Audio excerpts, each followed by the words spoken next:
Welcome back. I've got Doug Drysdale on the line. Doug, how are you today? Hey, I'm doing great, Michael. Thanks. How are you? Good to see you. Great to see you. Really, really looking forward to this conversation as we talked a little bit in the pre-show about this. So, why don't you share a little bit about you, your company, and then we're going to jump into a very important conversation around mental health. Yeah, happy to do that. And thanks for the opportunity to talk a little bit about what we're doing. Like my background, I've spent 35 years building drug development companies of some form or other. In the first half, largely through kind of R&D licensing, partnerships, co-developments, those kind of things. And then later through larger transactions, lots of M&A. I've acquired 15, 17 companies, something like that. So building companies organically. But the most rewarding, I think, for the last sort of 16 years or so, I've been the CEO of four different pharma companies, different types of companies, from a generics company I co-founded, a spec pharma company, a CDMO, a contract manufacturer, Cybin, now a biotech company. Two of those were startups and two of those were turnarounds. Two of them were public and two of them were private. So it's a real kind of mix of things. But definitely, I can say that the most rewarding has been the opportunity to grow teams and pull those teams together to deliver things like we're doing at Cybin. And I think that in all of my career in drug development, um, for the most part, it's inevitable that drug development is incremental. We make incremental steps. Science is incremental. We learn a little bit more. Each new product is a little bit better than the one before.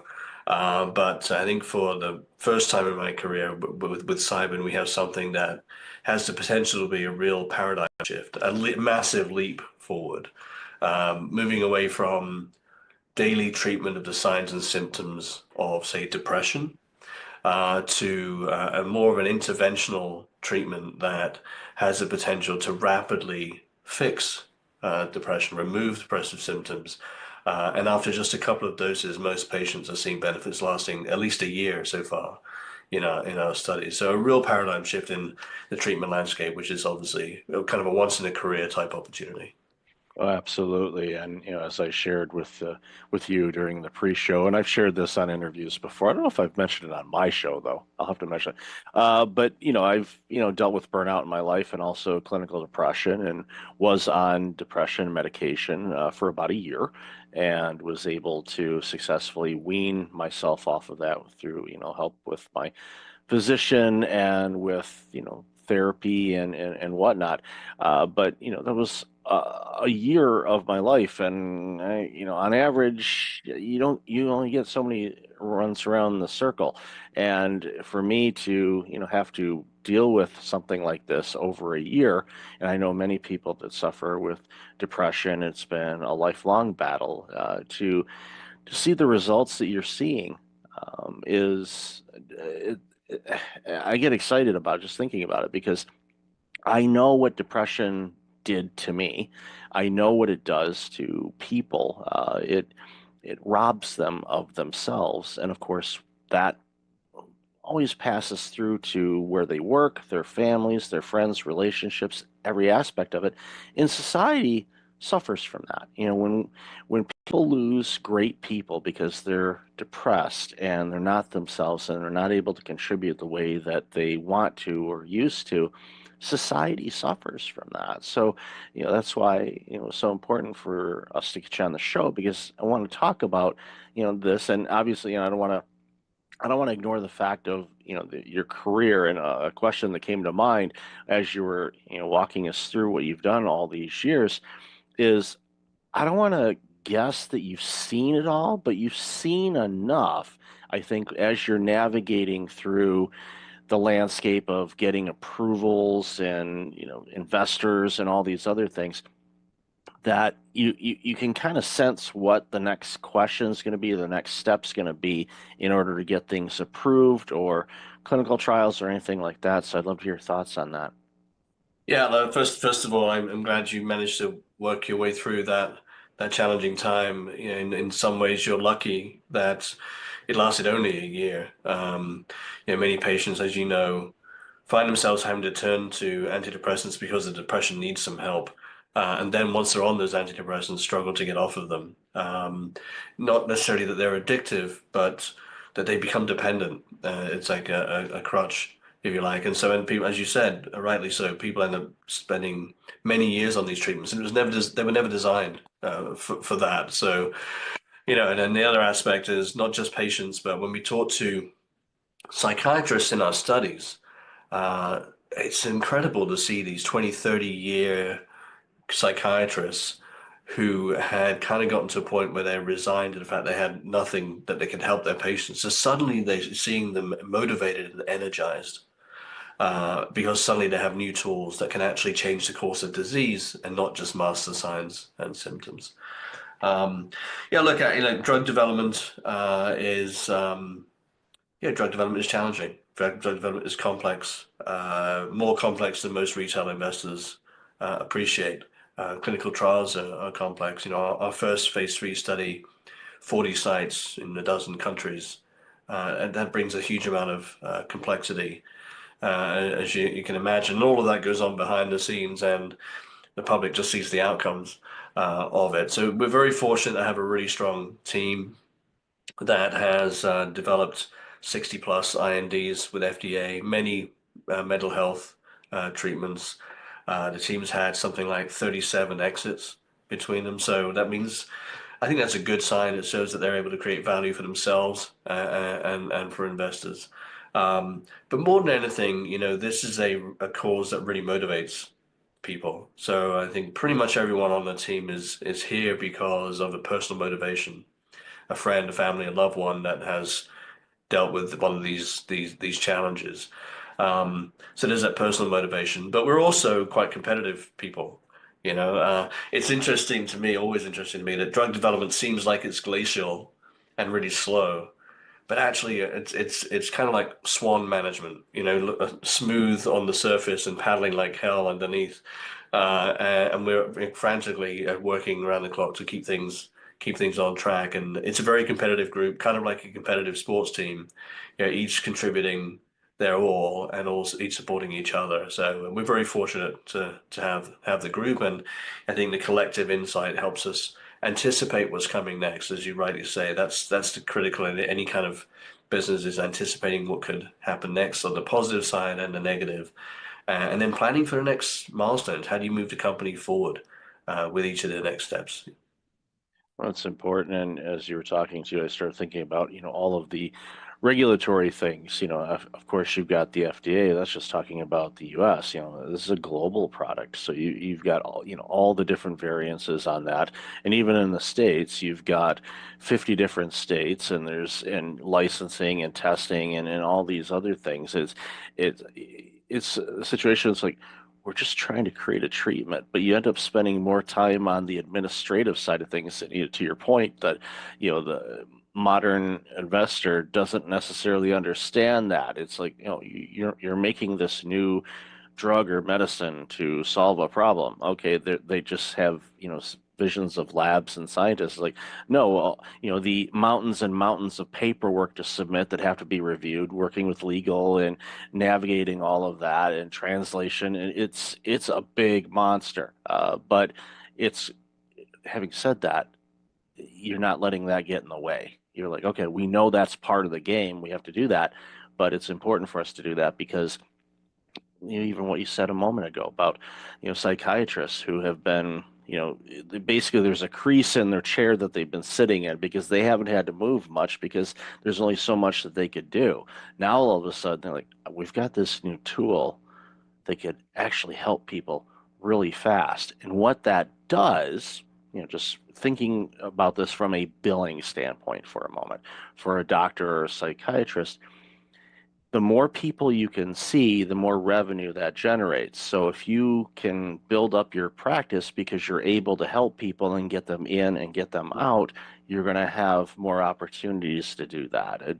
That's just one little side effect of it. I mean, that's not your primary goal for your organization, but that is one of those positive side effects is Oh we're yeah. helping people. This treatment has the potential not just to help patients, but to help the entire mental health care system. Um, Depressed patients are quite a high touch, 6 or 9 visits a year to their physician, as you'd expect, they're trying to tweak the dose of the medication, or maybe they're switching to a different one because they can't tolerate the previous one, or they're dealing with side effects like insomnia and they want something for that. Um, or they're more likely to have increased blood pressure, more likely to have diabetes, for example. So there's lots of comorbidities and lots of system interaction.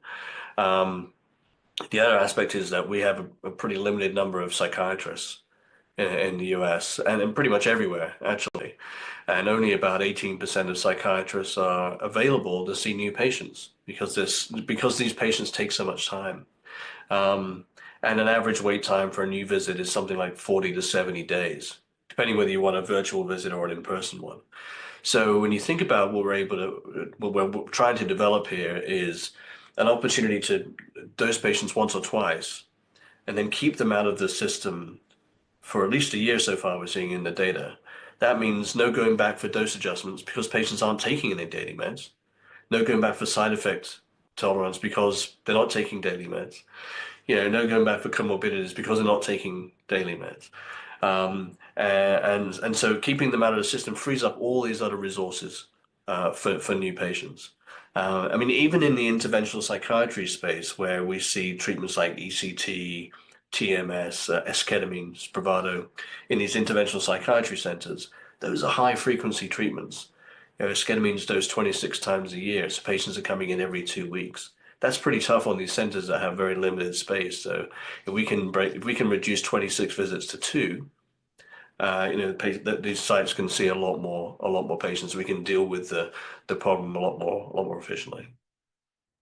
Agreed. And we know the stats of, people that are really struggling, just, case in point, I saw a stat the other day, it's, we're just at the time of this recording, we're just ending, the holiday season. So there's a lot of people that'll be getting their credit card bills in the next week or so. And there's financial stress, and the stress Mhm. causes depression because they feel bad about overspending, or they feel bad that they can't, make the payments on time. And of course, that can get you down a rabbit hole of depression and anxiety and self-doubt and all of these things. And a lot of this, I mean, a lot of people, especially when I was going through it, you realize that, a lot of that is just, your brain and chemical challenges and whatever that's, adding fuel to the fire type of situation. And to be able to, take that and not quote unquote mask it with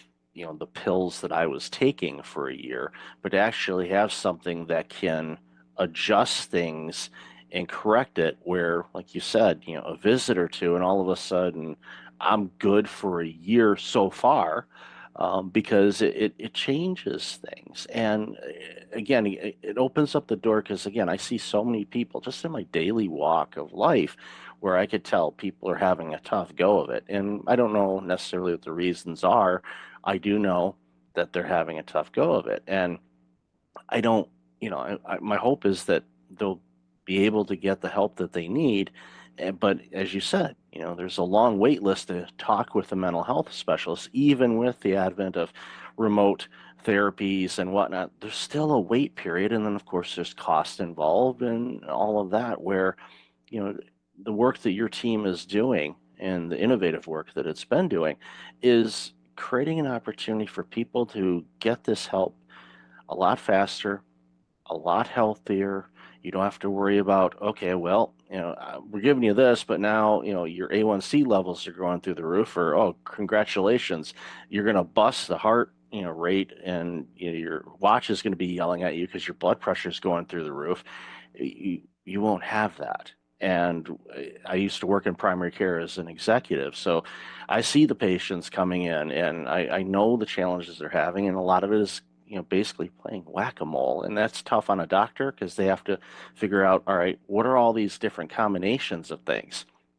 And to be able to use, what your team has come up with, again, it excites me. I'm thrilled that, the work that you've done, and obviously you're leveraging all the experience you've had, but I'm thrilled for this because I know what this means for humanity. If we can get people away from being depressed and help reduce anxiety and other mental health challenges, people will be happier and healthier. And what a world will that be when we can get there? Yeah, no question. And obviously there's a big link between metabolic health and mental health.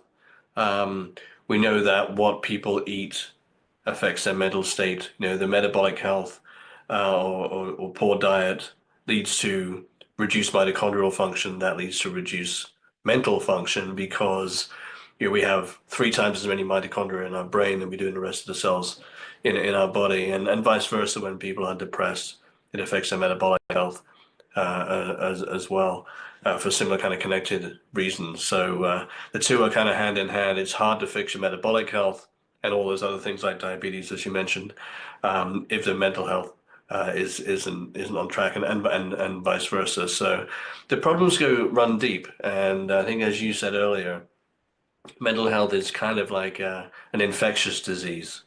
It doesn't just affect that individual, but the loved ones, the carers, their colleagues, their friends. It's very hard to know how to help someone that is suffering. There's really nothing much that we can do, and certainly the old kind of snap out of it attitude clearly it doesn't work. Um, we're very excited about the potential for this, and we're well into our phase 3 program now, focused on executing that. You're right, you said there's lots and lots of hurdles and barriers. Simple things like drug scheduling, where every site and every vendor and every partner has to have a Schedule 1 license. Adds complexity, it adds cost. But we have a team of professionals, and we've been dealing with that for the last 4 or 5 years now, and we're just powering on through. Yeah, that kind of leads into a question I was going to ask to towards wrap up is, you know, and I already kind of know the answer to this, but what's the long-term vision on this? From your standpoint, obviously I think this will spawn additional research in other areas as well. But what's the long-term strategy for the organization to navigate? And again, it helps when you have an all-star team that's done it before. It, Yeah. it, it, it it's not a case where nothing surprises you. It's like, okay, we know how to deal with this, and they do it. And I love seeing organizations that are made up that way because it strengthens the opportunity to quote unquote get things right. So, love to hear your long-term strategy. Look, I mean, we're fortunate in that depression studies can be quite challenging, typically, in that when you're dosing patients every day with a psychiatric condition, and then you're comparing that to a dose of placebo, those placebo patients are getting some kind of positive input, if you like, or, so they're taking this placebo, some reinforcement, if you like, and so the placebo effect can be quite large in these studies, and then you get a failure to separate the active treatment from placebo, typically normally because these treatments have fairly small effects historically. We've got two things working in our favor here. One is we're seeing much, much larger effects, 8 to 10 times larger than with traditional standard of care, and we're not dosing every day in studies, nor with placebo. So the separation risk is gone. We've seen just tremendous results in phase 2, 70+% remission rate, sorry, at 12 months, 100% response rate at 12 months after 2 doses. So going into phase 3, we've removed a lot of the risk. So now it's all about execution. When we think about the long term, this is just the beginning of a platform. So we know that these treatments very likely will be successful in depression, anxiety disorders. There's plenty of anecdotal and academic evidence to show that there are many other conditions that these could be helpful for as well. Bipolar disorder, OCD, postpartum depression, cluster headache, migraine, neuropathic pain, substance use, opioid use, alcohol use. I mean, these are conditions that collectively affect in the US alone maybe a couple of 100 million people. So we're not talking about niche applications here. We're talking about mainstream applications on the scale of, the GLP-1s, Wegovy, etc. Ultimately, once we look a few years down the road. So our hope is to focus on this phase 3 approval in depression, and then leverage off of that experience and the impact we can have on the depressed patient community, and leverage that to help many more people with a lot of other conditions. and really try to change the mindset to move away from daily chronic dosing of pills every day to something that's more interventional. You mentioned whack-a-mole. I think it's exactly right. It doesn't matter what condition you're treating, if it's depression or a cardiovascular disease or whatever. As soon as patients start getting polypharmacy, multiple pills, then it's about, okay, well, this one's causing this side effect, this one's interacting with this one's causing another side effect, and you're adding in more treatments to deal with the treatments that are trying to attack the underlying condition. So, one major benefit of all this is maybe let's break the cycle of relying on a pill every day. Patients have to come in and do a bit of work and have a couple of visits and take these treatments, but 2 visits could perhaps last patients for an entire year, free from all those medications. So I mean that's the vision to create a platform, and we're very very excited about the opportunity to help not just depressed patients but all those other groups I mentioned as well. Yeah, I look forward to people throwing away their pill dispensers because they don't Mhm. need them anymore. So I applaud your work and celebrate it, and I'm looking forward to, seeing all the great things that comes from all of this. So, Doug, love this conversation. Where can people find out more about you and all this amazing work you're doing? Yeah, look, thanks for having me on, Michael. Enjoyed the conversation. You can always find us at cybin.com. That's cybin.com. And if you happen to be an investor, we're also traded on the New York Stock Exchange at CYBN as the ticker symbol. And I'll definitely have all that information in the show notes. So, Doug, thank you and your entire team for your part in helping people get better. I applaud you and I really appreciate your time today. Great. Thanks, Michael.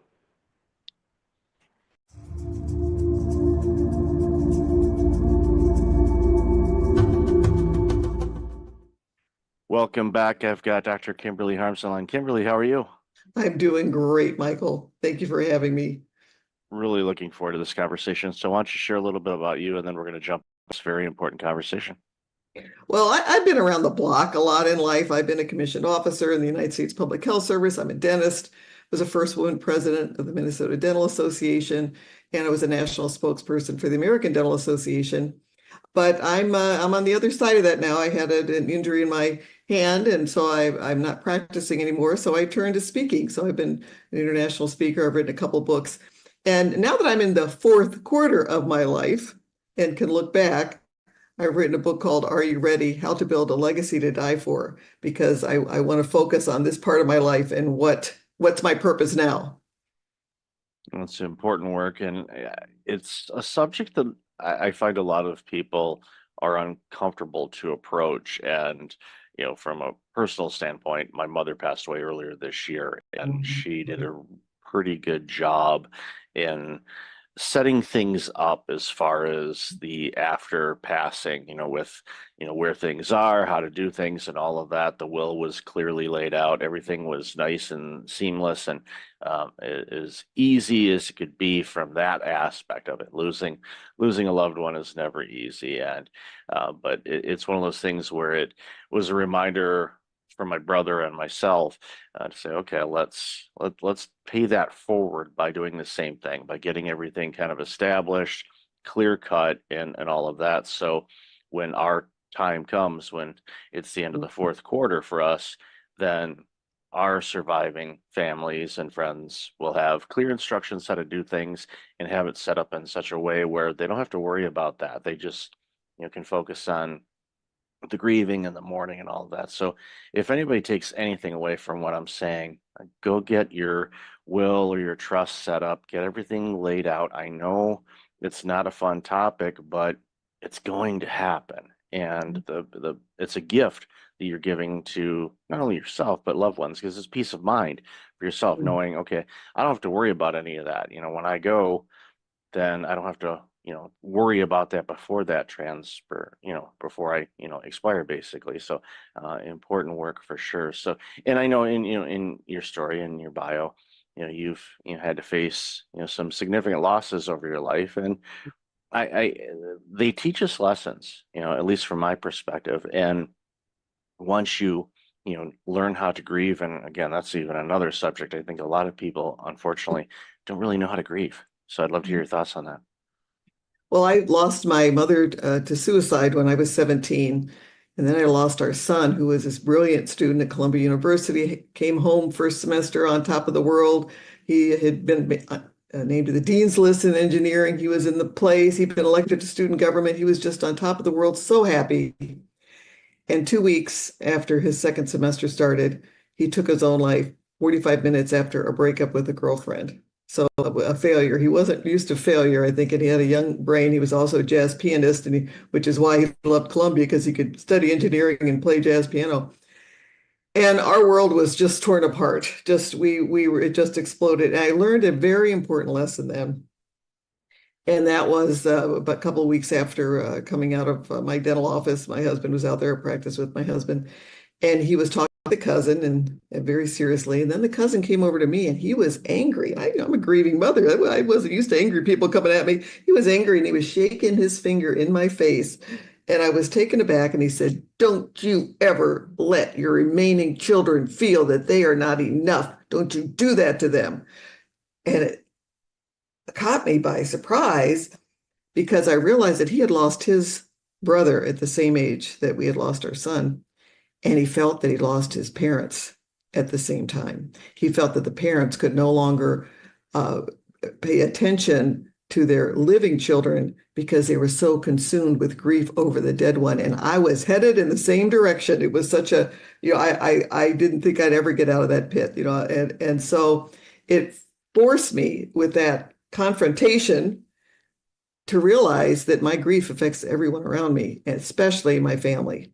And it was at that moment that I just decided to fight and kick and scream and crawl my way out of that pit to find happiness in life again. And I could breathe the fresh air now. I live my life full of joy at this point. Took time. It was not easy. It took years to get out. Never is easy, but it's certainly worth it. And that's what I'd like to send to your leaders and your listeners, that your grief as a leader even affects everybody around you.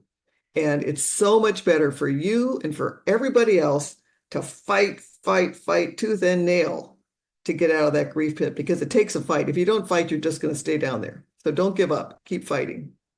Yeah, it's an important lesson too, because leaders lead, and those that are being led by the leader, we're looking to you as the leader. We're looking to you for guidance and to tell us everything's going to be okay and protect us. There's, so many different things that are on the plate of a leader, and some are better than others in certain aspects of it.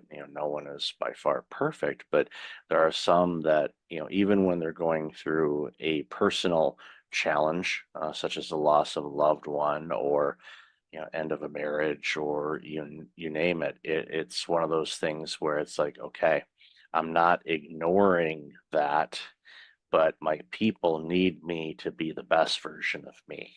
And how I do that, and again, it's not easy. This isn't for the weak, but the listeners of this show, you're not weak. You know that you're strong, you're resilient, you're able to accomplish a lot, and you're going to accomplish even more. But there's going to be days that are going to be tough, and sometimes weeks, sometimes months, depending on what's going on in your world. But know that there is another side of this. But yeah, you're going to have to fight through it and get through it. And that confrontation was a blessing to you, quite frankly, from my observation, because I've seen people that have lost loved ones, and they never recovered. I think about my grandmother, when her youngest son died in an auto accident, and he was well into his 40s when this happened, and it spiraled grandma to the point where she didn't recover from that. And then she developed Lewy body dementia, and that was a 7-year fight, and very tragic to view and experience all that gave us. But I often wonder if the situation with my uncle passing away, if that did not happen, what would have transpired? Would she have had that? Because our bodies and grief and our thoughts impact how our body reacts. Our body is like, okay, you're dealing with stress, so I have to do all these other things. And having worked in healthcare before, and you know this obviously in your practice as well, that our brains and our thoughts can manifest diseases, illnesses, gum disease, you name it. I mean, yeah, there's all kinds of other factors, but it's our brains are very powerful and they can be very helpful to us.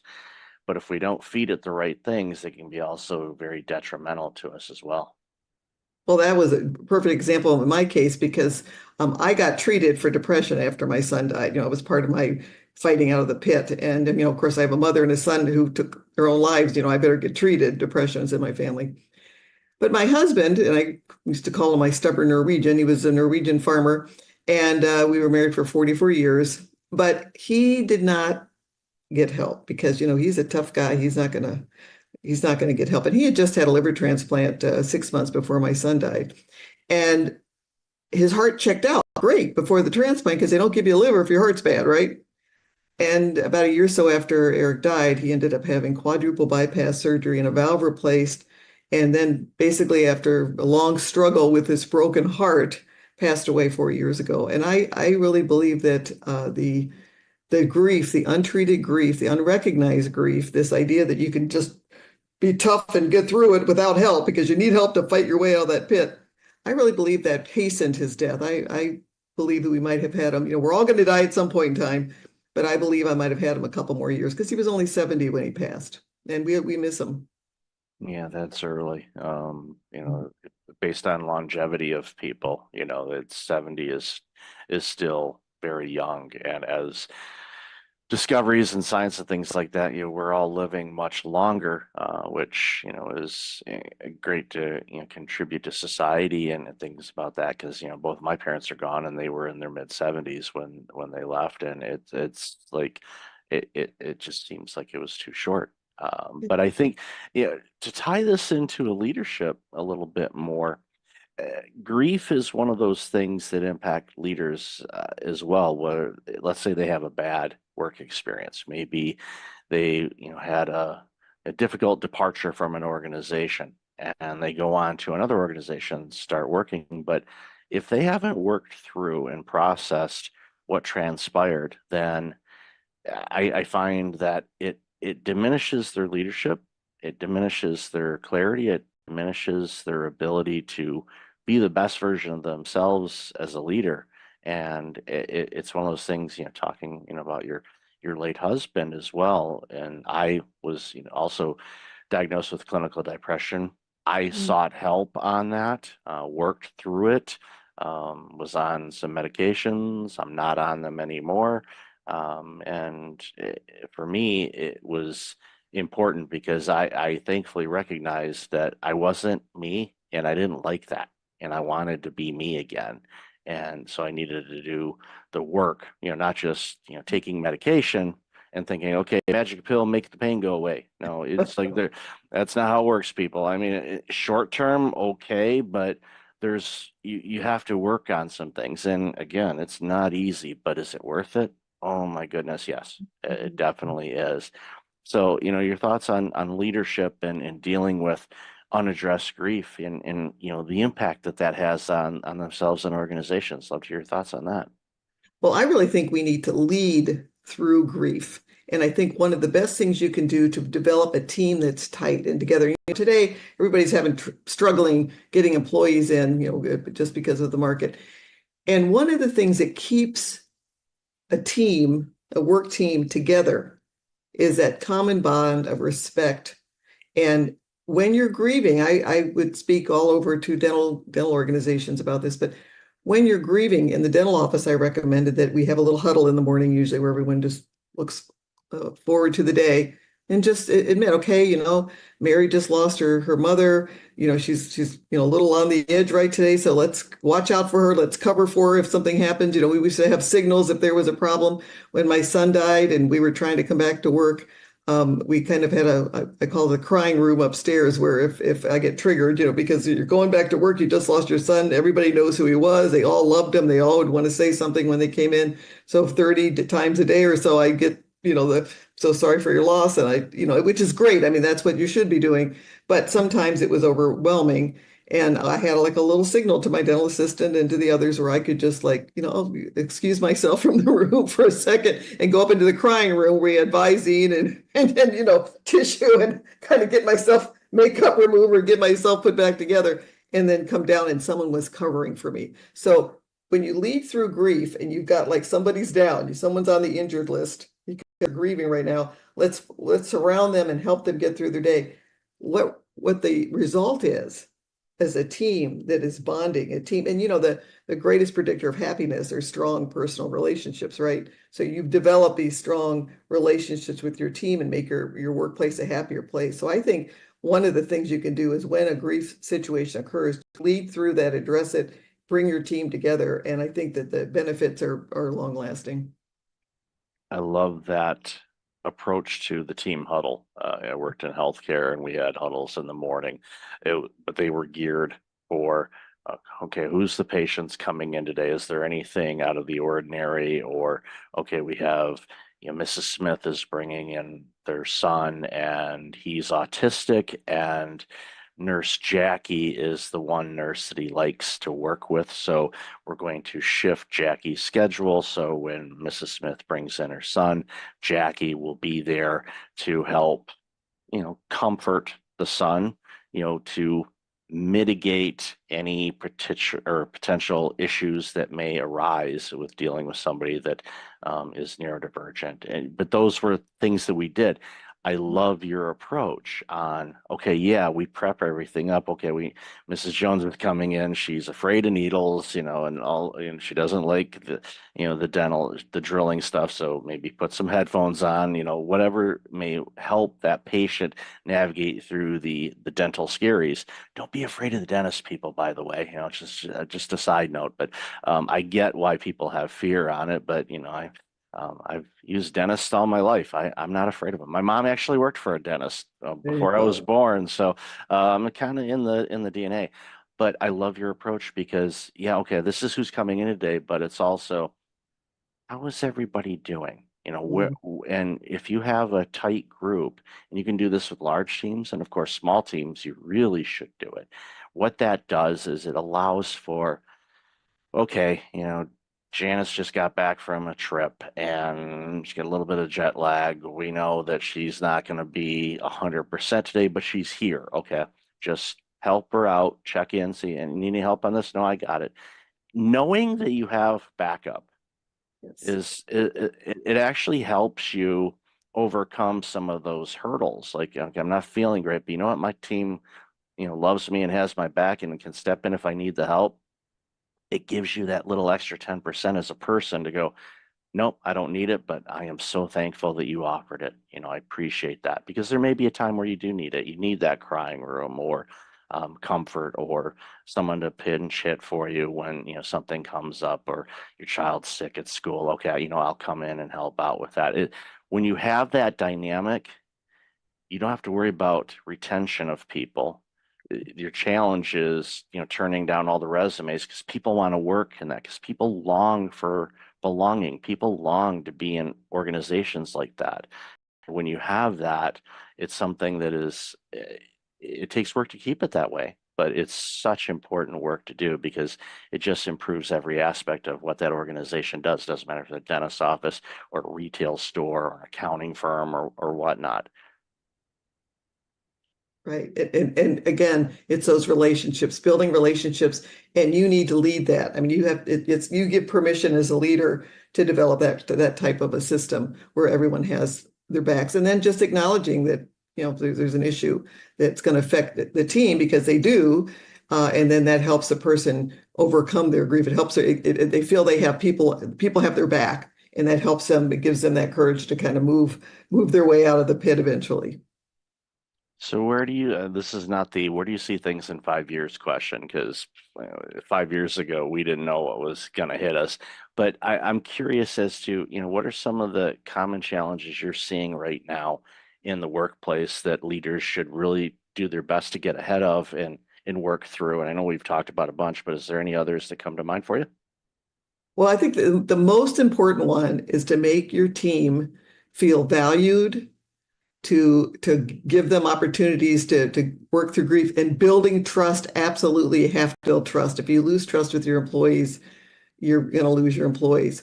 And I think that working on the emotional issues, I'm as dentists, we typically are not we're very clinical people. We like we work in millimeters. We aren't typically as a group people that focus on emotions. And what for any organization, when you work and you handle the emotional issues and take care of any emotional emergencies, and when you see people in your office that maybe aren't getting along, kind of intervene there and help them get along. And when you do that, what you find is by developing an emotionally safe place where people feel valued, people feel protected, you increase loyalty of the customers because they feel it. They want to come. If people are afraid to go to the dentist, but they loved our office because they'd come in and people are laughing and joking and helping each other out. You build loyalty of your customers. You build retention for your team members. And ultimately, you build production, because if everyone's working together for the same goal and you're all on the same page and you care about each other and you're working together, you increase production. So it's a win-win-win-win-win situation to manage those emotional emergencies well, to take care of conflict, and to build trust. Yeah, trust is one of those things that can take years to build and seconds to lose. And and again, everyone, leaders to the front lines, everyone's a leader wherever they happen to be. But it's one of those things where when you present yourself at work, and I see this a lot, I think a lot of people struggle with, their own internal battles, their mindset, their egos, you name it. There's so many different things that get in the way of us living our best lives. But we have to remember that we are a collective. When we go into work, we're part of an organization that's doing great things, whatever you happen to be doing. And if you present it doesn't mean you have to show up 100% every day. It reminds me of an old joke that I saw a long time ago. It's like, I give 100% at work, 12% on Mondays, 10% on Tuesdays, and it's like, that's not what I mean, but I still, I should have I'm sure I could find that. I could print that out or create one myself, but that's not what it means. There's going to be days you're not going to be 100%. We know that we're just, that's how it's going to be, but give your best that you can at that moment and be there for people. And again, in the environment you mentioned, and with the huddles and all of that, when you're not feeling it, let your people know. And I think that, quite frankly, it shows a little bit of courage and bravery on the individual, but it also shows that the organization is providing a psychologically safe environment for people to say, you know what, I'm just out of it today, and I apologize in advance. And then you just say, okay, what can I do to help? And then those people know, okay, I'm having a bad day, but tomorrow's going to be better. And knowing that you don't have the Sunday scaries, as people call it, or you don't have the, oh, I don't want to go to work kind of thing. Okay, yeah, none of us do. Okay, and some days we just don't want to work. Other days we're like, I cannot wait for tomorrow, because I love working where I work. I love these people. Can't wait to see them. I'm excited to share what I experienced when I went to whatever event on the weekend. It's like, there's going to be so many people that are going to love to do this. Everyone's going to do it. You're chomping at the bit to share it, because that's going to bring them joy and happiness. And when we get to do that in an environment, then it doesn't become work anymore. It becomes playtime for all of us. And those environments are around, they exist. And it's important for all of us to do whatever we can to contribute to those. Absolutely. And again, the most important thing you can do to make that workplace a happy one is to give everyone that feeling that you are a team, you have their back, you're working together, you care about them. Yeah, if you do that, the magic really happens. So, Kimberly, I've loved this conversation. Where can people find out more about you and all this amazing work you're doing? Well, my book is called Are You Ready? How to Build a Legacy to Die For. And you can find more information on my website, drkimberlyharms.com. And I'll definitely have that in the show notes. So thank you, Doctor, for your time today. Really appreciate you, and I love the work you're doing, and I've loved our conversation today. Well, thank you very much. This has been a pleasure.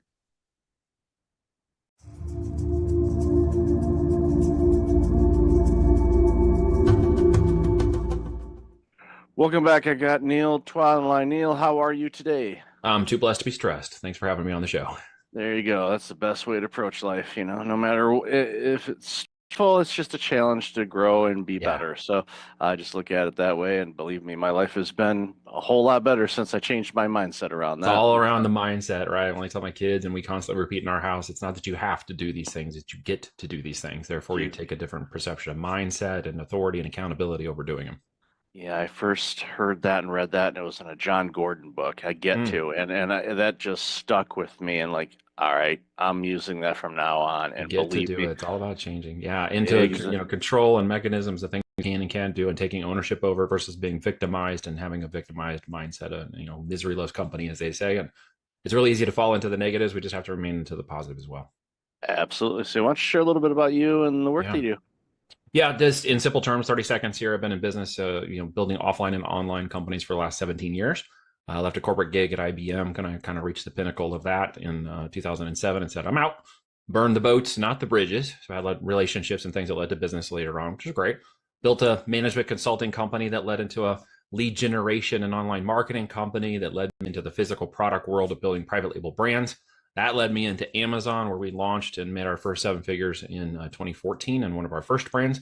Gone on to launch 5, 7 other brands roughly. We've got another 8 that we're partnered on in control, and have about 200 clients that now work in the aspiring entrepreneurs. I want to get going. I want to spend a year working with you one-on-one, to those who are building companies that want to grow and scale profitability to X, exit out and multiples of X. And we are also in the acquisition space now. So we're acquiring companies with 1.5 to 3.5 million EBITDA and up to 15 million in revenues. Kind of a sweet spot before we get into the high end of the PE groups. And we're acquiring hopefully 15 this year. We got 3 on deck right now. First one closes in 2 weeks. And that's a long time in the process to get there. And that's kind of where we're moving now. That's awesome. It sounds like you spend a lot of time in the playground. That's A lot of time in the playground, always questioning what's possible, pushing the goals, pushing the urgency into things, always asking, can we do better, and testing farther and faster, and jumping off the cliff and building a parachute on the way down, as they say. There you go. And the beautiful thing is, when you had your success, it speaks volumes to you. And because a lot of people say, well, if I get this, then I'm going to exit out, and Yeah. then they sit. And what happens is they rot, they decline. I can't retire. I never will. Yeah, I'm not a complete. I can sit on the beach for a week and then I get anxious, and I'm like, okay, I got to do something now. That's about as far as I can go. Yeah, it's because you're a creative. You're an artist, and a lot of times people in business say, "No, no, I'm not an artist." No, you're creative. You're creating opportunities. You're looking for different things. Yeah.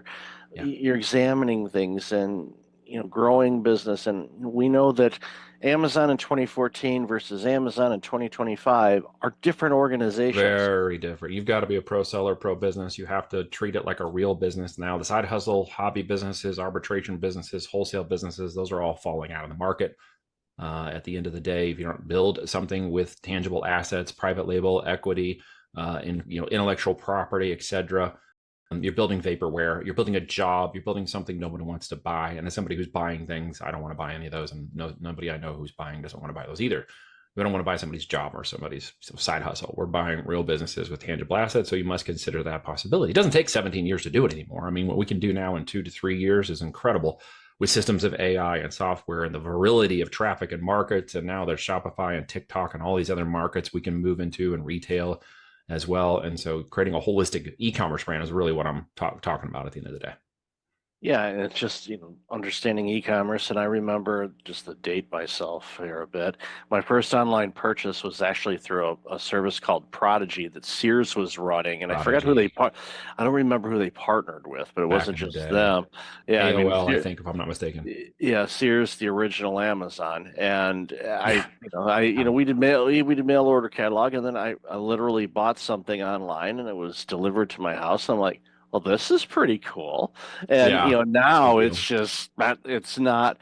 It's still cool, but we don't even think about it anymore. Now it's to the point where it's like we're looking at the app. It's like, okay, it's one stop away. Okay, I'm gonna go outside and grab it. Just that has changed in the last 16 months extremely fast, because most people aren't aware that mobile purchases succeeded desktop purchases for the first time in history last year, December 2024. So it's only been just recently that mobile is a component now of our everyday life, and it opened up the ability for people to spend anywhere they are. They don't have to slow down, go find a laptop, find a thing. They don't have to order a catalog and wait. They literally literally just click, click, click on their mobile phone. So the speed at which this business is moving, its growth, its double-digit trajectory every year of growth has made it one of the largest industries in the world, and Amazon one of the largest marketplaces in America. Yeah, it's they have pretty much well the logo A to Z. That's pretty much it. I joke. I live in a condo building, and we have a concierge slash security, and our packages go there. Right. And I order quite a bit from that company, and Many people do. yeah, and the head of security says, "Are you trying to order A through Z?" And I see that. I see those packages are stacked up and the memes going around. It's like, all those Amazon boxes. We get, I don't know, 2 to 3 deliveries a week at our house from Amazon. Most people do to some degree. They just don't stop and think, hey, could I sell those products? Could that be me? Could I be delivering those products? They just think more consumer. And if you're here today, hopefully you're thinking more business than consumer. Yeah, even the White House orders it, because I saw a video this morning that Speaker Johnson videoed of Vice President Vance going into the Oval Office for the first time. I don't know if you saw that or not, but as they were walking down a hallway, there was this table on the side, and there was a tool bag and an Amazon box sitting on the table. And it's like, it's like somebody ordered some LED lights for the house and something. I was gonna say, it's like, yeah, exactly. So the White House orders from there too. So but again, we both remember a time where that didn't exist. Oh no, absolutely. I remember when they ordered the first pizza online and all this stuff. And I've gone back to the internet when we were doing green screen inbox terminals once upon a time and building the first boxes in the computer lab at the school. And something you said earlier really struck me because I went to college on a full ride music scholarship. So business to me is like music and creativity.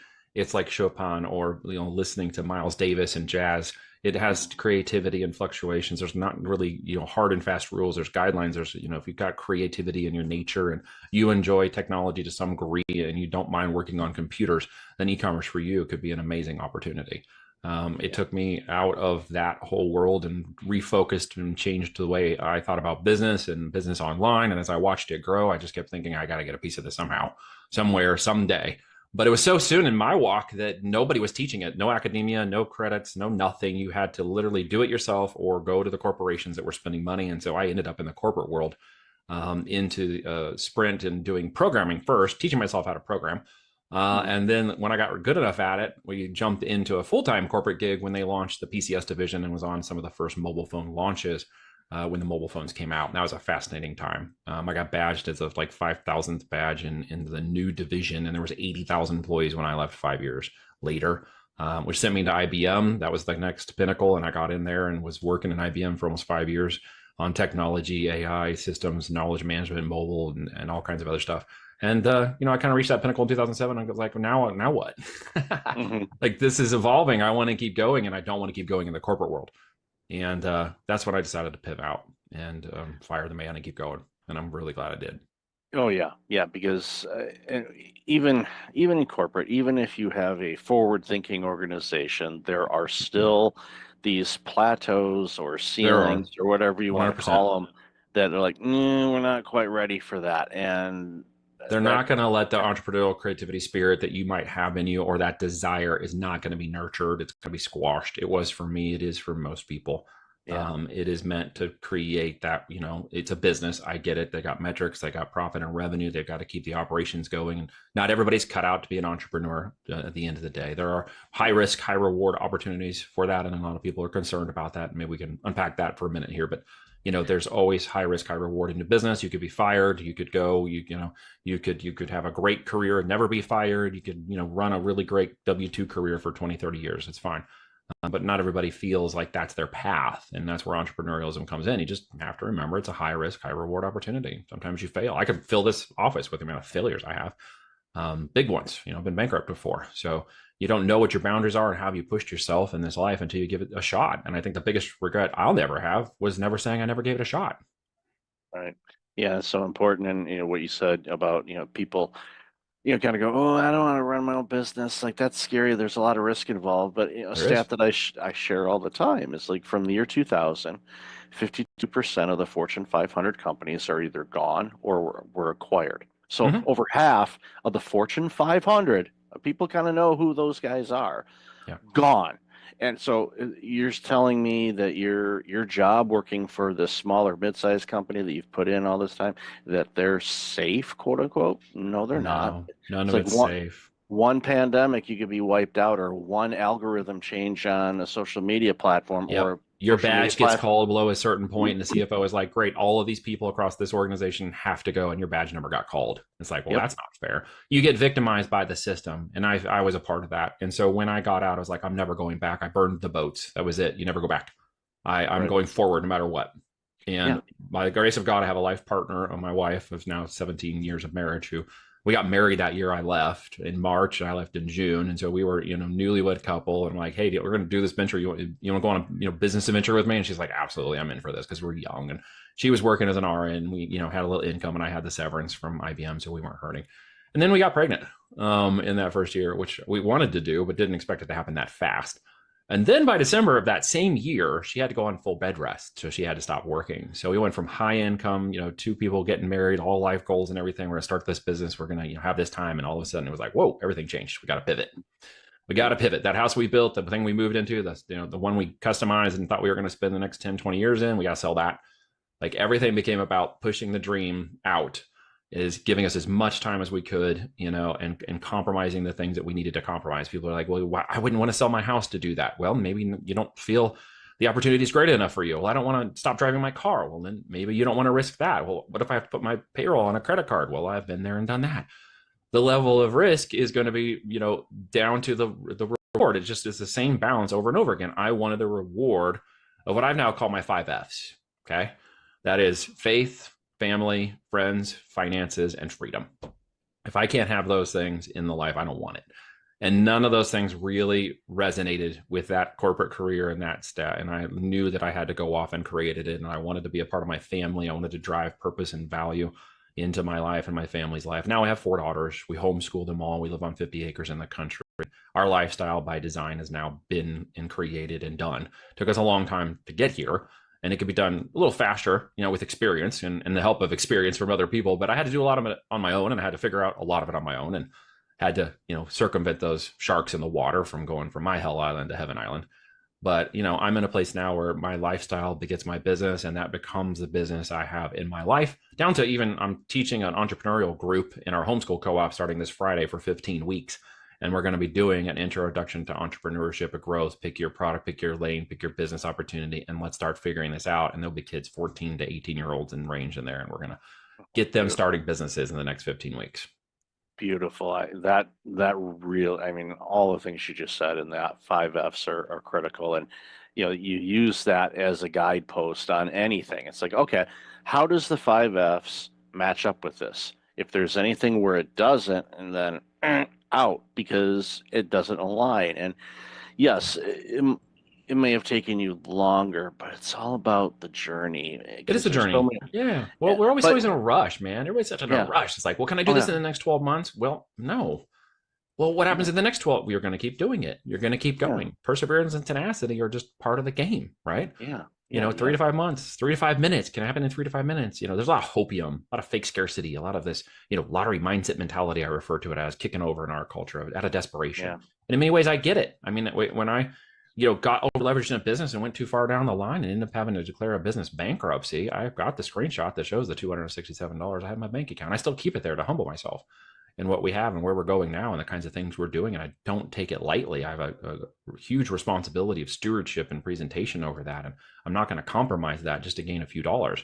I've been at the bottom and had to fight my way out of it. So I understand when people are like, well, I don't have all that money to get started. Okay, well, be resourceful, figure it out, do the work, maybe a little more sweat equity, got more time than money. Okay, get out there and figure out something you could do. Put some equity into it. Well, I don't know if it's going to work. Well, if there's a guarantee it's going to work, everybody be doing it. So first you got to get out there and start walking the freaking process.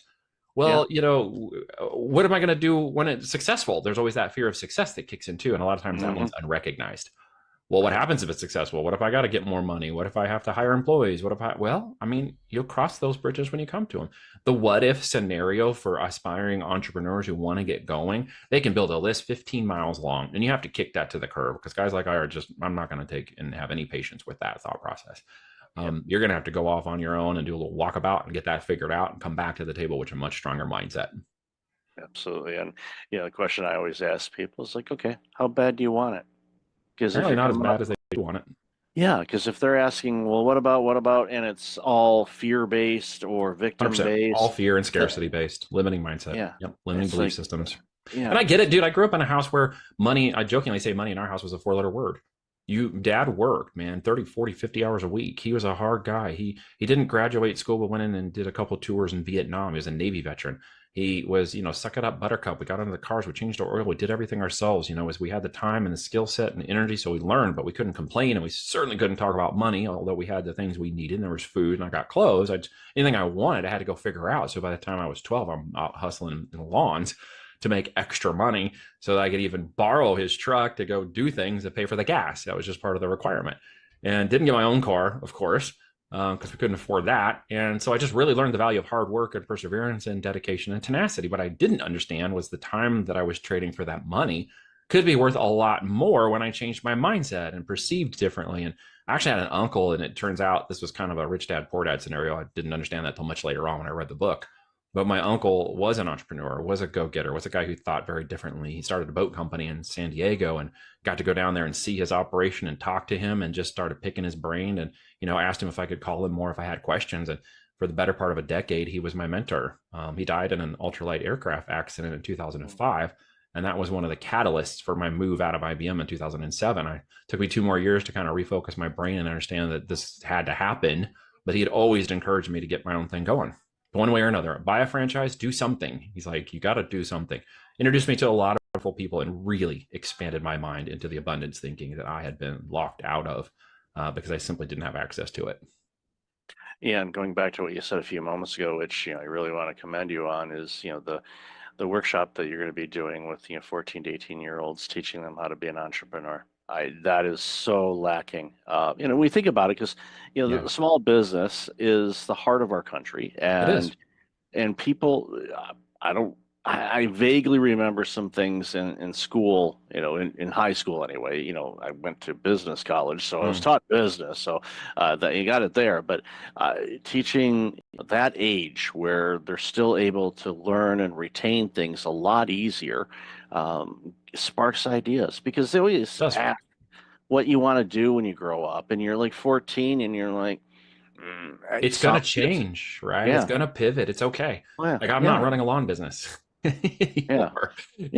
I ran for a while a game server company called Killer Game Servers, and I had to handle zero density. And before Twitch and YouTube and all this stuff was cool, I was out running the gaming forums and tournaments, raising up a business and getting people to subscribe to a $24.95 a month service where we could do a Zoom style call without the just audio only. So while they were playing the games, they could multi-channel conversation.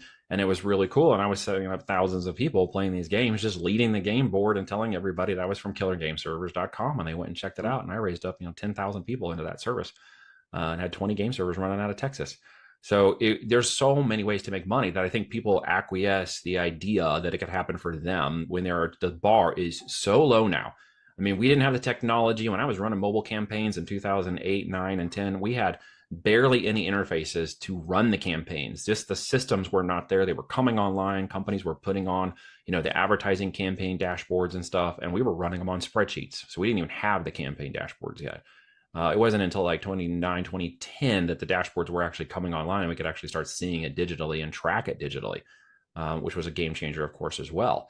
You have all that in front of you right now. And see, people just, because there's so many things, I don't think they know what to do. And so I would encourage anybody who's thinking about the long term, which in my world is 3 to 5 years, by the way, for a business to growth, trajectory, scale, and exit, okay, it can happen in 3 to 5 years, and it can happen at large scale, okay, because the internet, the virality, the traffic. I mean, Amazon does over 8,000 units a minute, okay? The first $1 million sales hour just happened last July, 2024 on TikTok. And that took like 30 years for QVC to have the first $1 million hour. So this is moving at lightning and breakneck speed. If you have a product, a narrative, and a service, and you can get in front of people, you can make a lot of money today selling physical products and branding products. Owning the IP and the intellectual property creates the assets necessary for someone like me to look at that company and say, okay, I'm willing to pay this much for that company. I'm willing to see the value of that company for the last 12 months, and I see where we can change it and modify it and enhance it and grow it through our connection. So within 2 or 3 years, we can raise it up to another exit. And by the way, here's your check, here's your offer, here's your opportunity. Let's go do it together. But you've got to build that asset or no one wants to buy it. And that's where physical products are great, because you've got both the digital aspect of the digital real estate of Amazon and you have YouTube and Shopify and TikTok shops and all these other places. And it's a physical product. So I'm taking inventory that is put, capital into fiat capital into a physical inventory that's worth 10 times what we paid for it. And so I like that model because I'm a little old school in that way. And I don't have a purely digital model, because I can appreciate the idea of physical, inventory. And I really appreciate when people get it in their hands and they love it and they want to tell us how much they love that, because that kind of completes the whole circle, if you know what I mean. Really feels like a really great value, a physical value that they love and talk about and tell other people about those products, right? And we sell everything you can imagine, dude. All kinds of different products. Well, that's the thing. It's like, there's that, tangible thing, and you get the feedback from it, and you go, even the other day, I bought a sleep mask, 'cause Yeah. Okay. and, it was, from, I think, a very small business, and, they sent out a direct message, and I responded back. I took the time and I said, this mask is amazing. I'm buying another one. There you go. Just, I have one in my travel bag and one at home, and it's like, it's great. I love this thing, and they're just ecstatic by it. It's like, so, but again, there's a physical product, and I tell people, it's like, if you're looking for a sleep mask, here's the one. I need to put that out, put an affiliate link or something on my site. It's like, go get this sleep mask. It's good. But recommendations and referrals are always great when it comes to that product base. People will trust that. That's why the affiliate side of marketing has grown so fast, so big lately, especially with places like TikTok and stuff, is because people are, reviewing these products and giving you lots of insight into how they work and what they do. And I met a lady just yesterday whose son is making great money at 13 affiliating products on TikTok Shop. Now he's too young to do it personally, and they don't want his face on there. So he actually makes videos where he doesn't even show his face.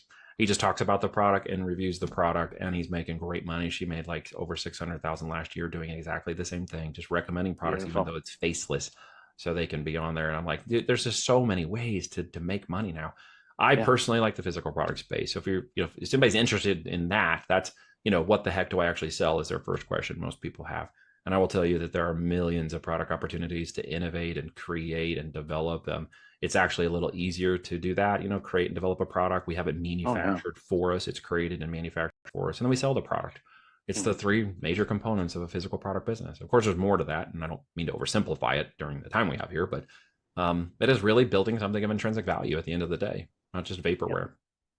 Building something, and they would say, well, it's already built. It's like, well, if that was the case, we'd still be driving around in Model Ts, and we're not.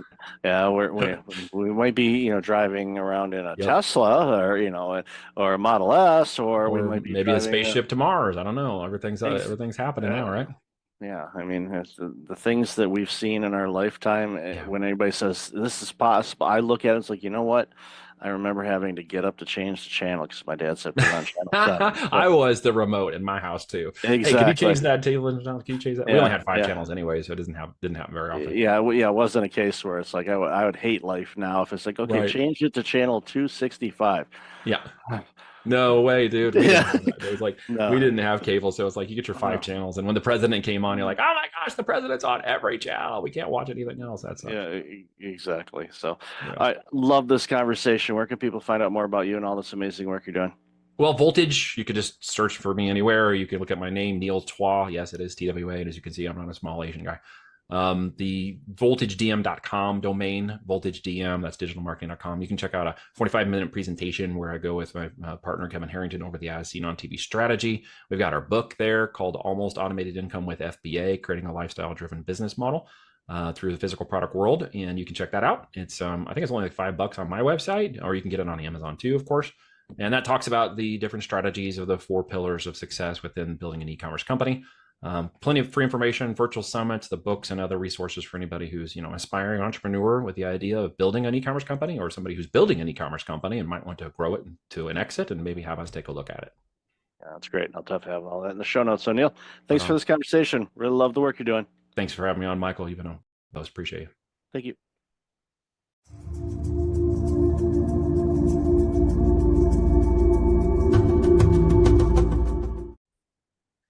Welcome back. I've got Clifford Stephan online. Clifford, how are you? Great. How about yourself? Thanks so much I'm for having doing, me. oh, my pleasure. Really good topic that we're going to talk about today. Important one too. So why don't you share a little bit about you and then we'll jump into the conversation. Sure. Yeah. So I am 51-year-old male, grew up in the Bay Area, and I've had a human resources compensation consulting firm designing employee and executive pay plans for pre-IPO tech and private companies in the Bay Area for the last 20 years. And got a degree in nutritional science, pretty active in sports, kind of a health nut.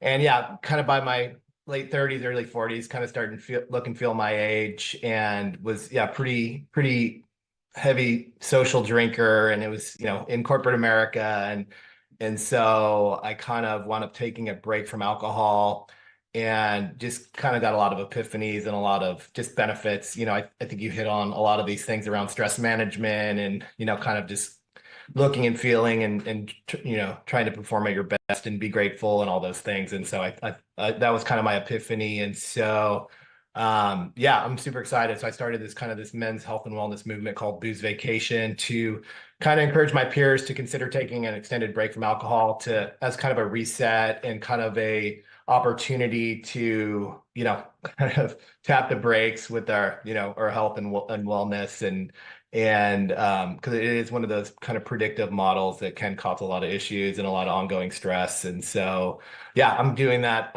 officially full time starting in June, so I'm super pumped. Kind of my life's passion, and it's been a lot of fun. And yeah, so that's what I'm kind of up to.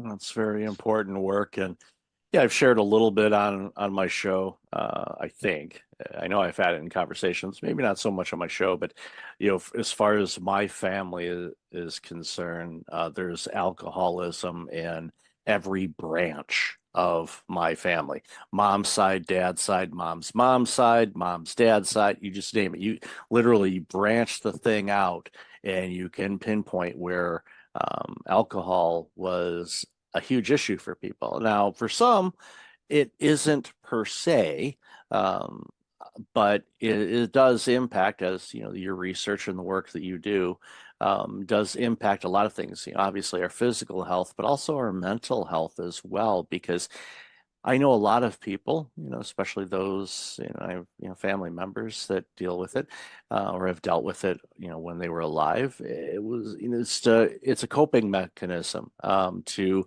quote unquote get away from the stressors of life instead of dealing with the stressors of life. And it's kind of ironic in a way, because if you deal with the stressors in your life, head on without additives and whatnot, you can actually overcome those stressors where you don't need the, the vice basically to overcome your stressors. But it's one of those things where people don't quite grasp that for some reason. Yeah, it's a really tricky substance. And yeah, we're not targeting alcoholics. We're really targeting men of success that, I think have a difficult time navigating our alcohol obsessed culture, where it's at work, it's at play, it's at your sales meetings, it's at all the dinners.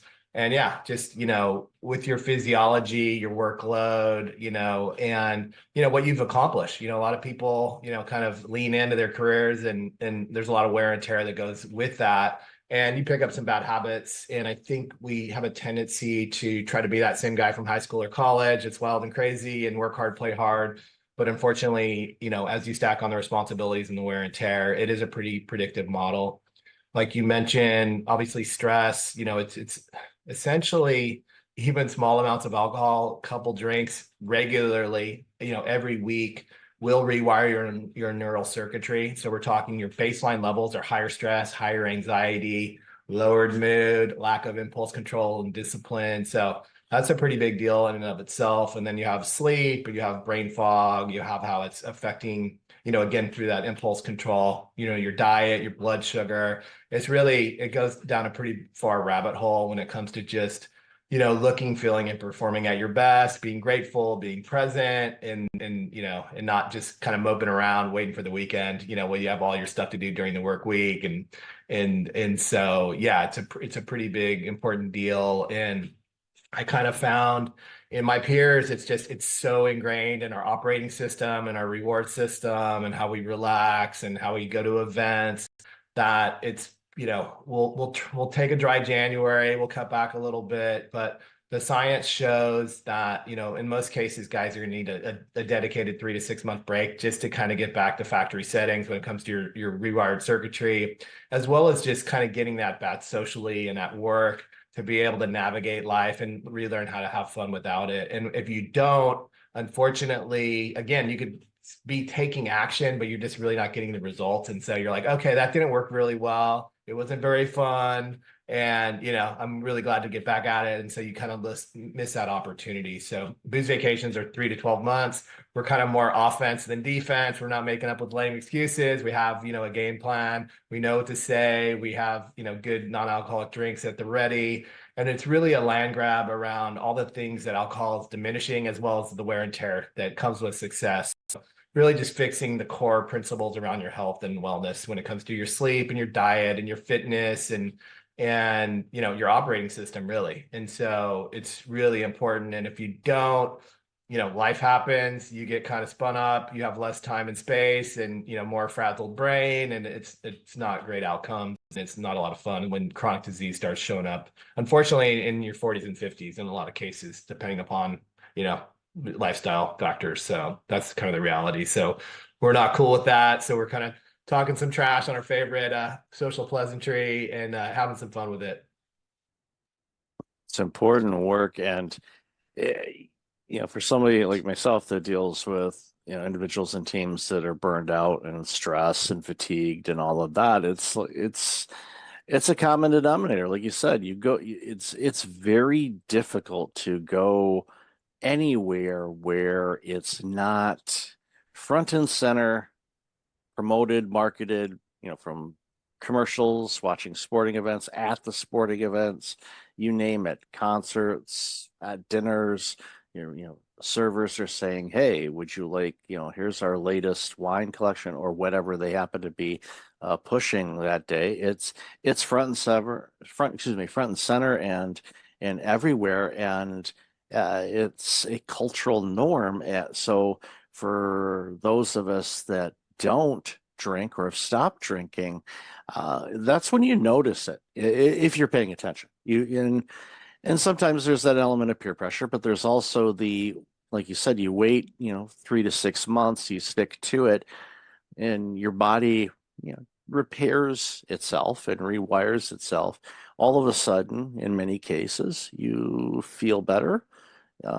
You taste foods differently. So, just naturally, your eating habits change because there's certain foods that pair with adult beverages, as I like to call it. And you find that you may not like to eat those types of foods as much. So you improve your diet, you start feeling better. When you start feeling better, all of a sudden, those stressors that you were facing, those stressors are still there, but they're not impacting you the same. And you're able to navigate through them or around them easier because you're not in this fog. You're getting good sleep. You feel better. You start looking better in many cases. And if you're in your 40s and 50s and you're successful, it will become noticeable for a lot of people. Like, Cliff, what are you doing differently these days? And like, well, I just, taking care of myself and doing this, and I've cut back on this, or I've stopped, drinking alcohol for a while, and I'm seeing some amazing results, and I'm enjoying life without having to have an adult beverage all the time. Yeah, and that's exactly it. And again, we're not targeting alcoholics. It's a purposeful break to essentially get you up to 100%. A lot of these guys are dragging ass. They're at 50, 60%. They take a month off. They get to 70%. Oh, I feel great. I'm ready to have another drink. And so they don't really ever get that momentum. They don't they're not able to address all these issues that honestly are overwhelming, because again, you could work out, you could eat a kale salad, but with regular alcohol use, you're just down regulating so many different systems that you're pissing up wind with your physiology. And so we want to ultimately, it's not about pointing fingers or pushing sobriety, but it's really about getting guys to 100%, seeing what it's like, and really giving them a choice, because it seems like the current system is like, what's your favorite brand? You want beer or wine? But it's not like you don't get that choice to really get out of that, social construct. Because again, I'm not drinking tonight. That's kind of an awkward conversation. When you're doing these short breaks, they're defensive, you're on your heels, and they're not very effective, and you're not getting back to 100%. And so there's really no way out. And it sounds kind of dire, but again, just the typical male, like, I don't know about your peer groups, but I mean, go to a football game, go to a corporate event, go to a cookout. It's not like, we're having a couple drinks every hour. Some of those drinks have multiple servings of alcohol in them, and it's 6, 8 drinks, and like that's gonna really do a number on your work week. You're gonna be less productive. You're gonna be sleeping. You're gonna miss workouts. You're gonna have more aches and pains and strains and stomach issues. And after that crappy week, you're gonna be looking for another drink, And so it's kind of, you just get stuck in a lot of these negative feedback loops that I don't think people are aware of. Again, how deep that rabbit hole goes when you're just messing up so many different systems. It's super common to see, a lot of CPAP machines and snoring appliances. You're dysregulating your autonomic nervous system, your respiratory rate, your heart rate, your stomach. You're creating a leaky gut, chronic inflammation. So there's a lot of Advil and Tylenol, in the gym bags. And ultimately, again, when you're crushing testosterone as males. So, when you stop getting results at the gym and stuff like that, you're like, whatever, I'm kind of a sore shoulder. I'll just, stick with work. And it's like, you wind up, you have plenty of money. And then once you lose your health, then you're pretty screwed, because things can kind of go sideways pretty quickly. And you realize you haven't been spinning the right plates. And so I think it's just really imperative as guys, we kind of target guys in their 30s or 50s. We were talking offline about how I think some of these younger generations, they have dating apps, they have, they have weed, they have all kinds of different stuff that, back in the day, I think we were more indoctrinated into the alcohol type stuff. And that, it's a very predictive model. You use it and it works really well. And then when you stop using it for a period of time, it doesn't work well. So you kind of break that system. And again, ultimately, probably probably 70% of our members will go back to drinking, but they're just drinking way less and for different reasons. And they've had that opportunity to restore their health, which is a limited time only offer. Once you hit chronic disease, a lot of people are going down with cancers and cardiac events and arrhythmias and all kinds of, autoimmune diseases and stomach issues. And, once you kind of start playing with your doctor and pharmacist and surgeon, it's kind of like all bets are off. But we really want to give guys a lifeline and an opportunity. And again, I'm kind of sounding like a nervous Nelly, but the reality is that, success, wear and tear, age, and regular alcohol use is a very predictive model. And it's not just the alcohol, but yeah, it just really erodes your diet and lifestyle. And like you were saying, it's like, yeah, it's really kicking your metabolic health in the groin. And there's a lot of sugar spikes with IPAs or just you're just craving a lot of junk and a lot of processed food. You're eating after dinner. That's dysregulating your sleep. It's spiking blood. It's just kind of sitting in your gut. It's just a lot of negative things that you get stuck in, and it becomes normal, and it's not, it really tanks your quality of life that, now, because you're more stressed, you're not as grateful, you're not performing and looking as well. And then later on, when these chronic disease states start showing up, it's not a lot of fun. And this is for guys that don't really have a drinking problem, they're just kind of a normal guy. And so that's kind of the scary part. Yeah, having worked in healthcare for over a decade, I saw, as time was going on, younger and younger people dealing with chronic diseases. And it scares me, because assuming that they do live a longer life, if they hit the average lifespan of what we do today, that's a long life to be dealing with taking medications and all of the side effects and everything else that comes from it. And even a public disclosure, which I have not shared this with anyone. There's only a handful of people that know this. Next month, at the time of this recording, we're recording in the middle of April. Next month, I will have been dry for 1 year. I have not had any alcohol in almost a year. And the things you've talked about, I noticed, right away. But then as time went on, I just noticed just improvements without necessarily making any other adjustments. But the adjustments kind of came naturally because I was feeling better all the time and not waking up kind of lethargic and groggy and things like that. So I was able to say, you know what, I'm gonna go for a longer walk, or I'm gonna do this, or I'm gonna, work on this, or clarity. It's like, I'm gonna tackle that today, or I'm gonna do this. I just found it easier to do it. And it was, a choice of saying, you know what, I'm gonna take a little of a pause on this. And it got to the point where, pardon the pun, I got addicted to feeling better. And I was like, okay, well, I'm gonna stay dry. And I've got family and friends that drink, and I shared with them. I said, look, I'm not going to be that reformed smoker to you and say you shouldn't. I mean, I'll point them to this interview and say, hey, watch and listen to this.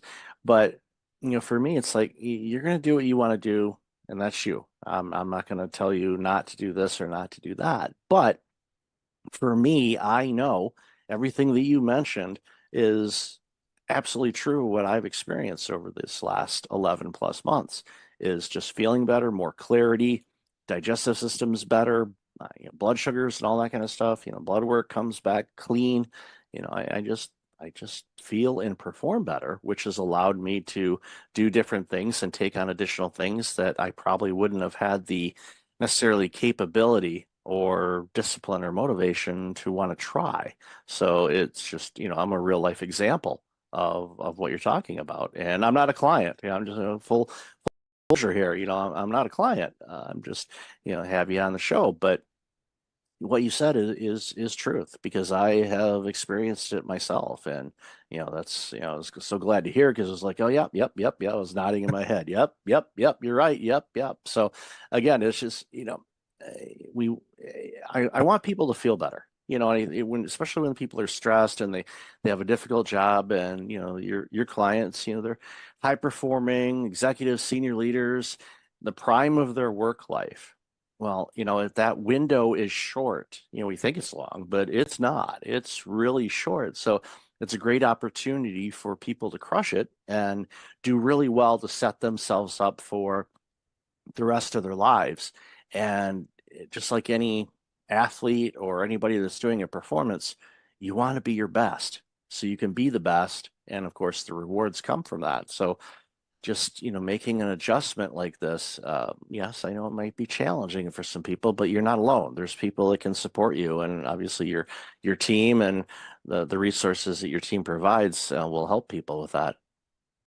Yeah, and let me talk a little bit more about Booze Vacation and your experience. And I think that's awesome. And that's what kind of pissed me off, is that no one's talking about it, no one's trying it, no one's seeing their peers do it, and really connecting the dots. I think us guys are kind of monkey see, monkey do. And when you do it, like you did it, that's fantastic, that's awesome. But you're still kind of in this defensive. It's still very socially, kind of taboo, which is silly, because we're not 20 anymore. And so that's really why I created Booze Vacation. And a guy doesn't have to sign up for our program to, take a break from alcohol. But, we do have a lot of, cool free tools and resources just to kind of help guys, kind of navigate that. And that's why I created Booze Vacation. I want to make it kind of fun and aspirational. And, you kind of say Booze Vacation and they'll be like, oh, that sounds like fun. And then you're like, oh, it's this. They'll be like, oh, I don't like that. And then you're like, well, why don't you like that? Oh, so it's just kind of a way to kind of, kind of trigger the conversation. But for me, it made my buddies laugh, and it kind of got me off their back. And so, but I think it's just really important that guys share that experience, because the reality is there's a million guys that could use it. And there's a lot of pent up demand for this type of need, not for alcoholics that don't want to go to AA, but like, what the hell, is everyone else supposed to do? And every guy is trying to have more testosterone, try to build muscle, trying to sleep better, trying to have better relationships, have better sex, better performance, be more grateful, have better digestion and health. It's like all this stuff, like, again, I don't care what you're doing, what protocols you're doing, because I did it. That was me. Like, I drank for 30 years. I had a degree in nutritional science. I had the time, money, and resources to do it. And guess what? Like, I had to throw in the towel. I had a CPAP machine. I had bad blood work. I looked and felt like crap. And so I finally threw in the towel, and all these interventions worked great. They were just out of sequence. And so I think it's just really important that, so that's kind of why I created, Booze Vacation. So it's not, you're not making any lifetime declarations. You're just like, hey, I'm on vacation right now. And, maybe I'll have a drink later, but right now I'm on vacation and I'm loving it. And it's really kind of, it's kind of, playing offense. Hey, I lost some weight. I'm looking great, and it's not like people can't tell that, and I think, again, in our society, I think people just think that parties are about the alcohol. No, they're about the people. And when you're looking and feeling better and, and you're more at ease and you're less anxious, you could actually learn how to have fun without it. And so it's just kind of a foreign concept. And I think a lot of my peers just are, kind of shut down on it. But the reality is it's not a dumb idea. Everybody's trying, everybody should do it. It's a limited time offer only. And like you mentioned, it's more tools in your tool belt. You know how to do it. You have a longer shelf life, a longer runway. You might, say, hey, I still want to drink, or, I might, kind of mix and match and do other things, but it's giving you that option that you don't currently have. And no self-respecting man is going to want the big bag of predictive problems that they're signing up for with regular alcohol use, whether it's a CPAP machine, whether it's erectile dysfunction, it's rusting and clogging your cardiovascular system. I could go on and on what it does, but again, there's so many direct and indirect effects to all your organs and functions and systems in your body that it's just a matter of if, not, when, not if. And so that's kind of what we're up against. And so that's why it's so important to us. And yeah, we have a ton of free tools and resources, and then we're going to have like more of a mastermind group and more kind of paid stuff. But at the end of the day, anybody can do it. You're not an alcoholic. But I think the critical piece, one tip I'll tell people is the most critical piece is like, don't try to cut back. Don't take this 1 month stuff. That's defensive. It's not going to work. It's not going to get you to 100%. You really need to, the hardest part about taking a break is not the taking a break. It's the deciding to take a break, and then just make sure you take it, get 3-6 months, and ideally even longer. And it is kind of dose dependent. If you've been drinking for, 20 plus years, 3 months probably isn't long enough, but just start with more of a dedicated break to give yourself that runway and that opportunity to really heal, and then take that extra time, money, and energy like you did to work on all these other things. And so that's where it's at. So it's not about sitting around, moping around, waiting for the clock, but it's really about getting after it and using all that extra time, money, and energy to really, stack as many wins as possible. So you're going to want to keep them, and that's going to change how you drink long term, no matter how you choose. Yeah, it's amazing advice, and I'm really thrilled to have had you on the show and talk about this, because I know what it's like to feel better, and I want people to feel better and perform better, because when leaders perform better, guess what? Those companies perform better, which means their employees perform better, which means society gets better products and services. So I'm selfish in this. It makes things better for all of us. So it's a win-win for everybody. So Clifford, I've loved this conversation. Where can people find out more about you and all this amazing work you're doing? Yeah, check us out at boozevacation.com. We got a bunch of tools and resources for free, and a bunch of other stuff, a community that we're working on. So yeah, totally appreciate it and agree. I think, yeah, just kind of, being present, being grateful, being engaged, and, being real, because like I said, I think alcohol can kind of dumb us down and have us in these lowered states, and we're just more us when we're, at full capacity. So I agree. And that really helps teams as well. Agreed. And I'll have all that information in the show notes. So Clifford, then again, thank you so much for your time and this very, very important conversation. Appreciate it. Hey, thank you so much. Take care.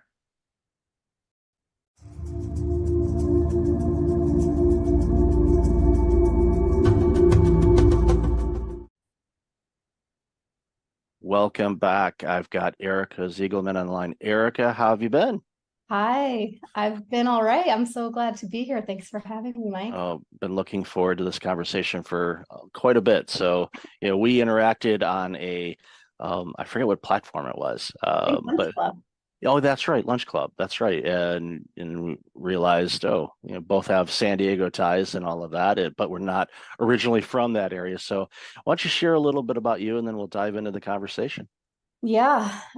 So my name is Erica Ziegelman. I'm an integrative leadership coach and a former media executive, worked in advertising for agencies, startups, tech companies for about 15 years before having my own journey with burnout there and back a couple of times, and then decided to educate myself and acquired a new toolkit of skills. And now I support leaders who are in corporate so that they can tend to themselves and be more conscious leaders and avoid burnout. So we clearly had a lot to geek out on together. Oh, absolutely. And one of the things that always comes to mind too, when I think about people that are working in the corporate space that are dealing with burnout and all of that, there's many of us that have left corporate, quote unquote, and went on our own or doing something else, maybe a nonprofit or who knows. But the key thing to remember is we can't have everybody leave corporate because of burnout, because then there won't be any corporate. Exactly. So we have to approach this from a different vantage point, with the goal, of course, is to make those important people in every layer of the corporate entities healthy and productive, and actually reaping the benefits of their work and enjoying what they do again. And there's a lot of people that do, and it's not we don't want to paint this picture where 100% of people are burned out. We're not there yet, and I certainly hope we never do get there. But depending on the industry and depending on the role, the numbers are higher than other areas, and it's alarming because you know what burnout tastes like. I know what it tastes like. It's not fun. I don't like seeing people go through it. I don't want them to go through it. I know you don't either. So it's that's why it's so important for the work that we're doing, is to show people there's a way out of this, and you can still stay in the type of role that you're in right now. Maybe not at that company, maybe you will stay at that company, hard to say, but at least you got to have the tools and figure out why you're burning out, what you're doing, what are the external factors that are contributing to it, and sort through it that way, and ultimately hopefully end up being wiser and healthier and just a better employee and a better person after doing all the work. Yeah, couldn't agree more. And I think with my personal experience and my journey, I had to go through my own personal healing and like really acknowledging what was happening. It took someone else to tell me like these feelings that you're having and this pure fatigue and exhaustion, all these things are symptoms of burnout. And I didn't even realize. So it was like my own aha moment and then my own journey. And then at this time, I was still in corporate, managing client services function at a very large tech company. And I realized I had an opportunity from within to shift how I was showing up and to give permission and model for my team, how to work and take care of myself in a different way that was more sustainable. And I started to notice the ripple effect of that. And ultimately, I decided to remove myself from the corporate environment, but I reach back in now from, with an outside perspective to help educate and uplift and transform those leaders so that they can have a ripple effect. And that's really where I see the impact. When we start with the leaders, they are modeling it for the generations, the rising leaders that will follow them. And we can have that be a toxic model, or we can have it be a healthy, sustainable model. We just need to teach them and guide them how. And that's the key thing, is just teaching them, because the way that they learned was probably a combination of the leaders or executives that they've worked with in the past, and they kind of borrowed some habits, some good, some maybe not so good, and that's just how they do it, and they can't approach things in a different way. And having somebody like yourself that has obviously the corporate background, they'll listen to you because you've been in the trenches. You know what it's like, and you can say, yeah, there's this and this, and here's a different way to approach it. And if you do this, then you will get better performance out of yourself, and you'll get better performance out of your team because they're mimicking you. And that's the thing that a lot of executives don't really notice, is that their team is behaving the way that their executive is. So if they're working 18-hour days, sending emails, 11 p.m. on a Saturday night and doing all this work, your employees are thinking, well, that's what's expected of me. And many executives would say, if you ask them, do you expect your employees to work at Saturday night at 11 o'clock on a non-urgent matter? And they'd say no. So, well, you're sending them emails, and Right. they think that you need to respond that. Now, they're out, they might be at the club or out to dinner or a concert or something like that. And all of a sudden they get this Slack message of need to update this presentation. And all of a sudden that's the only thing that's on that employee's mind right now. To be completely removed from wherever they're at. And it's like, I always tell people, it's like, as hard as it is, like, just put your phone on do not disturb. I know it does have an off button. I found that on my iBinky not too long ago. I'm like, this thing turns off? Wow, I didn't know that. I knew it'd die if it ran out of battery, but you could actually choose to shut this thing off. Wow. That must have been a new feature. I don't remember that before, but I'm kidding. But most people won't. Exactly. And the percentage of time, depends on the industry and the field that you're in. If you're in healthcare, this might be very different than you work in media, but it's very rarely a true emergency, right? A true business emergency that needs to be attended to in that minute. But like you said, it hijacks your attention. So even if there's nothing you can do about it, or it's not necessary for you to take an action, you're now taken out of the present moment and having a parallel experience to what you're actually doing, and which also means that we don't have that time to recover. So I think staying in that constant state of vigilance and like always waiting for that next Slack to come in or email to come in, or urgent request from your boss or your client, like keeps us in this elevated, activated state with adrenaline and cortisol constantly running.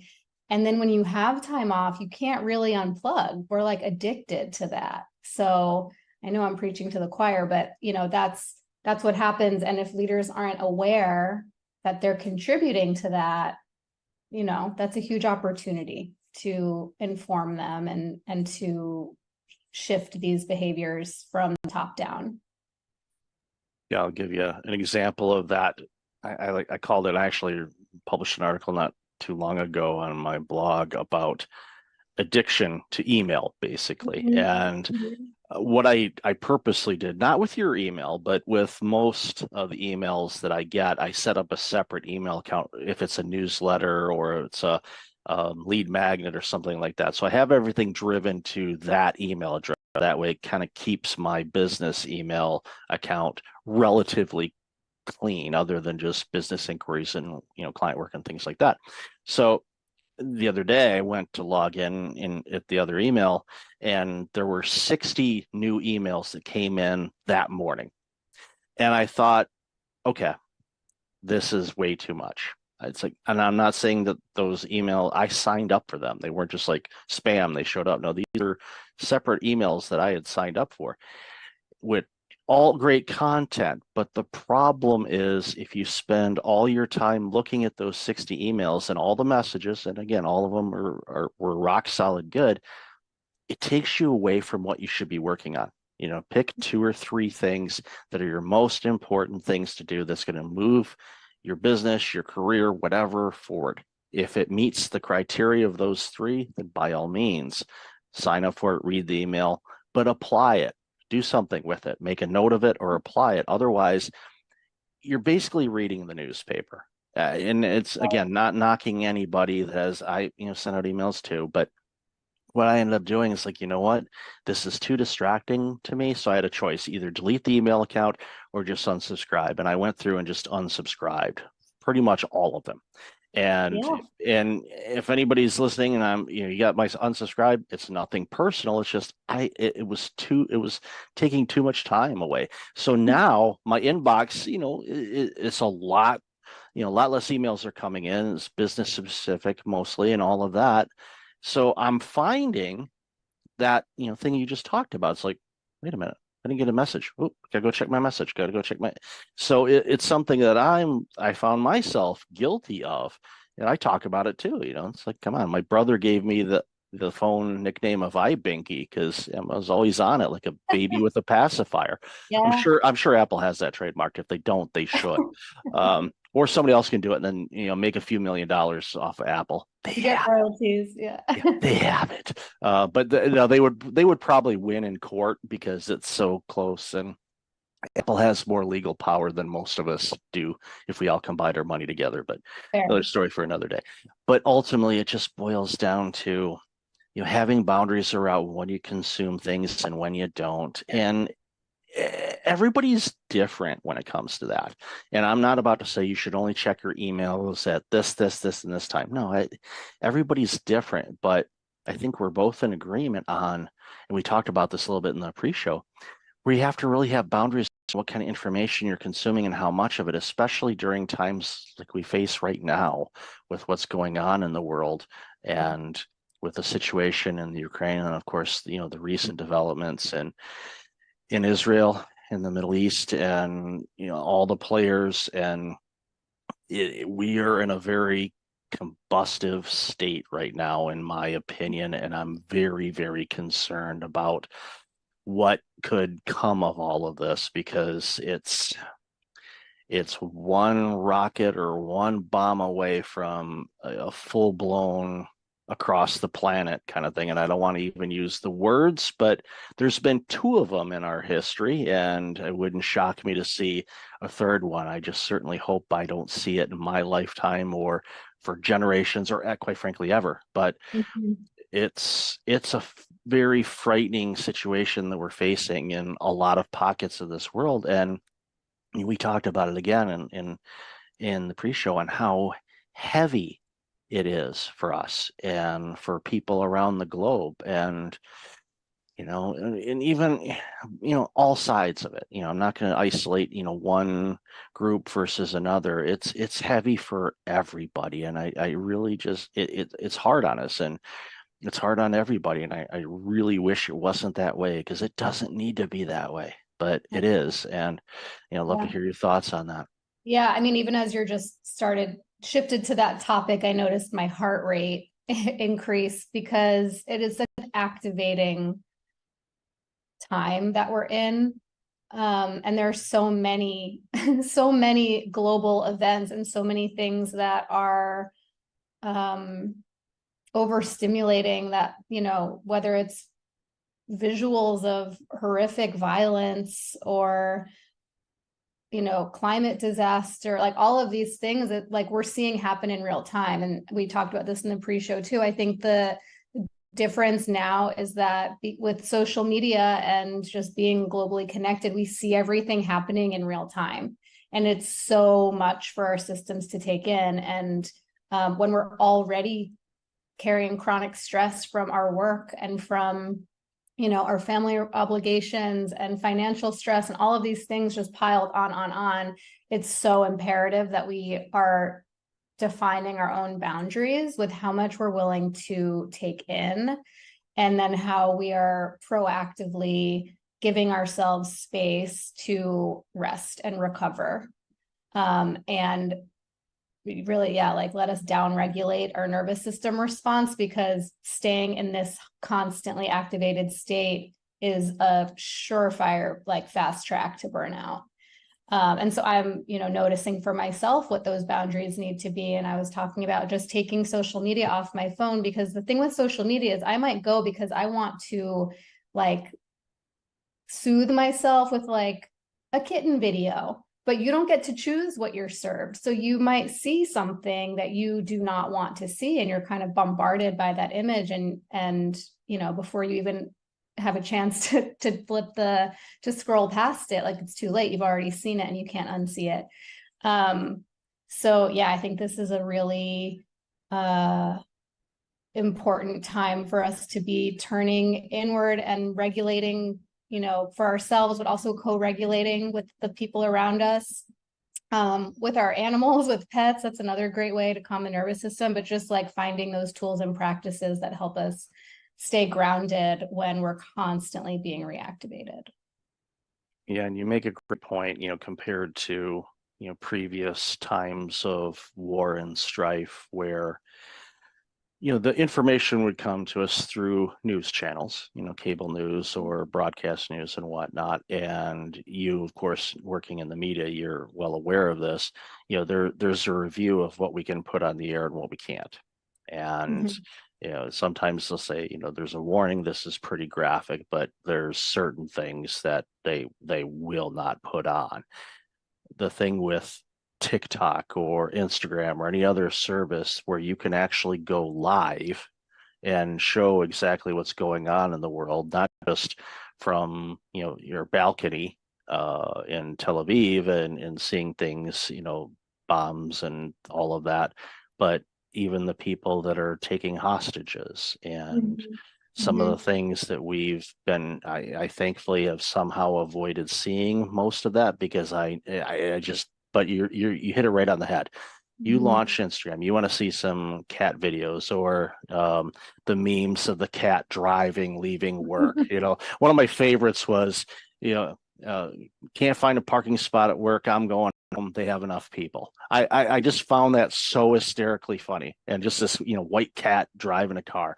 It's comical, and we need that type of silly humor in these really heavy times. But unfortunately, you launch it, it's kind of like a social media roulette. You're like, what am I going to get here? And it could be something, again, depending on who you follow, and it gets to the point where it's like, okay, do I unfollow everything? But you have to understand, the algorithms on these things, they will feed you content that you may have liked or looked at before.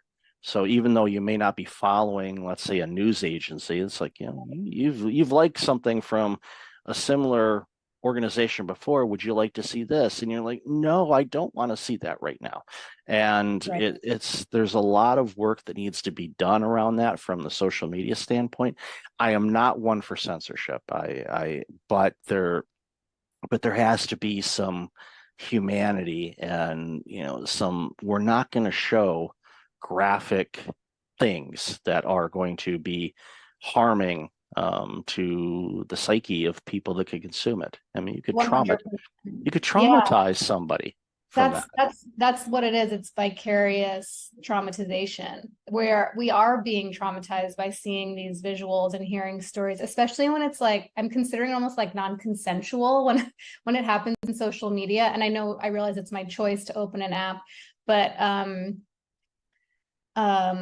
we can be traumatized. We are being traumatized by seeing this and hearing the sounds and the stories. And I'm not advocating for putting our heads in the sand either and not being informed, because I think it's really important to be educated and to understand the situations that are happening. Just from a political perspective, we are like all connected, a humanitarian perspective more than anything, but to do it in a way where like it's at a time where we choose, where we feel resourced to do it, where it's not, going to just like take you out of your day when it's just a lot. It's been very, to me, it's been very kind of all consuming this week. So trying to figure this, how to walk this line for myself.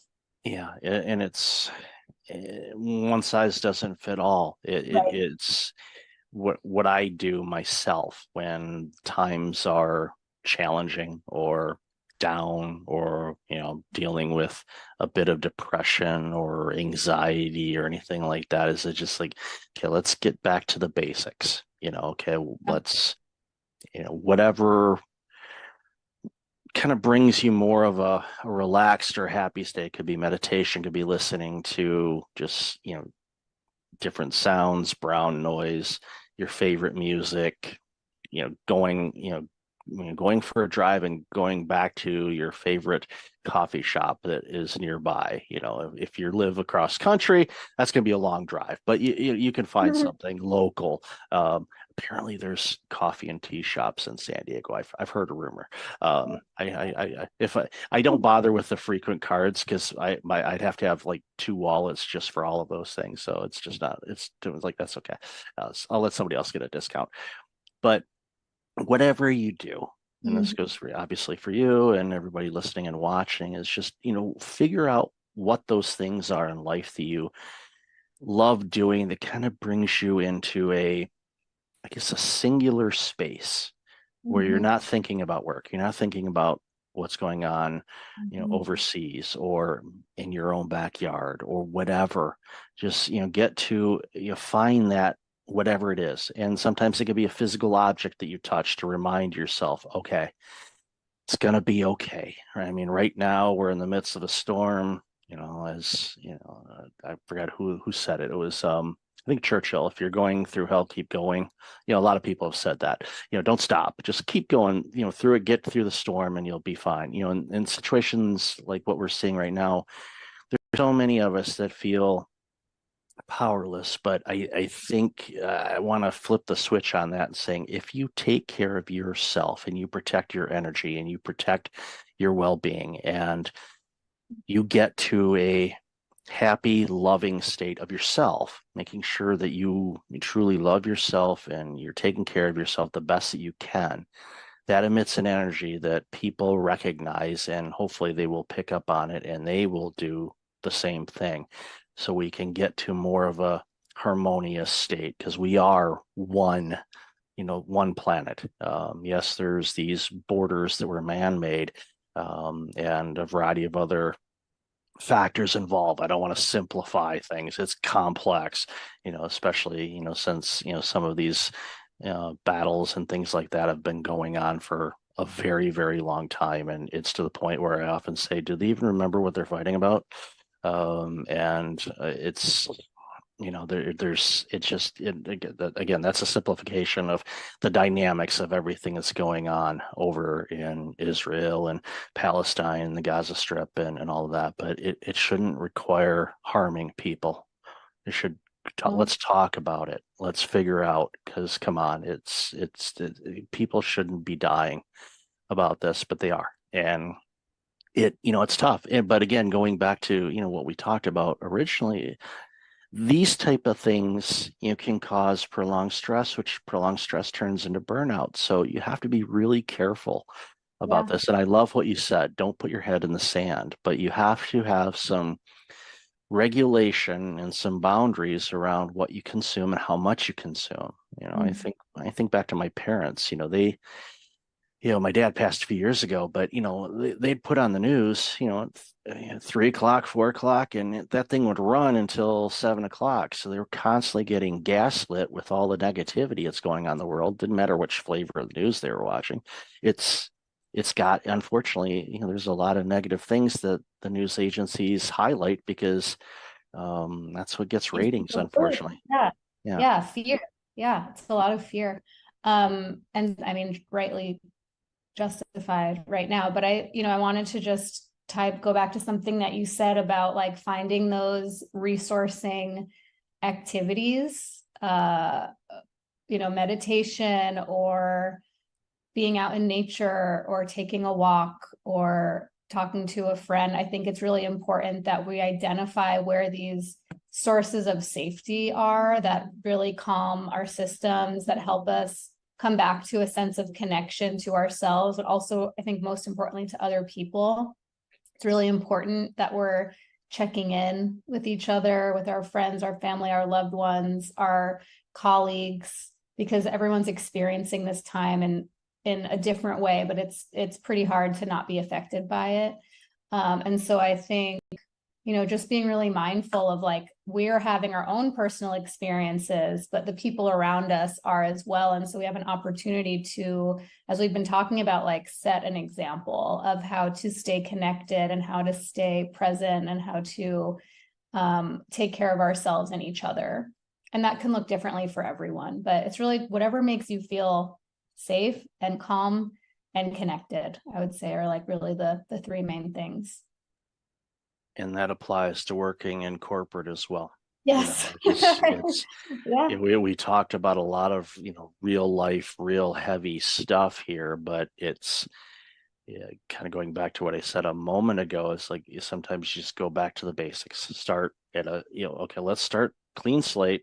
Don't throw everything out, but just like, okay, we're gonna go in a different room that isn't used. Okay, let's kind of map this out. Let's start here and add the things we need to. It's kind of like the junk drawer in a way. And it's probably not a great analogy, but we all have those, where there's a box or a drawer that's just filled with, I'll save this for later kind of thing. And you look at it and it's just like, what in the world? I don't even know what this thing is.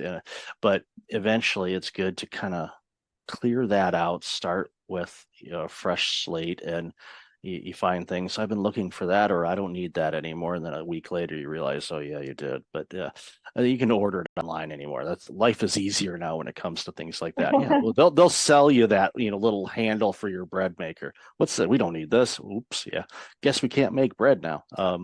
But at the end of the day, it's just a reminder for all of us we have to take care of ourselves before we can take care of anybody else. And when we do that, and we find, and it takes time, because especially when, and this, when people are burned out, they've kind of forgotten how to take care of themselves.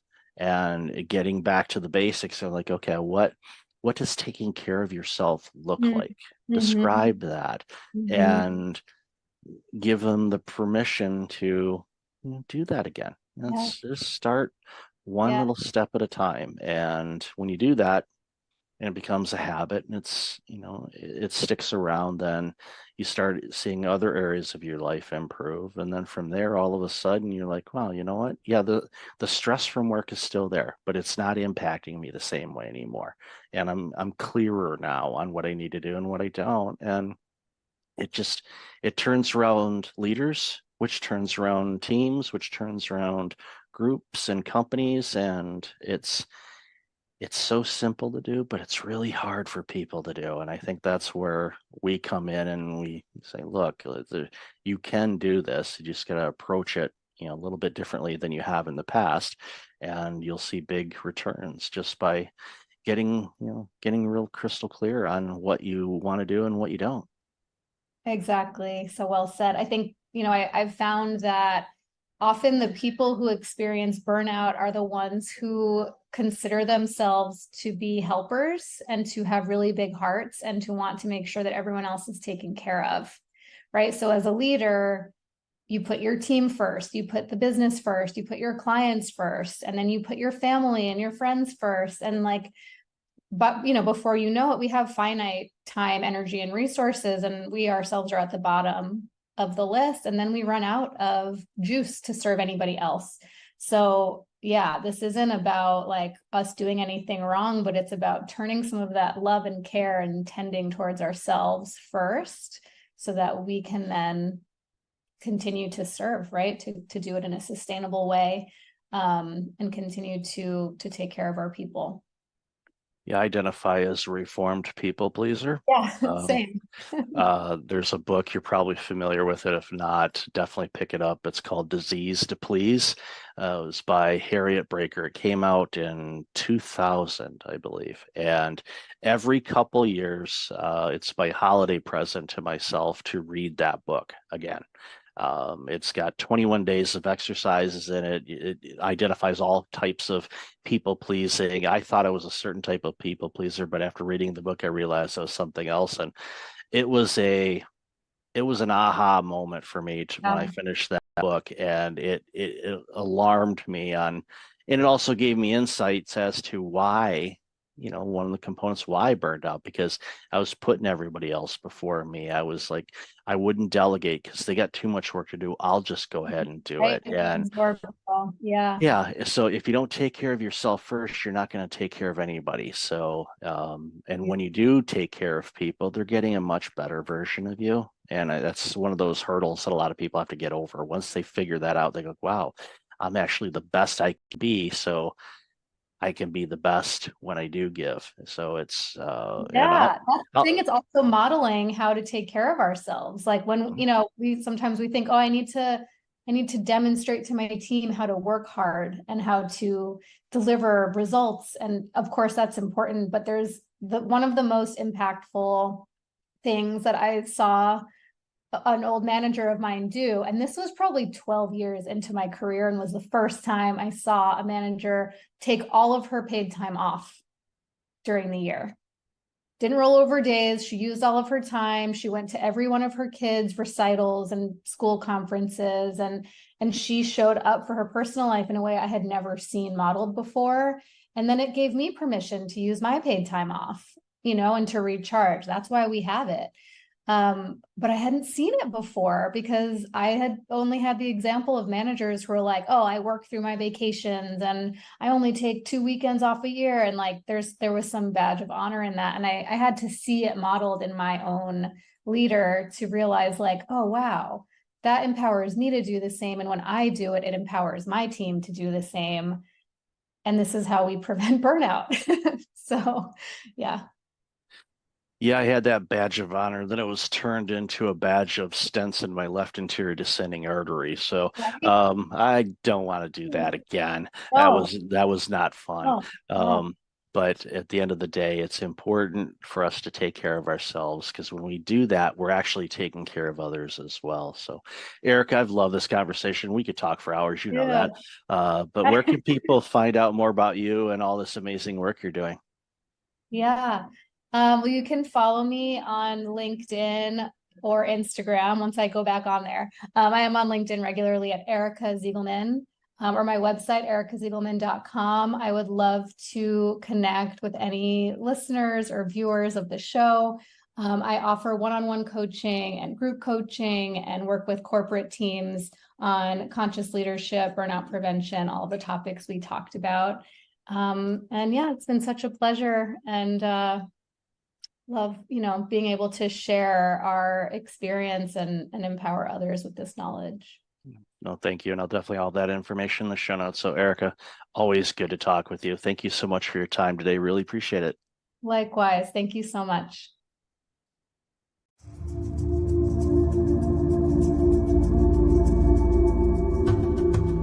Welcome back. I've got Rachel Gogos online. Rachel, how are you? I am doing great. How are you, Michael? I am awesome. Been looking forward to this conversation for a while, so I'm looking to dive into the work you do and jump into the conversation.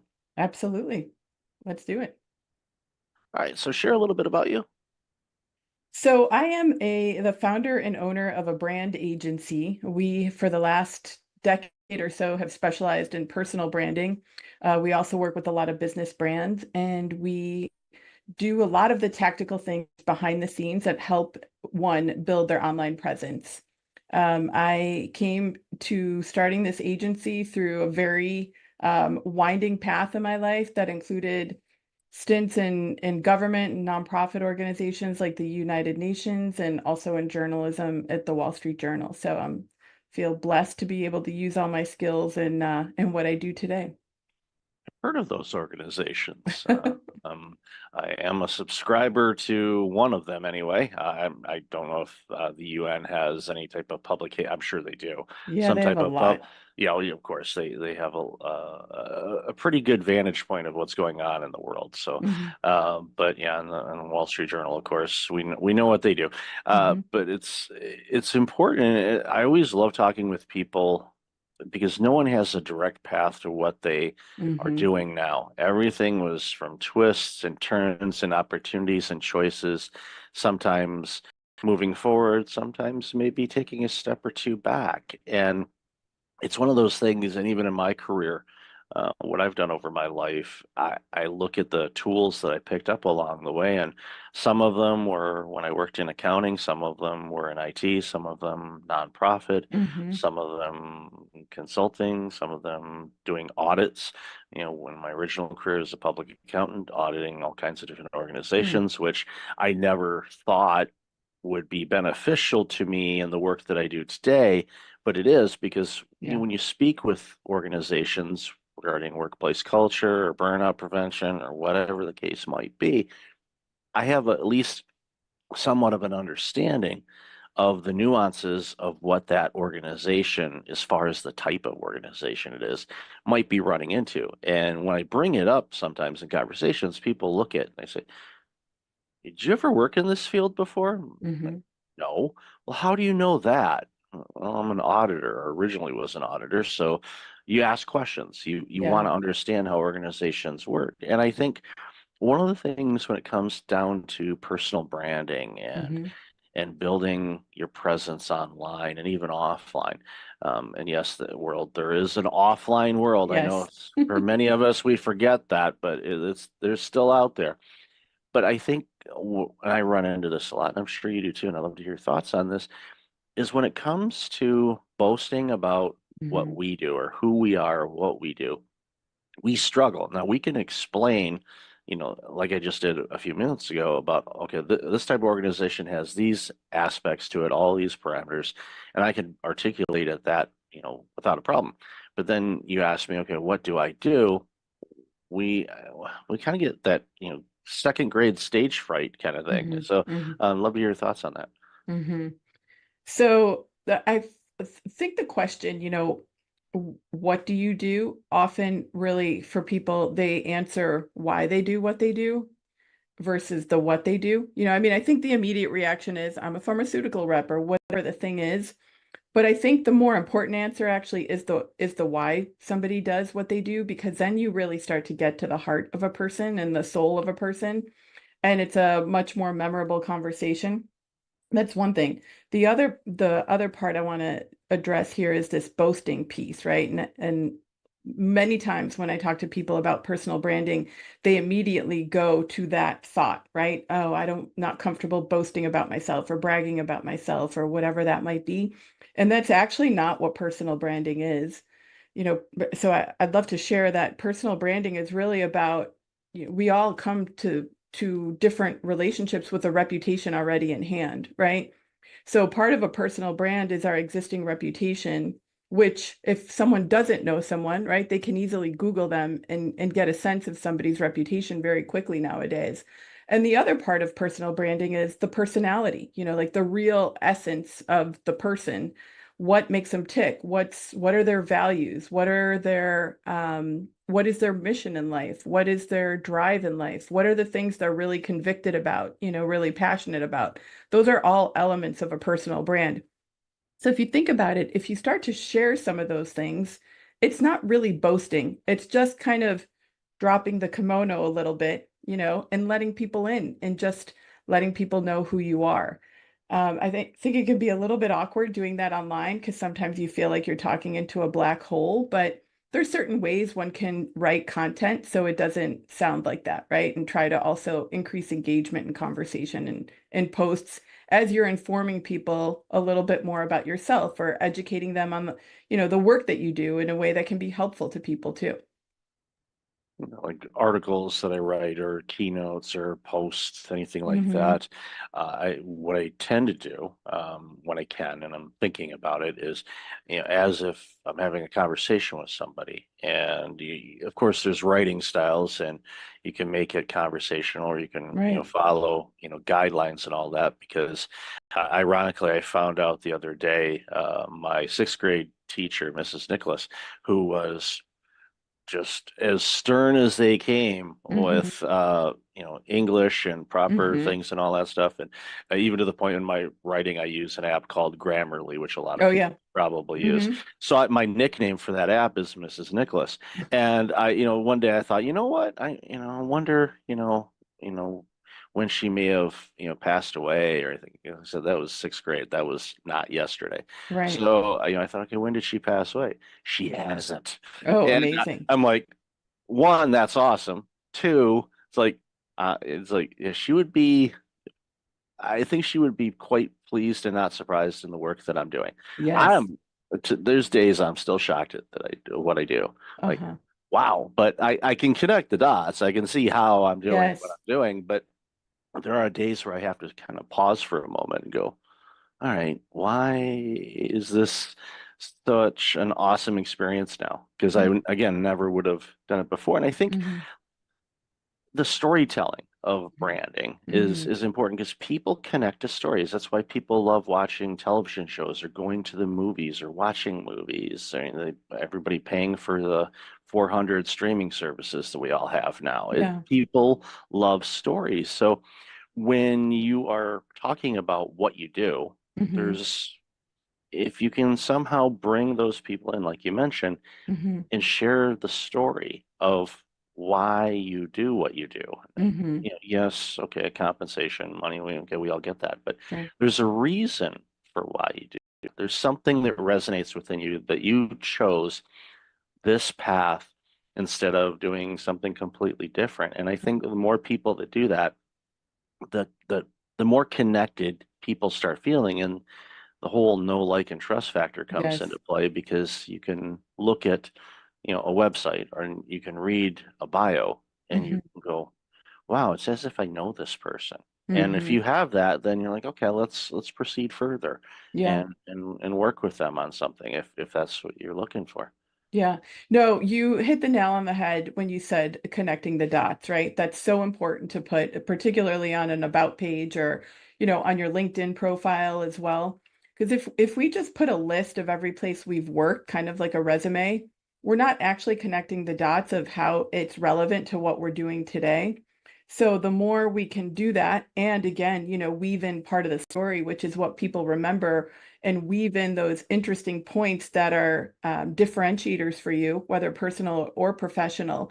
Again, like those little things are memorable, but there also could be great connection points to someone who is looking for an accountant, let's say. But you also mentioned that you love to bake bread, right?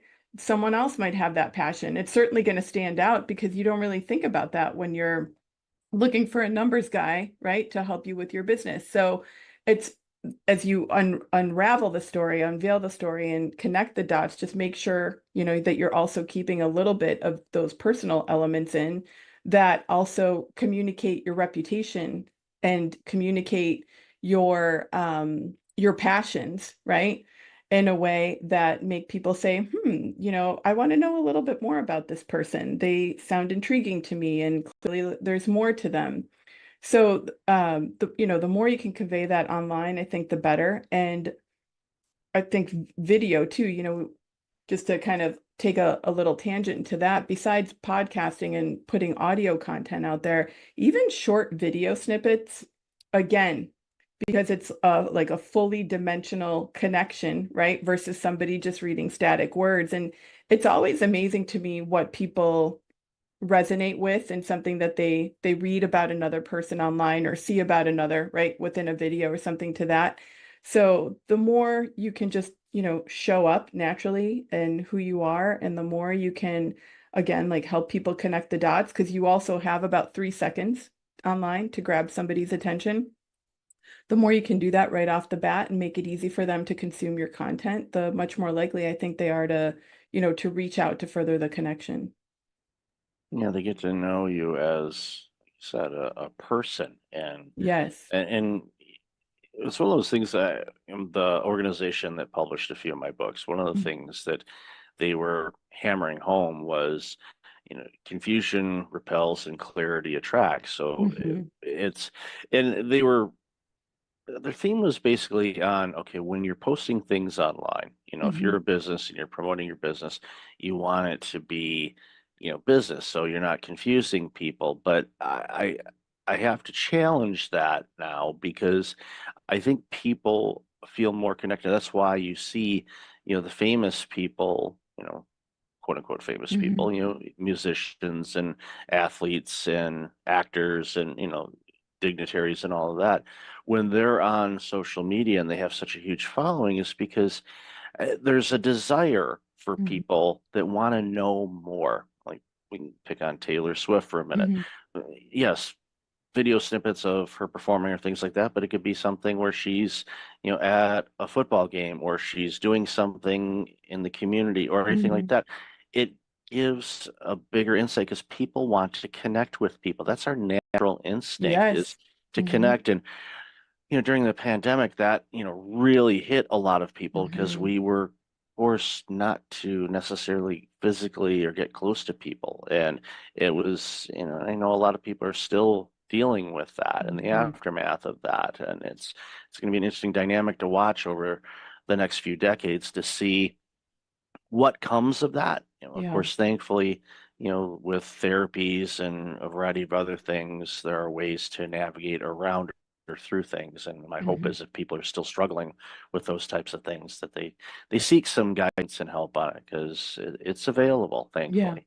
But at the end of the day, I think we have this connection. We want to connect with others. We don't want to Right. feel alone as an entrepreneur or a small business owner or a Mhm. dentist. We joked about this in the pre-show. Okay, everybody pause for a minute and go brush your teeth. Okay, there. Mhm. I put it in. Um, uh, Shout out to my dentist family here. But what we got to do, I think, when it comes to our branding and our website and our business is, yes, we have a product or service that we're marketing. Right. We get it. But the more human you can be, I think the more connected you will be, and the customers you get are going to be better customers for you because Absolutely. they're longing for that type of engagement. They don't want just a transaction. They No. want an experience. That's why when I go to a restaurant, I prefer local ran and owned restaurants than chains. Nothing against the chains, but Right. knowing the people, and if you go there frequently enough, they get to know you. And then for some reason, like, there's this one restaurant that my wife and I go to occasionally, and one of the waitresses there, she is on my backside every time we come in. She's like, Mhm. "You're not getting a menu today," and I'm like, "What? What are you doing?" And she picks on me like no tomorrow. But of course, my spouse loves that Mhm. amazingly. I roll with it. It's kind of fun, but you wouldn't necessarily get that if you just went into a chain restaurant. Even if you go there a lot, it's different. Yeah. So it's one of those things where, again, that connection piece is so important. I think a lot of people miss that when they're working on Yeah. their talks or their speeches or their branding or their marketing. Yeah. Yeah, and that's why it's so important to put things like the causes you care about, right? Or your convictions or your values out there because those are opportunities to connect more deeply with someone. And I read a stat, actually the study came out a couple years ago, but it's that 3/4 of Americans are actually more likely to trust someone with an established personal brand.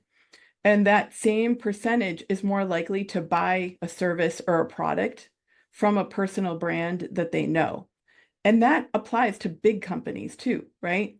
When you have a sense of what that company or the founder of that company stands for, just like you were saying about supporting certain restaurants, right? Because they're local versus the chain. But we also do that when we're thinking about like major purchases. If we know that a company is supporting, I don't know, say a local shelter or whatever else it might be, right? We're more likely to support them. So, um, again, the more we can help people connect with us and just really truly show up as ourselves, I think the more likely we also are to grow our businesses, and convert people, as I like to say, from browsers to buyers. You bring up a good point, and I think again, it's something that just came to me right now. When we start thinking about what we value and what we find important, like the restaurant analogy, or you gave a Yes. great example of, supporting a local small charity Hmm. versus a large national or Hmm. international one. Again, nothing wrong with any of them, Yes. but it you connect to that and you go, okay, why is that important to me? Okay, now what would be important to my potential customers, clients, friends? What would be important to them? What can I do to Hmm. help create that type of environment where people recognize that and feel that, where they Hmm. feel, again, going back to what I said earlier, it's more of a connection instead of just a transaction. And Yeah. those are the things I think that really helps people stand out. So thank you for sharing that component, because that really that struck a chord with me. I mean, our entire conversation has, but for some reason that one clicked for me big time, because now is something that I am going to go back and think about. Again, the work that I'm doing is like, how is this benefiting people? You know, Right. it's Yeah. what is there something here? Am I doing it for an ego stroke, or am I doing it to provide benefit and value to Of somebody where it course. can help them Yeah. get to where they want to go? Right. And one more thing about that too, the values and sharing more and expressing more. I think it needs to really come from the core, from a real true place. It's great to think about what's important to your customers, especially if you're a local business, right? You really want local to survive and thrive in every industry. And that I think a lot of companies have been suffering since 2020. But back to the piece of thinking about aligning with others around those values, I think it's okay to be polarizing. Meaning, I'll give you a specific example. We're working with a client who is very convicted about certain things going on in the world, you know, around COVID, around rights, around medical rights, around schools, school districts, what's going on in those places. But she also has a part of her personal brand where she's a holistic business person, right? Talks a lot about gut health and you know, certain other things in that arena. And we were talking about how much of those two pieces, right, do we make visible, right? You've got these real strong beliefs here that can be very polarizing for some, but you're also this incredible business person with great experience in building up these health and lifestyle brands. So, you know, what we deducted is like, it's okay.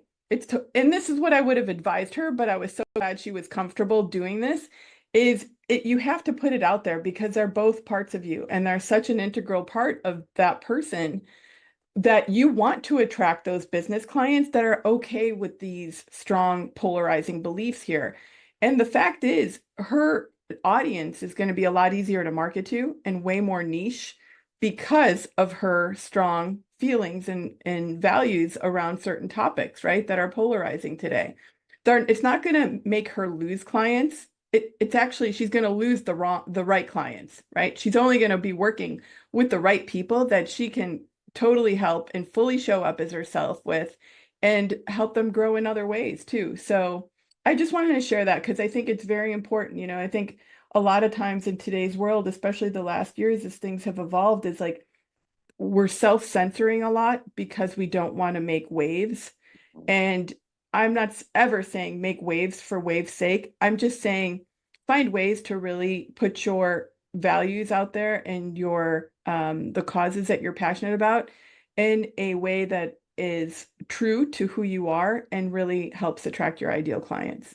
I love that you said that because it can be polarizing, and yeah, there's definitely a fear where they say, okay, if I, am on one side of a political fence versus another, or, based on causes or beliefs or rights or anything like that, that I, could lose clients. Yeah, And you put it quite well, where you'll lose the wrong clients or you'll lose the the right wrong, clients. or you'll Yeah, lose the right I almost clients, said excuse that me. too, though. Yeah, Yeah, but it's like they're wrong for you, but they're right to lose because they're exactly. not in alignment. Because it's like if you're hiding something back, and let's say you are, an ultra conservative or an ultra liberal, it could be either Yeah, sense, and you're working with a client that is, maybe the opposite of your right. beliefs. Doesn't mean you can't work with them, but a lot of times you think that or maybe you're acting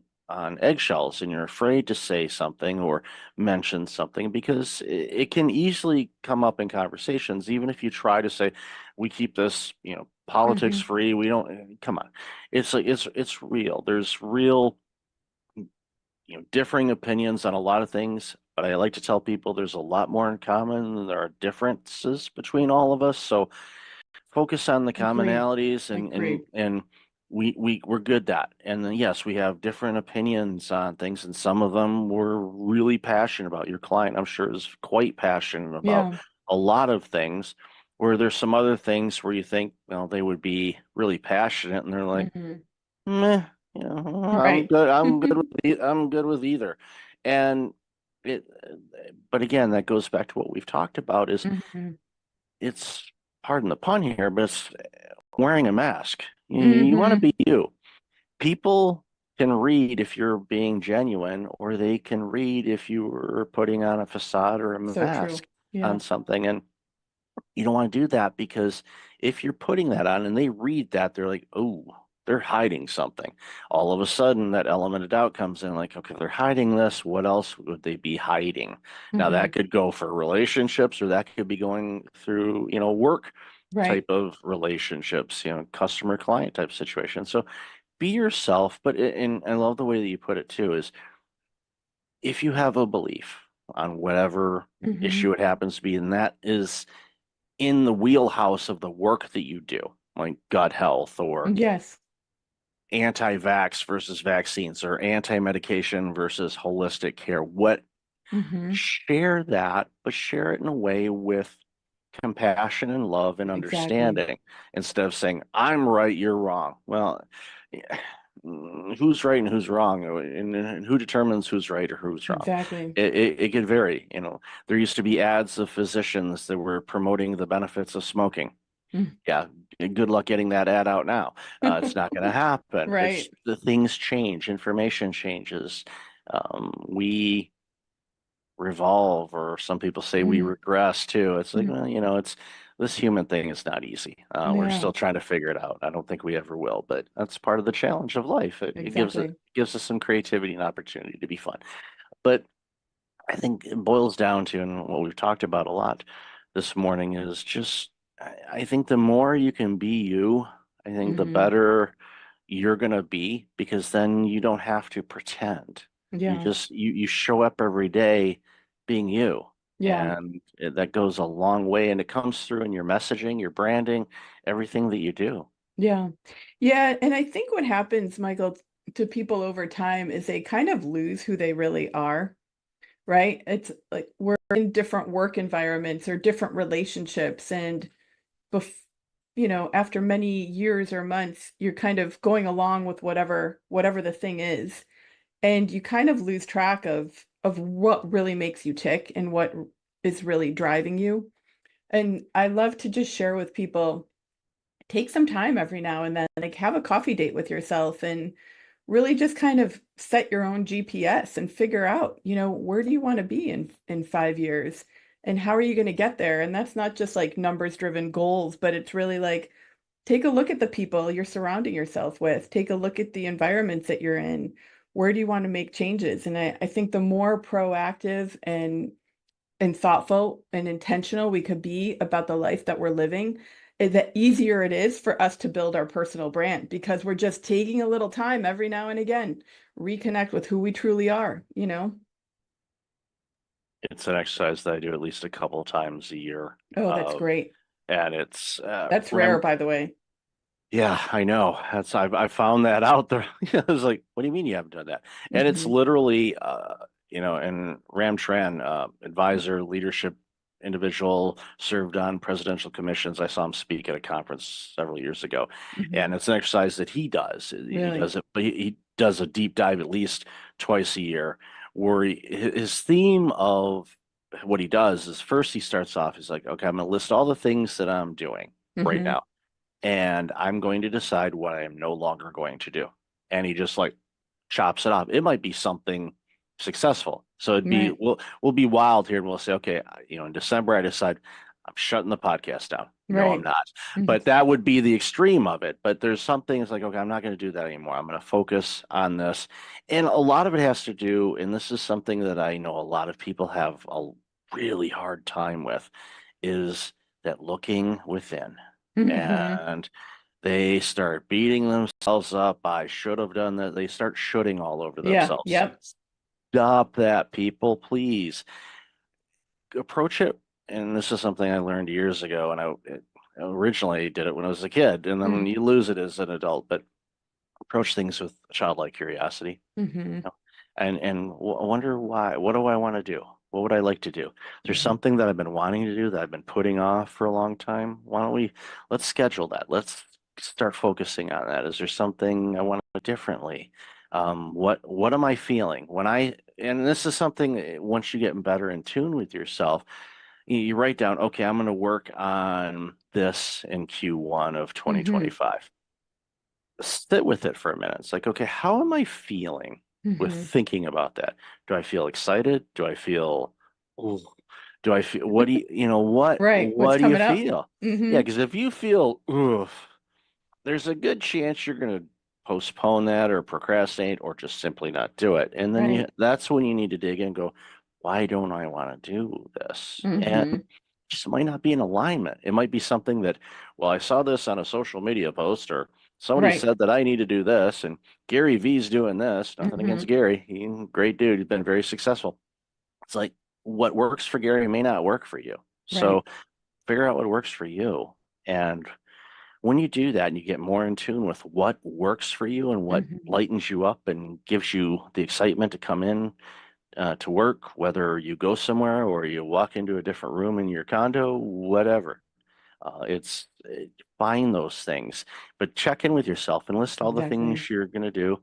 How do they make you feel? And if there's something that's like, dig in deeper and figure out, Hmm. okay, why am I, dealing with that? It could be a past trauma. It could be a variety of different Hmm. things. I don't Hmm. know, but sit with it and figure it out, and then you'll realize, okay, this is a hurdle. And I tell you what, and from personal experience, when you get over those hurdles that Hmm. were a big block for you for a long time, and you get over it, and now you thrive in that arena, I tell you what, it's an amazing feeling, and I Yeah. really encourage people to do that. Yeah, absolutely. I couldn't agree more. And I love that you take the time to do exercises like that.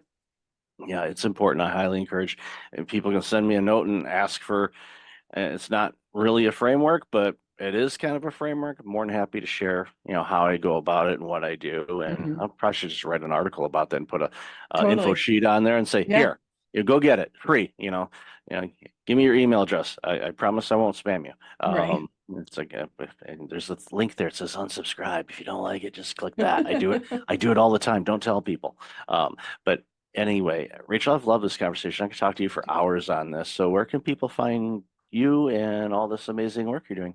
Well, the best place is either on our website, which is thebrandid.com. We've got a form on there on the contact page that comes right to me and a couple of my teammates. And I'm also pretty active on Facebook and LinkedIn, just under my first and last name, Rachel Gogos. And we also, back to the soul searching piece, actually, we've got a personal brand guide that outlines our framework for your audience if they want to take a little time with themselves, have a coffee besides your amazing methodology, which I'm sure will be great when you share it. They're welcome to also use this tool. It can also help them professionally in how to position themselves too.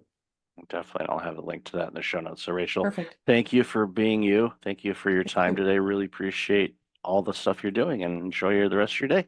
Thank you so much.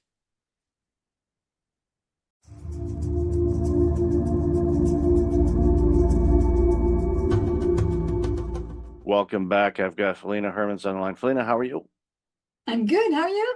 I am awesome. I've been looking forward to this conversation for quite a bit because the work you do is very, very important for our future. So, why don't you share a little bit about you and the work you do, and then we'll jump into the conversation. Yeah, so my name is Feline Hermans. I have two jobs.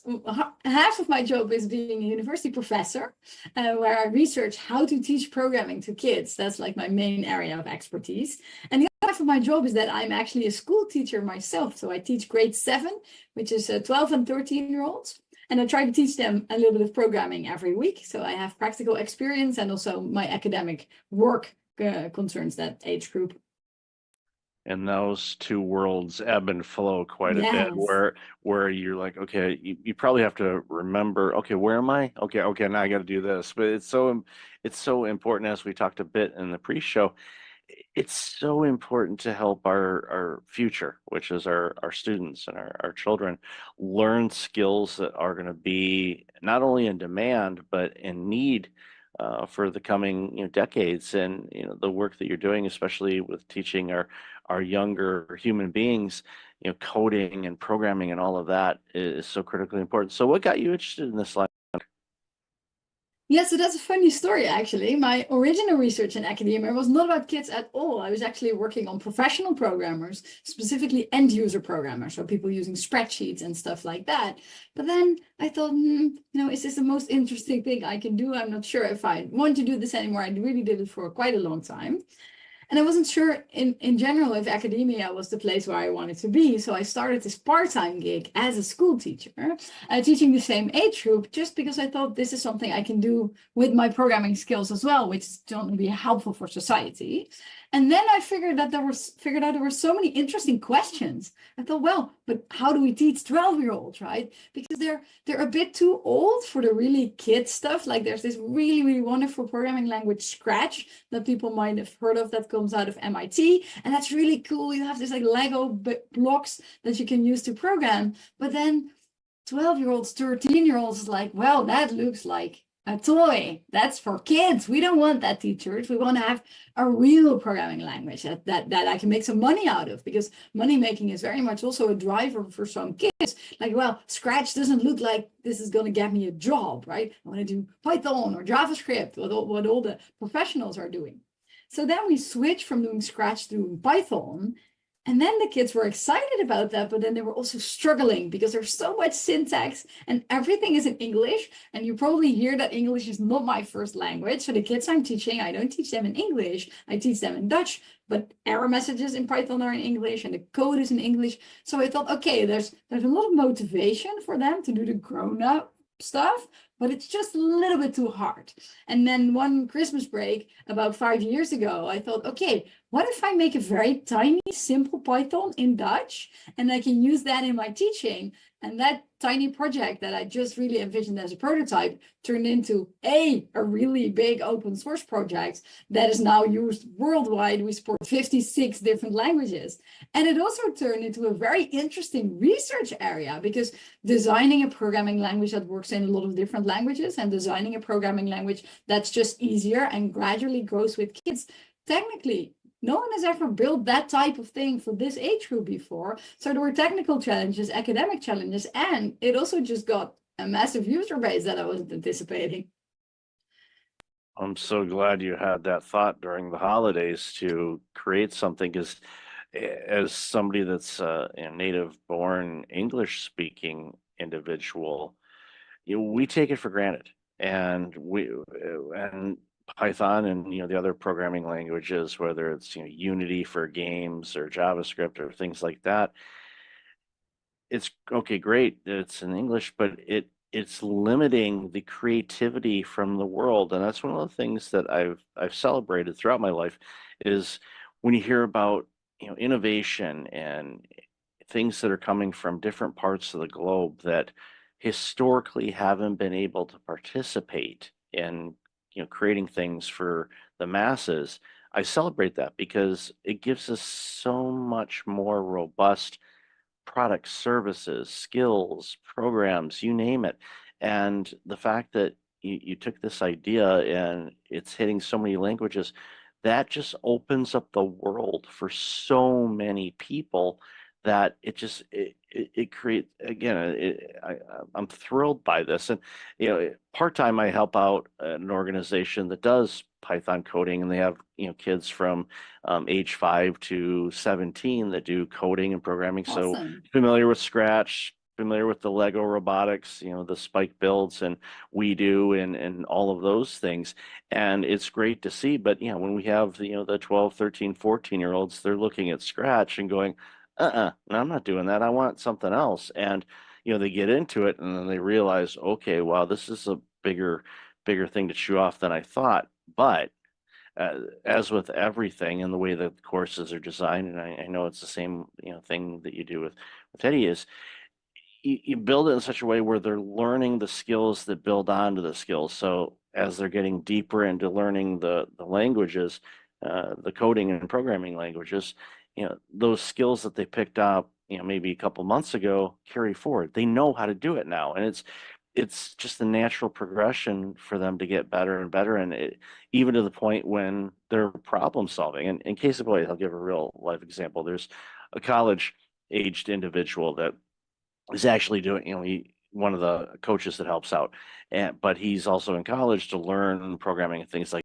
that. And he brought in some programming. His code was broken, and for the life of him, he could not find it. So I can't find this. And I asked him, and this goes back to my spreadsheet days when I was originally an accountant. It's like sometimes you just got to step away from it and look at different things. Read a book or go outside and stare at the clouds. Don't stare at the sun, kids. Just a reminder.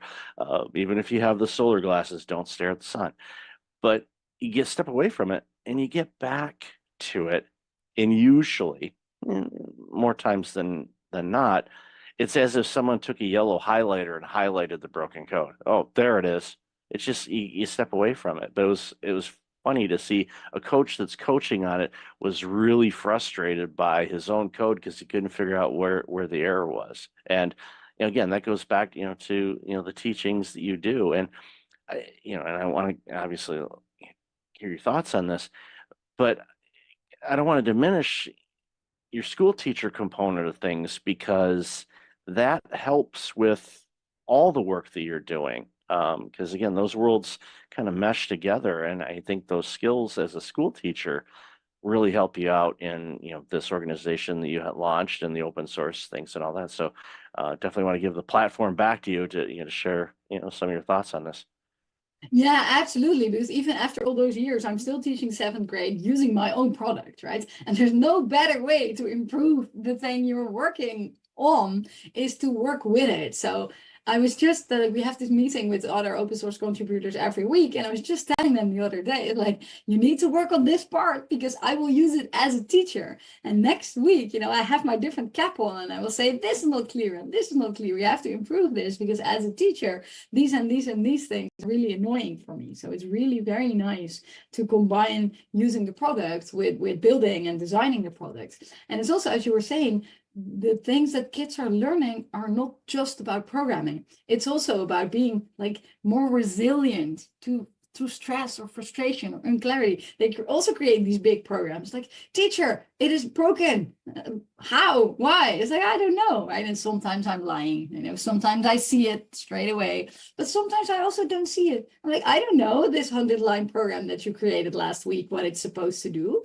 I don't know, but here's a debugger, right? So we can step through the program and then it will tell you at least what it's thinking it should be doing. Or here's some techniques, you comment out this code, you look at the values of variables. So we give them these techniques, and these aren't heady techniques. They are programming techniques. And maybe there are even techniques that go a little bit beyond programming. We're like, okay, what is this supposed to do? Why isn't doing that? Just taking a step back and doing some analysis work. And it's really very, very fun and valuable to have kids then come back 10 minutes later say, teacher, I know what's wrong. Like, awesome, right? I didn't do any work. I just told you to use these techniques and then you figured it out. That's very, very cool. It's giving them life skills. And I love that you mentioned that. It's giving them some resilience, some perseverance, the problem solving. It's not, here it is handed to you on an iPad, all works, everything's functioning properly. No, and as in life, there's challenges that we face, there's problems we encounter and difficult situations, and figuring it out and using the skills and the knowledge and the tools that are available, using a debug tool. It's one of those things where, and I don't know if you do this or not, but I'm guessing you probably do. It's like, okay, before you run the debug tool, just take a glance and see.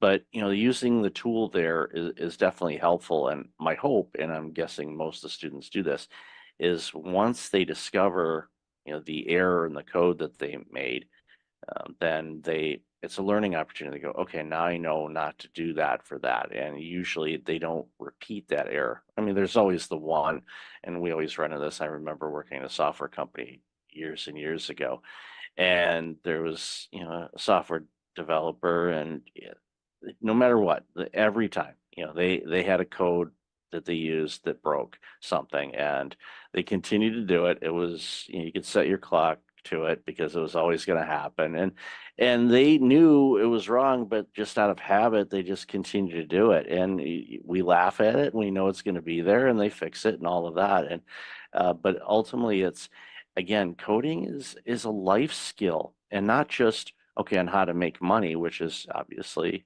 kind of how the system works, but it also helps you navigate through other non-coding situations in your life, problem solving, communication, analyzing things, taking a step back and reflecting on it. And when you do that, it's so foundational. And I think it's for students that are interested in doing this, I highly encourage them to do it.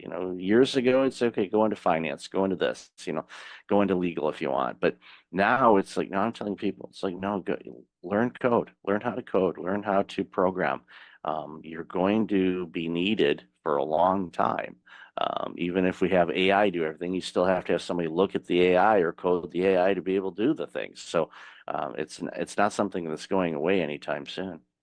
No, and it's also an awareness about what technology is, right? What I'm seeing with young people, but actually also with adults that don't know any programming, is that they think that technology, software, the internet is just something that exists like oxygen in the air, right? But once you've done a little bit of programming yourself, you're like, hey, wait a minute, someone created this website with a goal, right? Get a scrolling Instagram, and they're like, wait a minute, someone created Instagram, and then they created it in such a way to keep me addicted. Like, this is the goal. It's not an accident that I want to keep scrolling. It's actually something that someone programmed in. So that awareness that all technology is human made and that decisions went into the internet and Instagram and Facebook and WhatsApp and whatever, that too is something that they're learning from a programming class that isn't necessarily, oh, now I know how to program. It's also, aha, everything on the internet is programmed by someone, which also I think is a very, very valuable lesson in terms of, for example, AI, that they don't buy all the hype that some adults are peddling, like, oh, AI can think, it's going to take over the world. They're like, wait a minute, someone made the AI. It isn't something that just exists out of the air. It's important to remember that. And some people say, are you afraid of AI taking over the world? It's like, well, if it can do my work without me having to do the work and I can relax, I'm okay with that, I guess. But as long as I continue to get to create, that's what's important. But Yeah. it's as with everything. And we remember when the internet first was launched to the public and all that. Oh, this is going to take care of this and eliminate these jobs. And no, it ended up creating a lot more jobs. And I think AI is going to do the same thing because it's going to open up some creativity for opportunities to do different things and free up people to create other things that they can't because especially in the administrative side of things, where it's like, okay, research or building up websites or things like that, but again, it boils down to this. It's like, yeah, if you give it a simple instruction, it's going to give you a simple output. If you want it to do additional things, it's just like anything, you have to give it the right amount of instructions to do what you want it to do. And sometimes even that, it doesn't do that. We see it with image generation, for example. It's like, okay, create an image of two people sitting at a cafe. Well, it'll probably get that right, but you never know. It might come up with something like, okay, that doesn't look like a cafe. It's and again, there's coding behind that. It's just not this mystical thing in the sky that goes, okay, we're just going to create an image. There was actually coding behind that. Exactly, yeah. And even if you use an AI for coding, then checking if there's two people in a cafe is relatively easy. But if a lot of code comes out, then you still need some understanding, like what exactly is this doing? Isn't this doing extra things? Sometimes, of course, my students in class think that they can use an AI to generate codes, but then immediately, I catch them because like, why are you defining 3 variables here that you're not even using, right? Oh, well, I didn't notice it was working. It's like, yes, I see it's working somewhat, but you're doing things that don't really make sense if you know enough about coding. So for a very long time going forward, people that are using AI to generate code will still need understanding of code to figure out if it's not making mistakes that are maybe so simple as defining extra variables. But of course, this could also be security vulnerabilities, accidentally leaking information. So you will still need this knowledge, even if you're using an AI for coding, to evaluate the code. I'll use this simple analogy. You have a fancy coffee machine at home where you put in a pod and you push a button and it makes you a cup of coffee. Okay, great. That's easy. But if that machine breaks and you have to make coffee, you're like, okay, how do I make coffee without a machine? Yeah. A lot of people like, I don't know how to do that. And it's like, well, I do because I've done it. And as long as you have coffee grounds and a way to filtrate it and Mhm. an H2O, you're good. Will it be as fancy as that pod? No, but it's still going to be coffee. And it's a simple analogy, but it's Yeah. important for you to understand if you have AI do something, you should be able to do it without AI. And that's what's really Yeah. important for people. I don't want people to forget how to do things, because if things happen, internet goes down or things like that, it floors people, and they're like, "What do I do?" Well, we're both of the age that we remember a time in life where we didn't have a smartphone to look something up, or Yes. Or the maps, internet in or general. yeah, we how do you know how to do this? Like, we learned how to do it before technology made it simpler to do, but I still want to know how to do it in case the internet's out or anything else that happens. Ultimately, that's important. And it goes back to the coding. Yeah, you want to understand it. Yeah, oh, it does this, but why does it do that? Get to really understand the commands and the instructions you give, because then it's a life lesson as well, because things we say or things we write have an impact. It's going to have an output, and people or a system is going to respond to what you put in, whether it's relationships or code. It's so critically important. So again, yeah, I'm hammering this, and I know I'm preaching Mhm. to the choir here, but coding is so critically important for people to learn, because it's going to teach you life skills, not just coding skills. It's going to teach you life skills as well.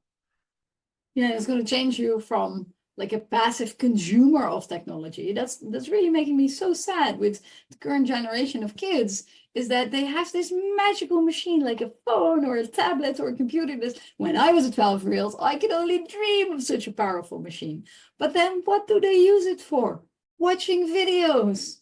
Like, but you could be making videos, right? You could be making your own apps. Oh, there's not an app I like that does this. Hey, but wait a minute, you could do this. And then it's really sad that then this isn't a technology problem, or maybe a capitalism problem, or a Silicon Valley problem, that all the apps, or such big chunks of the apps that kids use, and adults too, are consuming apps. Whereas in the early days of the internet, that probably you also witnessed, and some other people as well, there was like this balance between creation and consuming. All those people had like little websites, GeoCity, or running their own website where they were creating, programming, writing about whatever weird hobbies they were having. There was a balance between consuming and creating. And now it's just almost all of it is consuming. And this is sad, I think, because I'm a creator. I like drawing, I like making clothes, and I just want kids also to be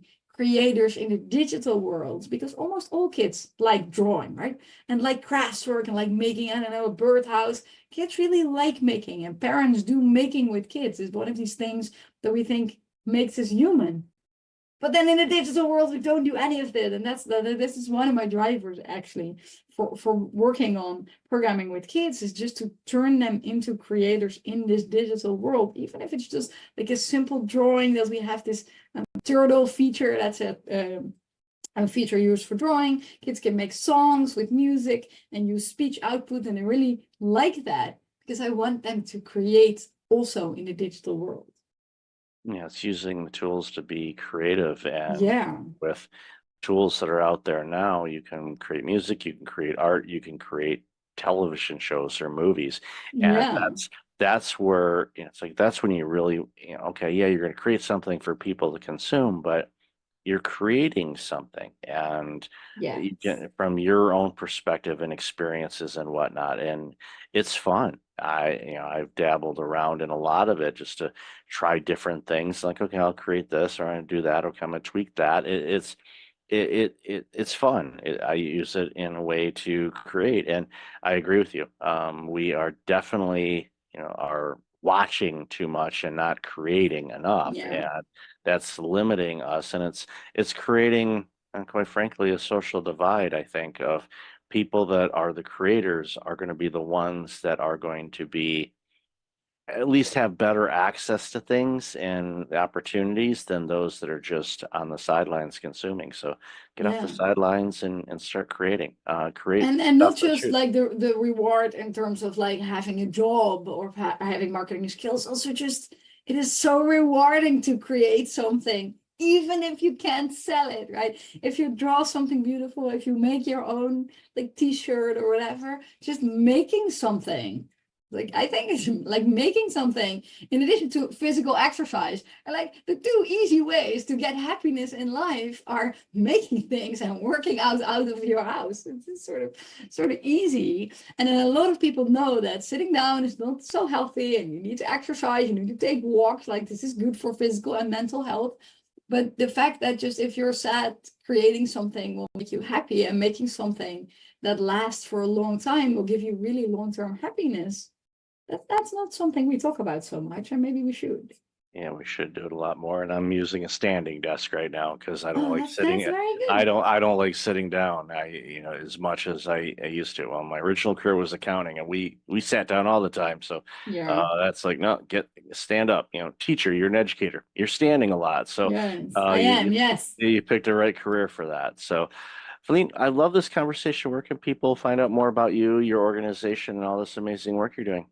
Yeah, if people want to check out Hedy, the easiest URL is www.hedy.org. If you're thinking of joining Hedy, either as a translator, a teacher, or a programmer, the easiest URL is hedy.org/join, where we have introductory material for those three groups, target audiences. And if people want to know more about me, my website is feline.com, FELIENNE.com, where you can follow my blog and stuff that I'm doing as well, my research. I'll definitely have that in the show notes. So, Felina, thank you so much for your time today. Really appreciate you, and congratulations on this very important work you're doing. Awesome. Thanks for having me.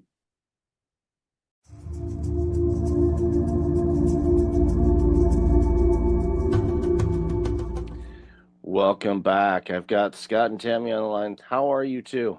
Oh, doing great. Nice to be here, Michael. Yeah, pretty fantastic. Thank you. Awesome. Great to have you. Really looking forward to this conversation. So why don't you share a little bit about yourselves and the organization, and then we'll jump into this really important conversation. Scott, do you want to go first? You go first. All right. I'm Tammy Rogers. Age before beauty. Oh, thanks so much. I am the co-founder and co-CEO of a company called Become More Group.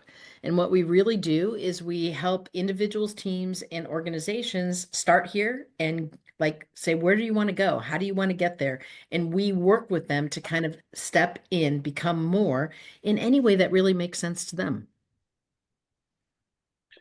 It's important. Yeah, and I'm Scott Bergmeyer. I'm the other and most important CEO of Become More Group. Smart Alec. That's why it's awesome to go second.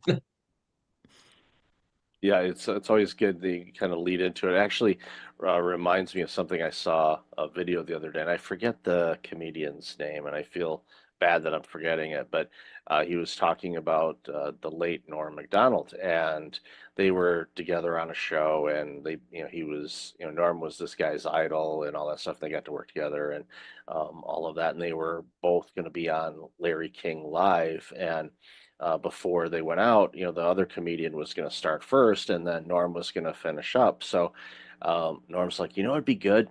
It's like, we go, and then you just go out there and you tell me how horrible of a person I am, and I'm the worst comedian ever, and I'm not funny, and just go on. So that's what that comedian did. He went on there and talked to Larry King and talked about, how horrible Norm was and all that stuff. So then Norm comes up secondly, and just him and Larry, and Larry says, well, tell me about this guy. And Norm goes, he's the greatest comedian, one of the greatest comedians and greatest people I've ever worked with. Because Norm told him he was going to be mean back to him, but he completely did the 180 on him, and he did that intentionally. So he's like, okay, I just railed Norm Macdonald, and he just said I'm the greatest ever. And it's like, oh, yeah. So it pays to go second for sure.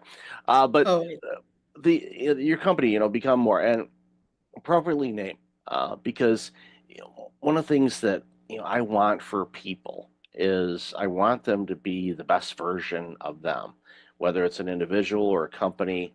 There's always room for growth and improvement because life always throws us opportunities to become more and be better. And I from a society standpoint, we deserve better companies and better individuals We do. because and we see too often, companies just they don't do that. They kind of limp along or they coast or whatever or whatever type of descriptor you want to use.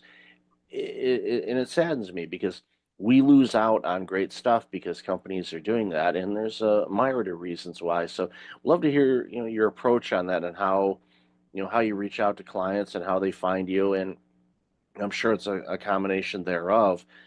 But my hunch is if they're reaching out to you, they're either wanting to be better or they're doing it because they realize if they don't, they're going to go by the wayside. So, hand it over to you guys to share what you think about that. Yeah, Michael, I love this because part of what you're talking about is what we would call the status quo. We accept some level, which might be a good level or a mediocre level or a bad level. We accept that and we just kind of ease into it and just allow that to happen. And the reality is when we allow that to happen, even when we're doing great things, someone is going to pass you. And so if you're not always looking at how can we evolve, mature, move forward, at some point, even if you're currently making dust, you will be eating dust at some point. It's true. And the side of that, if you think about it, is people traditionally shift off of the status quo because they are inspired or because they're in dire trouble, right? Inspiration or desperation. And when you're desperate, there is this piece where it's like you'll do almost anything. And it's hard to work with an organization that is in that spot because time and fear are kind of knocking on the door and it gets louder and louder and louder, and they're freaking out in that spot. Inspiration is a much better place to be. And yet many of us don't make those changes because we're inspired. Many of us make those changes until we can, we wait until we can hear that knock on the door. And that is, that's not, it's unfortunate in that particular space. So one of the things that we actually work with people on is we talk with them and say, all right, we can talk about pain. What's the stuff that's not working for your organization? But let's also talk about gain. What is it that you want to be? What is that? If you could dream for a little bit, what would that look like? And what would be the things that you would like to see and experience, and the way that you would like to interact with customers, and the way that your staff interacts with one another, and the products that you would want to bring out, or the production, and how would that flow? And when we ask them about dreaming, and sometimes I can't use that word, it depends on the CEO and whether that word is comfortable for them or not. But when they can like vision out or dream into that future, that's a way that we get people to be inspired instead of waiting for that time period where something's knocking on the door and they have to do something. When the water's coming in, a lot of times, like, so, what do you think about this? All they're thinking about is that water, and they're not going to have the clarity to be able to dream or imagine a different future because all they see is the water rising, and they're like, okay, this is problematic. It's like, so you end up becoming a disaster recovery type of place, like those companies that come in after floods or fires and do a restoration, get you back to the state, and then it's like, okay, and I see this all the time. They're like, okay, you're recovered, and they're like, okay, we're good. No, you're not. You're back to where you were before that happened, and unless you do something, that's going to happen again. It's like if you have a foundation, your house that always leaks, and the rainstorms come in during rainy season and floods your basement out, and you dry it all up. It's like, okay, we're all good. No, you're not. You just cleaned up. It's the situation is still there. You're going to have to do the foundation work on that. And too often, like, nah, I'll deal with it later. And then later shows up, and well, guess what? They're grabbing the mop buckets again. And I see that time and time again because we're creatures of habit, and status quo, or comfort avenue, as I like to call it, is a very, very dangerous place to hang out in.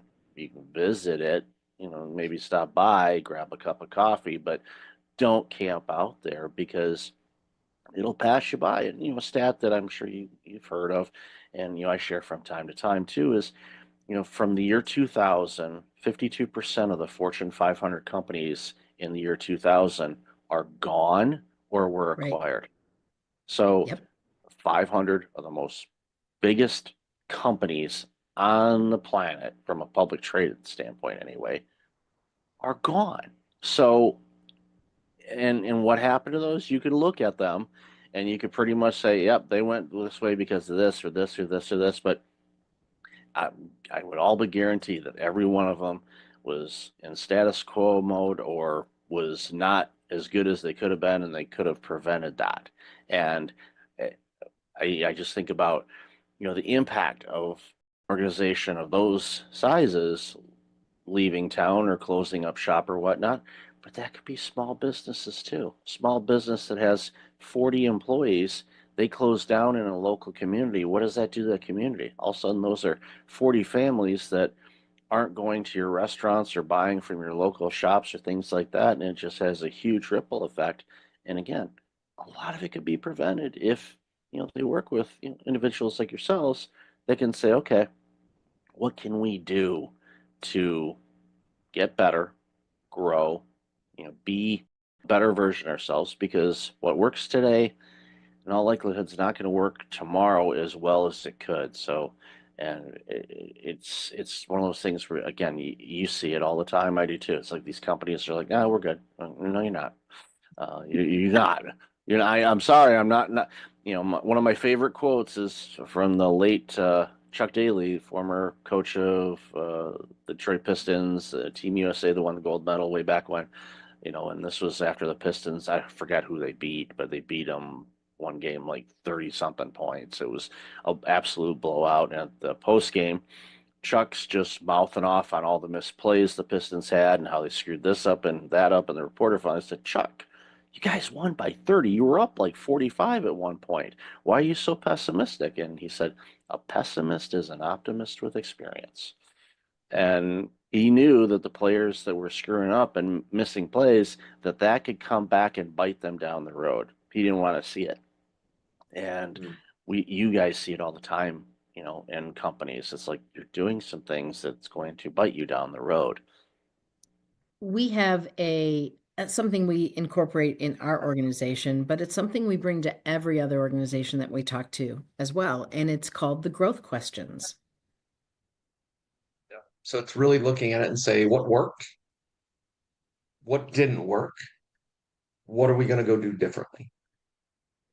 And the more frequent you're asking yourself those questions, the more you will grow. And Michael, as you were sharing, it made me think about, there is this, I have immediate pain, the water's coming in and I need to solve that. And I really can't think of anything else. Okay, I've now solved that and I'm moving on. That is a challenge. Like, I think we've all experienced that. Yep. The one that is the most interesting to me is, okay, I really don't have water coming in. And yeah, we're not perfect. We want to be better. However, man, it's a lot of work. And I can't take myself out of the day to day to actually think about what the future is going to hold and like set aside the buzz, the bees and bugs flying around, because it's not like I have dead carcasses. It's just the noise of the day. And watching leaders not take the time to slow down, think, start to look at the future, what could be. And it's this piece of, they get in this status quo or a rut. And My dad said to me one time, the only difference between a rut and a grave is dimensions. And that has always stuck with me that, okay, if we're in this place and I'm just sucked into the day to day, how do I take myself out of that? How do I have the mental fortitude to slow down and think about, I need to be thinking out there as a leader and step out of the day to day? Because I'm constantly being sucked in the day to day. How do we become more? How do we grow our team? How do we satisfy our customers or achieve our mission or whatever it is that we're trying to accomplish? And a mistake that we sometimes make when we dream is that we try to find the one big right answer. I'm going to go out there and I'm going to try to hit this big home run. And actually, breaking the status quo is more incremental than it is making one big bet. And so it is this thing that says you don't have to say, I'm going to go and put all my apples in one basket. I am going to say in this spot, hey, I'm looking, I want to be more. I think we can grow. I think there's an opportunity. Let's go do these little tests. Let's try some stuff. And as we try some stuff, by the way, trying stuff actually brings energy into an organization. People get excited, and especially when it's like, we have to do this perfect. That's the one big home run versus let's just try it and see what happens. And so we try, we see what happens, we learn. And that's when those growth questions really come in, right? What's working? What's not working? What could we do? Let's go try those things. Let's see. And then let's make the next decision. It's not so scary then, and it pushes us out of being in that rut or that grave because we're trying some small incremental things that we can manage, and we can, in that space, we're not betting the farm on it. And let the information from that help us make better and better bets as we move forward. It's like the improve by 1% kind of Right. mentality. It's just a little increment. A lot of people go 1%. Oh, that's easy. No. Maybe. No. Maybe it's not. But we don't tell them that because we want them at least to try. It's Because true. otherwise, like, oh, 1%. I don't know. But it's the little stuff, and you stop and you pause and reflect, and it's where meditation in a way. The pause and reflect is meditation. A lot of leaders say, "Well, I can't meditate." I said, "Well, do you ever reflect on things and think about how a project went or some ideas of what you want to do in Q3 or Q4?" "Oh yeah, all the time." "I hate to spoil it to you, but you're meditating," and it scares them because they're figuring some yogi is going to come and hit them over the back of the head, But it's like, no, that's not going to happen. Well, I can't promise that. Likelihood is not going to happen, but depending on where you happen to be, anything's possible in this world. But ultimately, and I love that way to do it. It's like let's look for the momentum. It's little steps. It's one step here, one step there. Using the baseball analogy, it's like you have a really successful inning. Yeah, you could be hitting a bunch of home runs. That's fine, but base hit after base hit after base hit, it's like body jabs. It just wears them down, and then the pitcher ends up leaving one right over the middle of the plate, and then it's about 520 feet out in right field, and it's like, oh, okay, now we've had a 7-run inning here, and you're just beating them down. But it's just those little incremental things that add up, and it's pausing and reflecting too. I worked for a company. It's alarming how many years ago it was. But it was one of the first companies ever. Well, it was 20. Oh my gosh. When was that? Yeah, 26 years ago. Yikes. That's yeah. Lifetime. You tell me about it. Yeah, there's like a lifetime, and that lifetime could have started having a family lifetime. That's how long ago it was. But it was, a company, Fortune 500 organization, and it was a division, and we were in asset management, and we went out and did asset management work for other Fortune 500 companies. And at the end of every project, we would have a project debrief meeting, which is not out of the norm, but we always brought in a handful of other project managers and team members from other projects to sit in on the meeting that had nothing to do with the project. They never opened up a single spreadsheet or look at a presentation slide. They had no knowledge about it other than when they walked in the room. And we'd go through and all of that, and those people that were outside would offer some insights and things that they did that helped streamline some things and lessons learned. So basically, it was like a team meeting where everybody kind of contributed. Well, what we ended up doing by doing that is, after implementing that new procedure, within about 6 months, we were able to increase the number of clients that we took on by 20%, and we didn't hire any additional advisors. Needless to say, and I'm not going to mention the company, but headquarters in Germany were really pleased about efficiency. Not that Germans are all about efficiency or anything like that. I know it might be a breaking news alert there.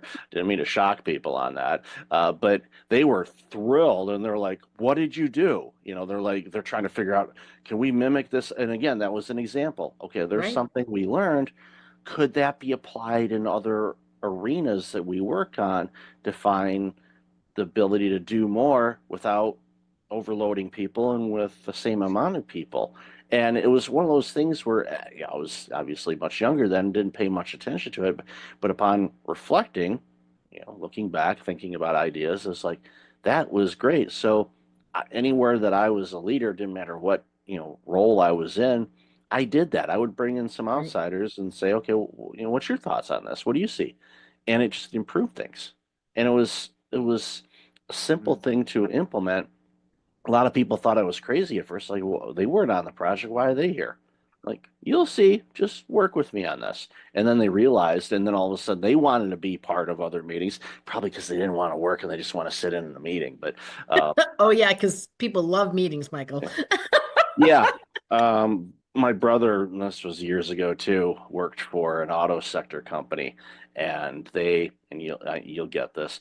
They actually had a meeting to determine why they had so many meetings, Of course. and Makes the, and complete the, sense. they didn't come up with a solution. So Because it was an ineffective meeting. There you go. yeah. Is there an agenda? Could this be an email? Do I need to be there? Yeah. Yeah. I Yeah. do like that methodology that you're talking about, outside eyes. I mean, it's great, especially if you have enough internal staff to be able to have an outside perspective. That's phenomenal. If you don't, that's what you kind of need consultants about, right? Because an outside perspective says, I don't have any skin in the game. Here's just something to think about and consider. It's not like you did this wrong and you did this wrong. It's not like an audit. It's this thing that says, here's something that you might want to consider. Here's something that we've done. This is what our experience says.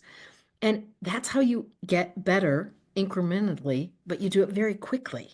And so that's what's really interesting about that. That is growth, very specific, a growth plan to help us see what we can do differently and not just get stuck in, well, this is the way we do it. Well, it worked last time, we'll do it this time.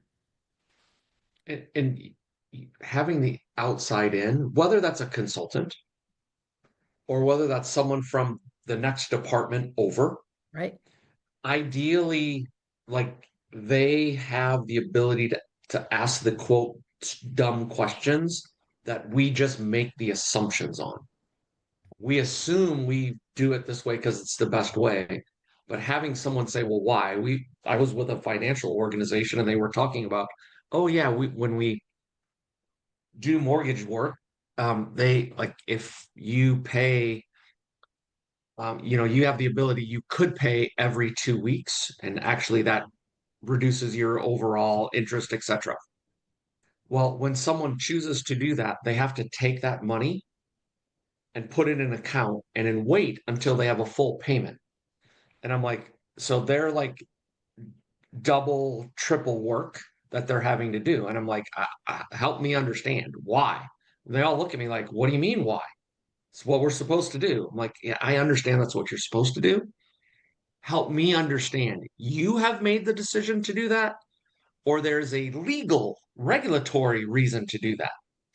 And there is actually a legal, regulatory reason to do that, to make it compliant if they want to sell it on the outside market, versus a car, a consumer loan, a car loan or something.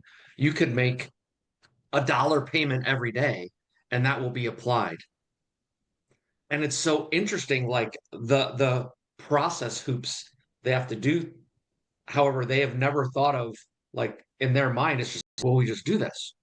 And it's just normal. Like, why are you even asking?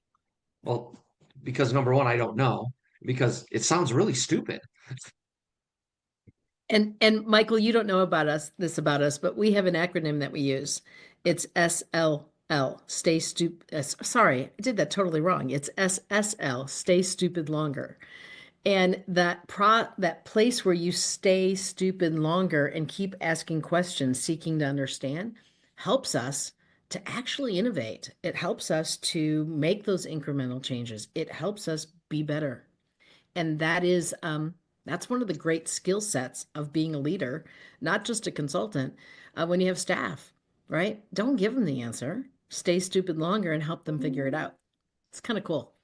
Yeah, it's great. And I think too, and this is something that a lot of leaders, they struggle with initially. The great ones figure it out much sooner than I did, is, you know, your people in all likelihood are much smarter than you are when it comes to something that they're working on. So let them be that, and let them uh, show and give them the autonomy to be able to create and come up with some ideas, Yes. because they're seeing things that you're not, and vice versa. You see things as a leader, you're going to get exposed to things that your front lines may not be aware of.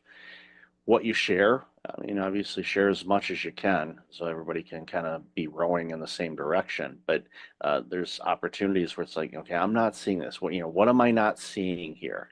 And especially if you're going through, it doesn't matter if you're going through a growth stage or a retraction stage. Like, what am I not seeing here? What help? What do you think? What's going on? And this is one of those things that's like, I know you talked about this with your spouse or your partner back home. I know this. What's their insight on that? And and don't worry, they're not here. I won't tell them you said anything. But what are they saying? And be frank. Use the profanity if you want to. I'm from Detroit. We've heard bad words before. Don't worry about it.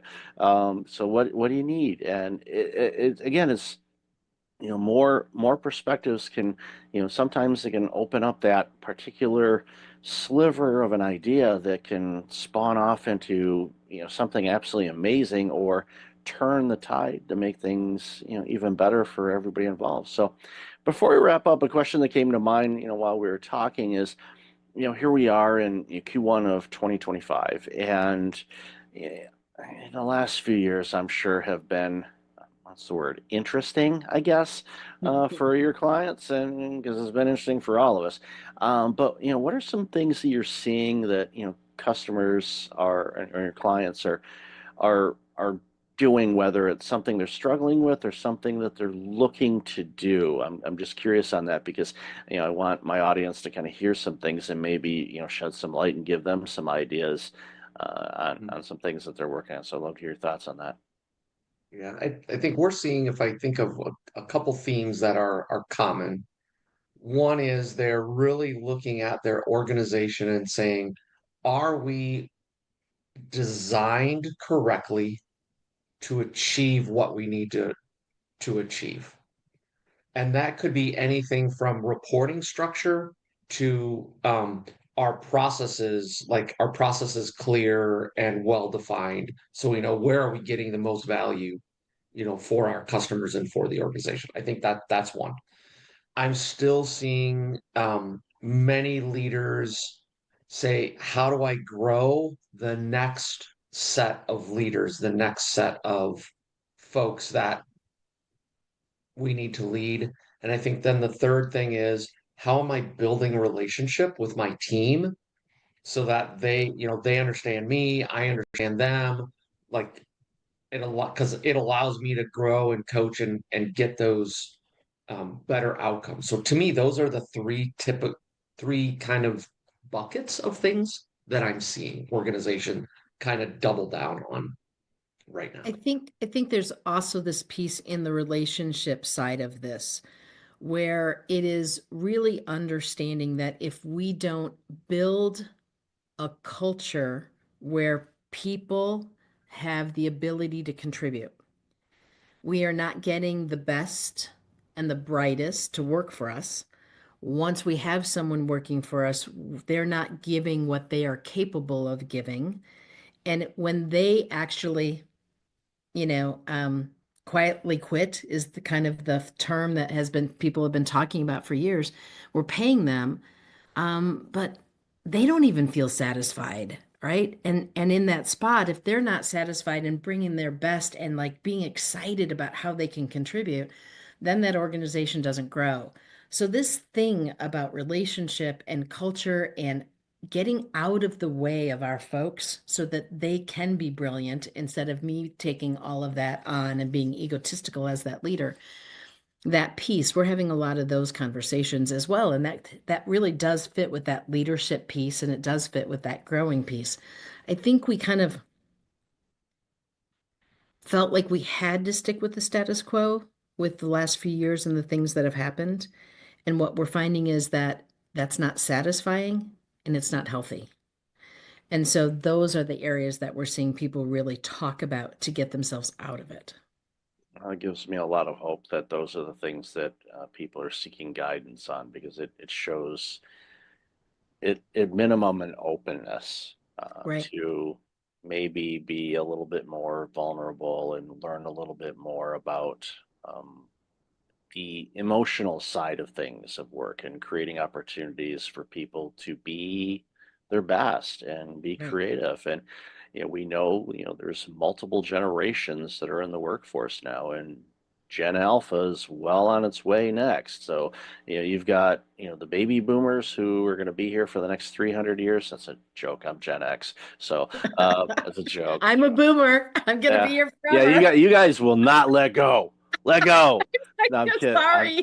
I'm kidding. No, We'll let go when you all figure it out. Oh, in your face, Well, Michael. well played. Well played. Because we won't. No, I think, a completely different tangent. I think a big, obviously there's, a variety of different reasons why, but I think from I baby boomers actually enjoy work. It's sickening, and it's true. I am a perfect example of that, Michael. They- Sorry. It's in many cases, you're an artist, but your paintbrush is not necessarily a paintbrush. You're an Right. artist, and I see that with every generation. Every generation is creative in their own way, and ideally is, and if Jonathan Shepard's listening to this, so shout out to him, because he does a lot of legal work and works with different generations on different things. It's when you take all of those skills and you put it together and you let it mesh and form into this ecosystem, that's when you see some absolutely superb organizations. And I know It's a that's beautiful thing. it's literally you take it back and go, you want to, in a way you want to bottle it up, you want to go, and say, oh well, how does this work? It's like, because it works. And I know that's a very simplistic answer, but there's a lot of ingredients to it, but it's by design that it does that. So I've loved this conversation. We could talk for hours on this. So where can people find about you guys, and where would you like them to check out?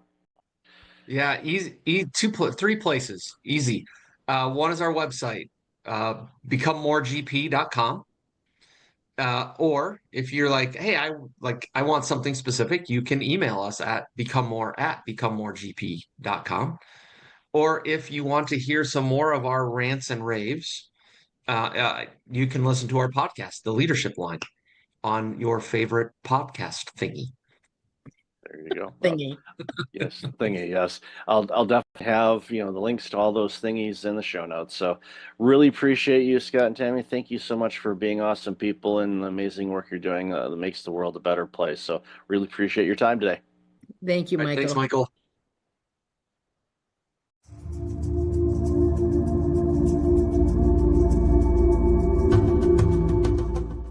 Welcome back. I've got Jonathan Shepard on the line. John, how are you? How are you? How's it going, Michael? I am awesome. Really looking forward to this conversation because, as we talked about a bit in the pre-show and our conversation we had earlier, this is some important work that you're doing, and it's bringing awareness to an issue that I think every organization is facing. So, why don't you share a little bit about you, and then we'll jump into this important conversation.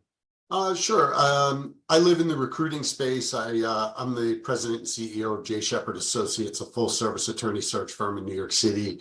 And I own a support staff company called Daybreak Staffing. And our perch is mid and large size law firms. Kind of built my entire career in that space. Started recruiting when I was 19 and had kind of seen a lot. But about 5 years ago, I started to notice that generationally, everybody was kind of pulling apart. And I've always recruited from the space of like, get the biggest, best group of people together. And what I kind of stumbled on was this conversation about the generationality of work. 4 generations working together for the first time in American business. And everybody has a different need set, as I refer to it. And everybody is generationally judgmental. You know, I joke with candidates like this pops up on screen and the cartoon bubble pops up and says old guy. But then you get to talking to me and you realize I have this generational lens to what I do. And you're like, where'd you come from? People your age don't talk like you. And I found it to be really, really interesting. So I started weaving it into my recruiting. And the more I did, I found that there was an appetite for it. I found that it was a message that was resonating. I contend if you have boomers with vision, Gen Xers with ability, or high revenue producing people, 42 to 58.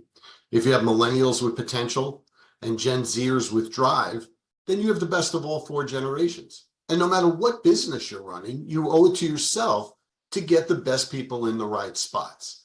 So it's been a really interesting ride. And I'm having conversations with people closer to my age, right down to people just coming out of law school. And they all have something to add to the conversation. So when you and I connected, I was like, this is a great platform for me to talk about this with you, you know, you being in the corporate burnout space, you know, and trying to get people to kind of not get burnt out, or what to do and recover from getting burnt out. I think it really does tie in very much. Oh, I agree. And as we discussed before, you work in the law space, but this is applicable in every industry, and everyone having a voice and input based on their observations, because they're going to see things differently than other people. And it reminds me of a conversation I had several years ago with Maestro Roger Nierenberg, you know, who, you know, is conductor, conducted in New York and Philly and other places. And he's a leadership consultant now. And one of the things he does is he goes to organizations and he brings a small orchestra with him. And what he does is he sets up an orchestra pit wherever they happen to be. And then, of course, he goes up on the podium and they first start to practice, and they kind of sound like a second grade band at the beginning, you know, no rhythm whatsoever. And then they start harmonizing and everything sounds amazing. And they have the employees of the organization in management sitting in with the pit. So they're hearing that music. And then what he does is he brings up people either one by one or in small groups up to his podium, and he has the musicians play the same notes, the same music again. And everyone is absolutely blown away on how completely different it sounds from that vantage point. And he said, that's the thing. From my vantage point as a leader, or my vantage point as a baby boomer, or I'm a Gen X, or a millennial, or a Gen Z, or Gen Alpha is coming, we all see things differently. And the thing is to focus on that. What are you seeing from your perspective is an opportunity to see things in a different light, or maybe a different way, that could be completely a game changer for your organization as far as teamwork, interaction, your deliverables, you name it. Yeah, 100%. You know, you use the analogy of an orchestra. You know, the piece of music the orchestra is playing is the end game. It's finite. How you get to playing that music is infinite. And that's really the thing now in the work life of America. You know, people are redefining things like shifting expectations in the workplace. What does productivity look like? What does engagement look like? And all of those things. And they're all seen through a different lens. And what I've been trying to tell people is if you communicate effectively and you respect the opinions of everyone, their view of looking at the musical piece, then you're going to bring things to the table to make your business stronger. Just like the playing of the notes is one thing, but really the fulfillment of the piece of music is really the bigger thing. And that's what I'm finding now in corporate America. And, my perch again, it's the law firm space. So there is a hierarchy there in law firms between partners and associates. But at the end of the day, you can learn a lot from everyone. And if you're open to that, you're not going to take every policy and everything like that from somebody who's only been in the workplace 2 or 3 years, but you may take a piece of that policy and apply it and win over the entire workforce. And I think that is now post-pandemic where firms find themselves and they don't really know the way forward. Why? Because you have 2.5 generations or 2.25 generations on the younger side who are basically saying, yeah, I know we're a successful firm. I know we've been around a long time. Everybody's made a lot of money, the boomers and the older Gen Xers, but we don't want to do it that way. We want to have a different experience. We want to do interesting work with good people at a fair wage, at a company or a firm that we believe in. And then we want to go home and we want to have a life. And we don't want to be defined by what we did for a living, unlike the baby boomer generation, who was very much defined by their occupation.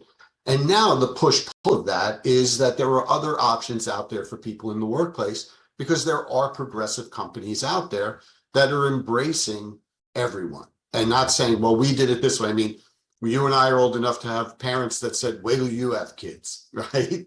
And, and at the end of the day, it's really now about the kids telling the old uns what to do. So it's a really interesting time in that regard as well, because it's a time of opportunity, like you said.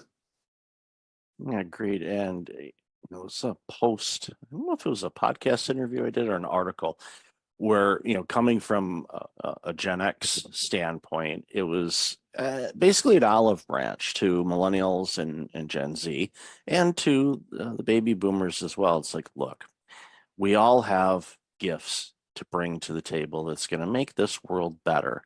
Let us all figure those things out together, share our experiences, and it makes such a big difference. And, I think back early in my career, I originally was in public accounting, so I worked for a CPA firm, similar kind of hierarchy situation to legal, where you've got your partners and you've got your associates.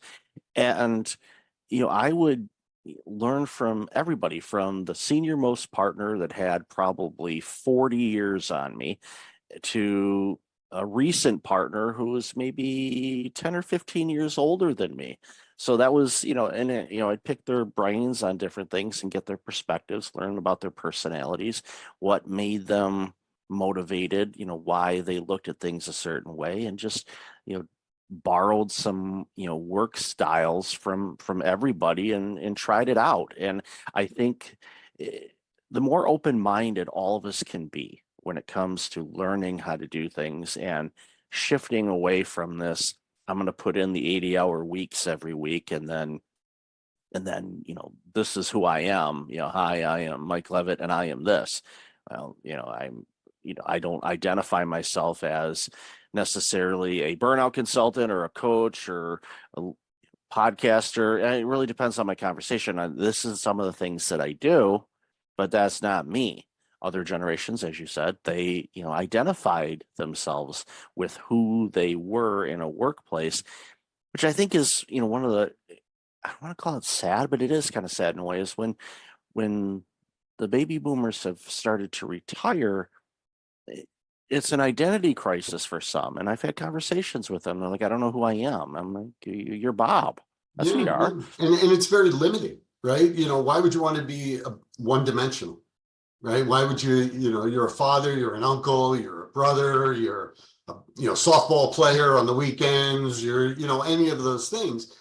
But what I find is that people are so in their comfort zone and so unaware and maybe even a little afraid to just try to come out of that zone a little bit to extend themselves.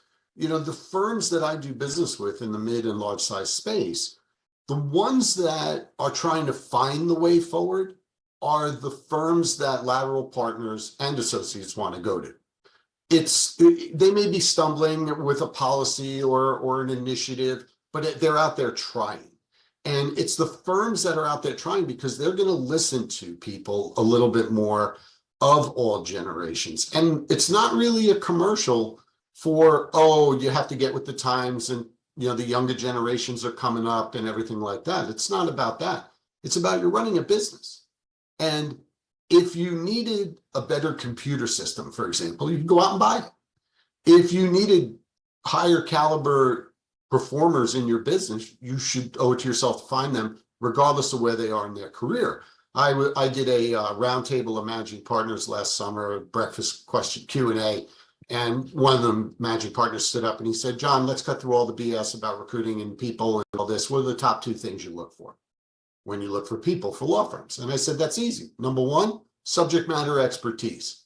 They got to know what they're doing, no matter where they are in their career. And that's true in the law firm space and outside the law firm space. Number 2, good human being.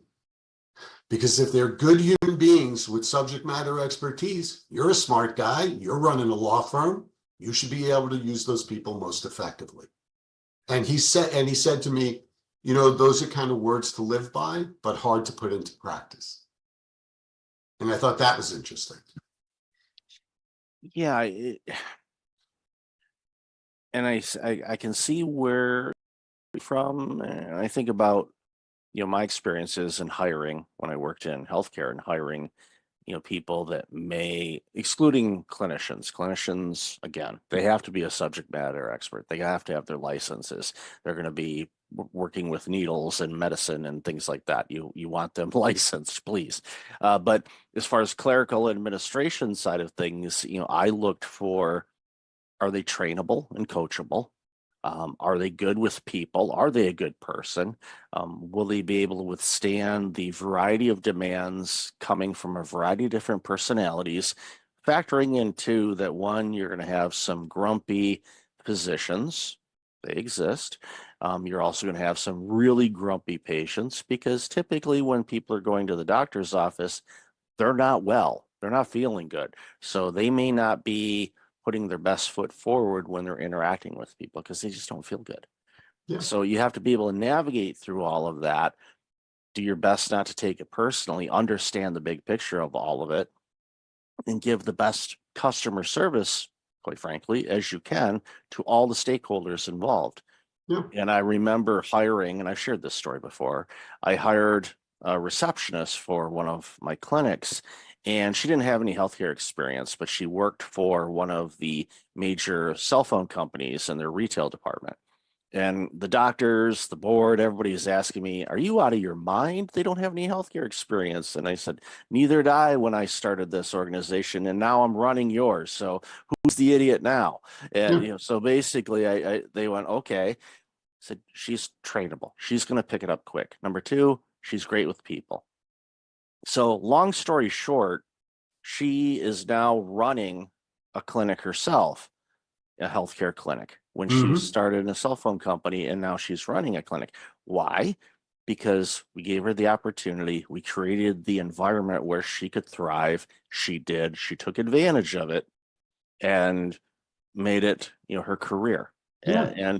And that was an opportunity I gave because I saw the person. I'm like, you can train people on things, you know, that's not a problem. It's like, how are they with people in all these different aspects of things that get thrown at us on a daily basis? And it's a fine line to walk. You know, it is a fine line to walk. You know, and one of the biggest complaints I hear from younger workers across all industries is there's nobody there to coach and train me up. And, you know, you and I had the conversation when we spoke at first about my stepson is a mechanical engineering guy. He's 29. And he was working for his first job out of school. And he said, they just kind of threw me into a job that I'm not qualified for, you know, and I'm like managing a $2 million budget. And I asked him, like, is this correct? Like, you just need to show it to me once. And they were like, well, kind of figure it out.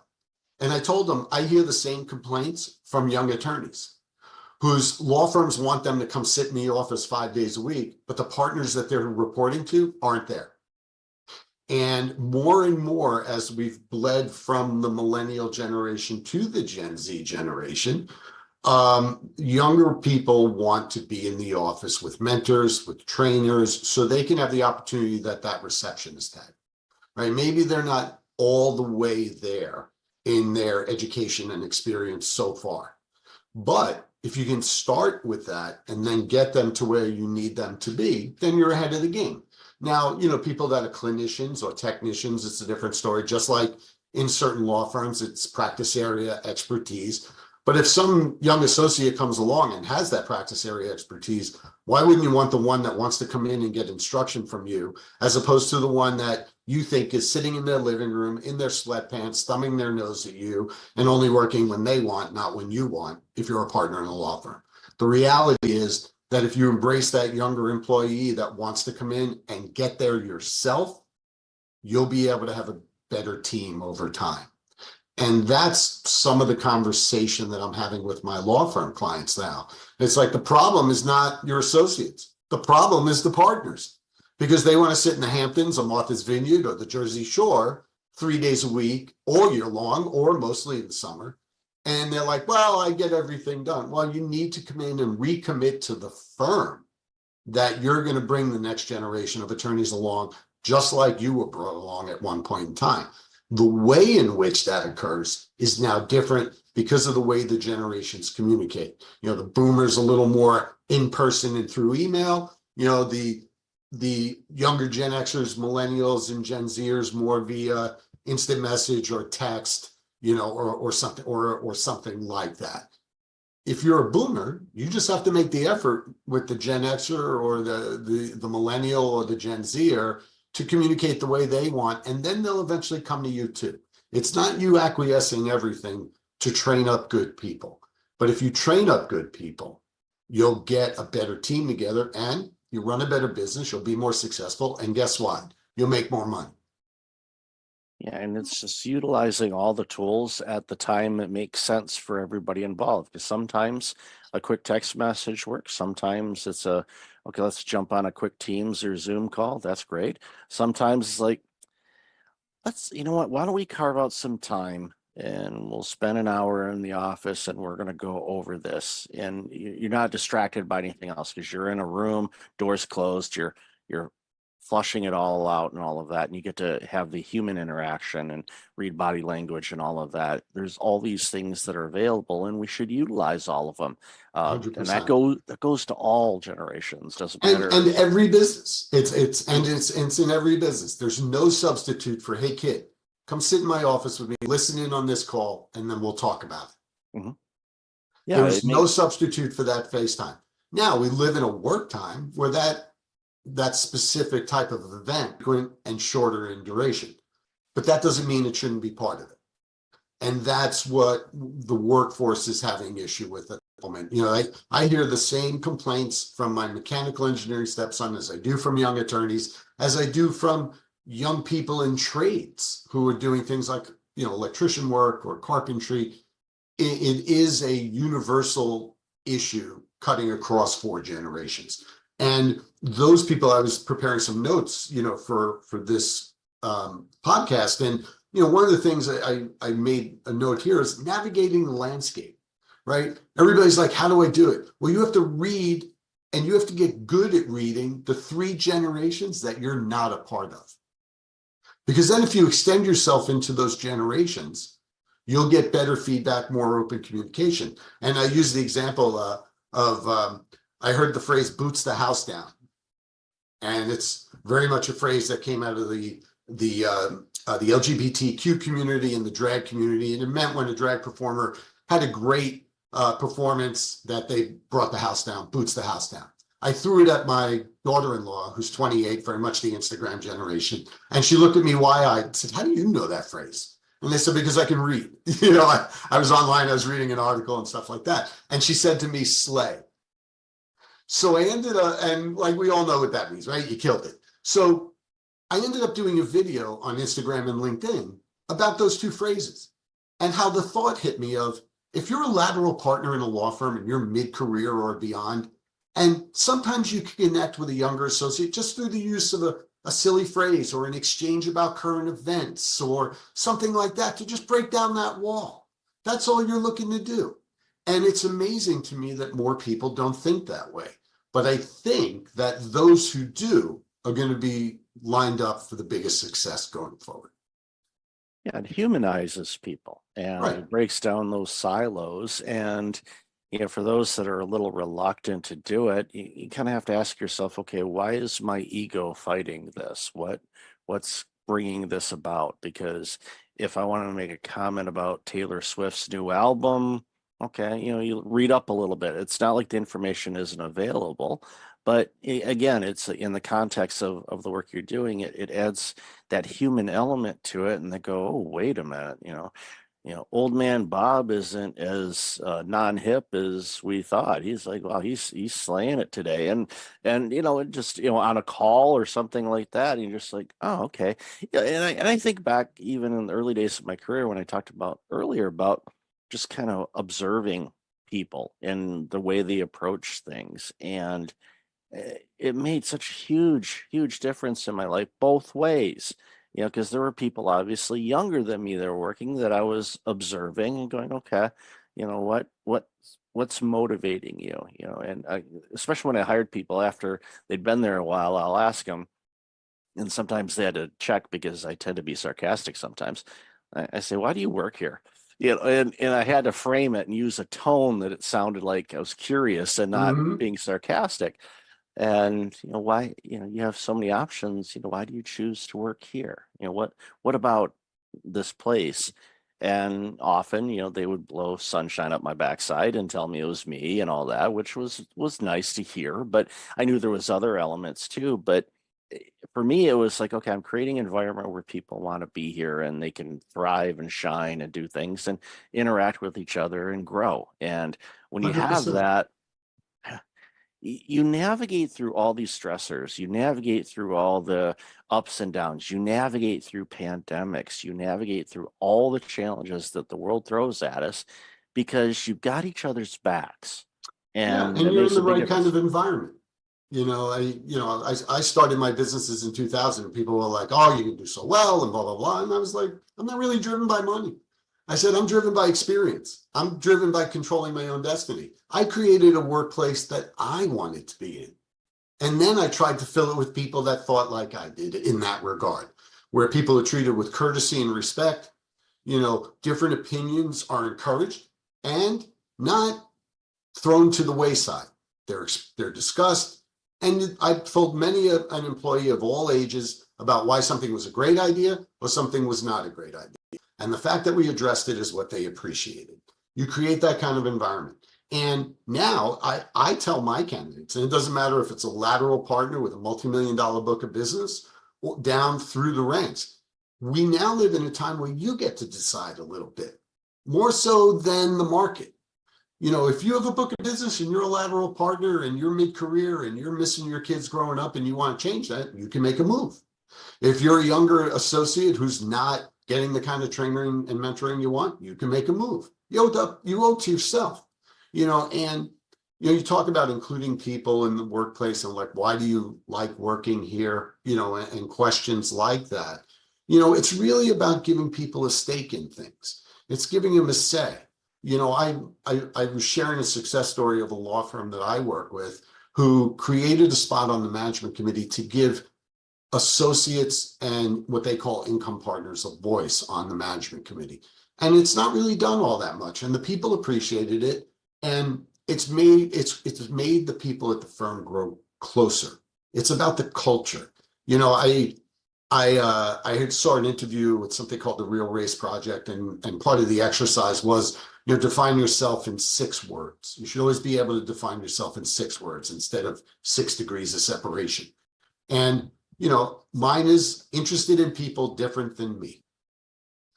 And you can't be ashamed of admitting who you are, to people whether they're the same as you or different than you. And I'm like, I lived in New York City my entire adult life. And when I would get in the back of a cab, I would ask the cab driver how to pronounce their first name.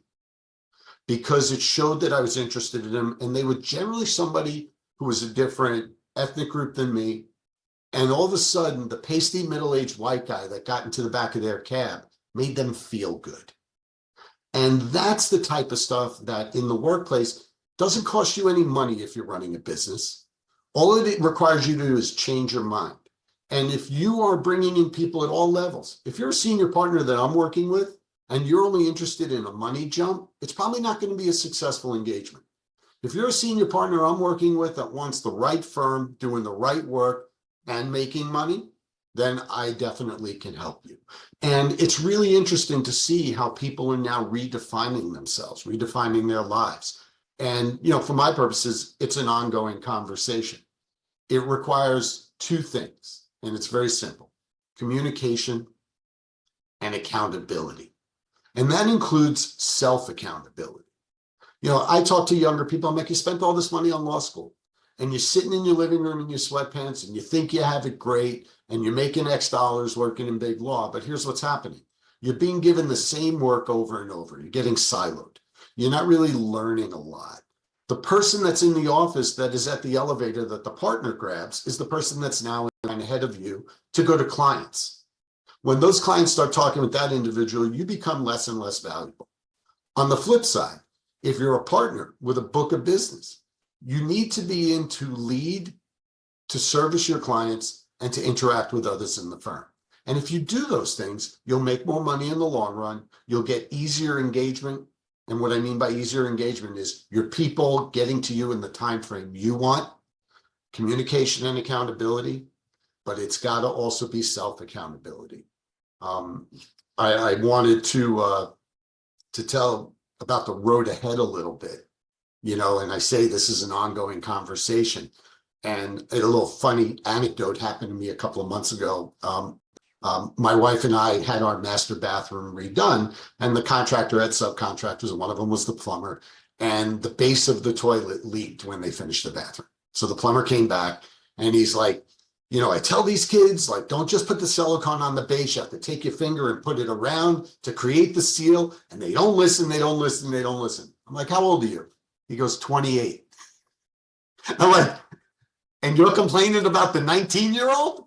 And he goes, you betcha. And that, Michael, made me realize that the generational conversation with Gen Alpha coming, it's not changing. It's not going away.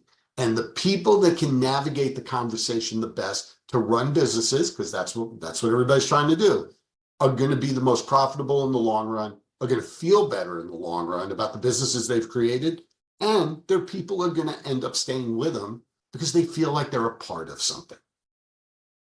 Yeah, the more things change, the more they stay the same. And it reminds me real quick of a story. A colleague of mine does some after school robotics coaching and you know, some coding types of stuff. And, you know, some of their students are, you know, either from first grade all the way up to 12th grade. And this little first grader, he was working with them on coding and designing a little, you know, computerized game kind of thing. And at the end of it, this little kid, you know, was leaving, and the coach was working with another student. So this 5-year-old pats the coach on the back a couple of times, says, "Good job today." And he leaves, and he's laughing about it because here's this little 5-year-old that just gave me this attaboy type of thing. He's like, he's 5, you know, how in the world is he doing that? It's like, yeah, he might be 5, but he's, you know, in his late 50s in real life or something. I'm not sure which. Make that kid the CEO.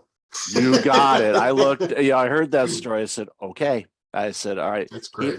keep an eye on that one, because they're going to do amazing things in this world. And that's what it's all about, whether it's a law firm, accounting firm, education, whatever. Create that environment where everybody can thrive in the way that they define thriving, to serve your clientele, your customers, whomever. And it's when the magic happens. You light up. You're like, it's Sunday and you're dying to get in the office because you want to see that, you know, partner or that associate that you're mentoring because they crushed it last week, and you want to congratulate them in person for really stepping up, because people want to learn. You know, there Yeah. most people are coachable, and the self accountability. I'm glad you mentioned that. I think that's something that I see as absent, but there's reasons why it's absent. You know, the more accountable you are to yourself and what's your role in this game, the better you're going to be short term and long term. Yeah, I agree with you 100%. You know, that's a whole nother podcast, you know, that the accountability and self-accountability thing. And, you know, we talk about it through the lens, you know, of the generations. We talk about it running better businesses and everything like that. But these are human skills. These are skills that help you in every walk of life. You know, and I think that's the thing that's lost on a lot of people. You know, you say, you know, you crushed it last week, you know, you're fired up to go into the office on Monday. But we also live in the real world that you're not going to feel that way all the time. Right. And a lot of people talk to people like us and they're like, oh, you know, it's easy to be gung ho and rah, rah, and all that. That's not what this is about. What this is about is positioning yourself. And if you're running a business, positioning your business the best way possible, but being realistic about it. And wouldn't you rather go to work fired up more times than not?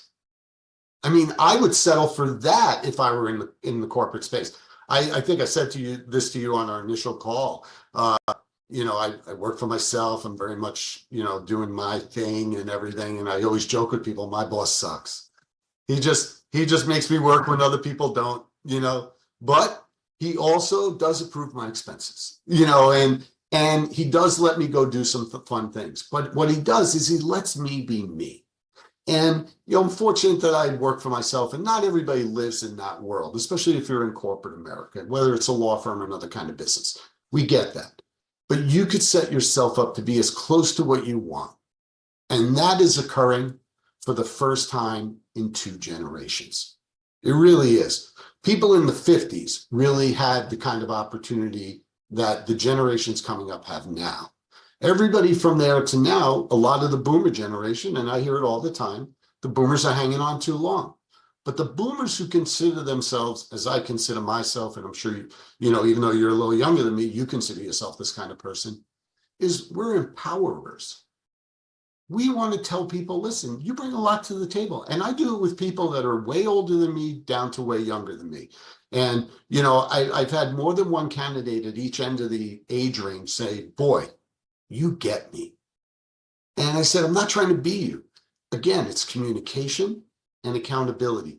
If you keep that in mind, and then courtesy and respect yourself, but respect others, you know, be humble, you know, extend yourself a little bit, be surprised, you know, how people react to you, like the guy driving that cab in New York City. Yeah, it's important. And I tell you, if everybody followed that, boy, the world would look a lot different and workplaces would be a lot better. So, John, I've loved this conversation. I could talk to you for hours on this. You know that already. So, where can people find out more about you and all this amazing work? Well, you could certainly reach out to me individually at Jay Shepard, spelled JSHEPPARD at jshephardassociates.com. You can go to our website.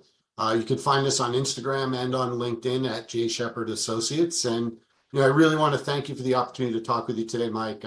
I could talk to you for hours as well, and I'm sure we'll be talking offline again. Of course. And I'll definitely have that information in the show notes. So, John, thank you for being you and making this world a much better place. Really appreciate your time today. Thanks so much, Michael. Have a great day.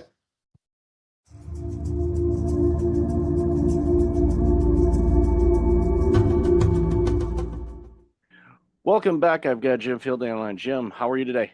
I'm great. Thank you so much for having me. Looking forward to this conversation. You've done some absolutely amazing work so far, and you continue to do so. It's not like, okay, I'm done. Yeah. Why don't you share a little bit about you, and then we'll jump into the conversation.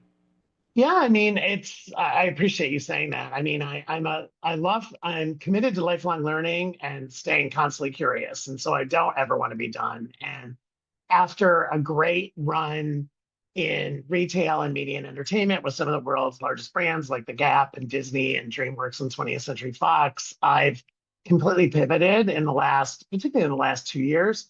I wrote a book that came out in August of 2023, All Pride, No Ego, and that really gave me the platform to pursue this new life I'm in now. And so officially, as of really January 1st this year, but really last fall, I'm full-time writer, speaker, and now executive coach. I went back to school at Emory, the Goizueta Business School, and took two coaching fundamentals and advanced coaching. And now I have coaching clients and consulting clients, and I'm writing another book and doing speaking opportunities at conferences and corporations and nonprofit groups. So it's the first time in my life. I mean, I remember talking to my sister and my mom about this. Like, I basically have had a paycheck from someone else since I was 13. My parents believed that we needed to go to work and that my allowance was never going to keep up with my lifestyle. And literally last August 31st was the last time I got a quote paycheck from a corporation and benefits and all that. And so it's really the first time in my life, now that I'm 59, getting ready to turn 60, where I'm completely on my own and I'm really enjoying it and meeting fascinating people and doing interesting things.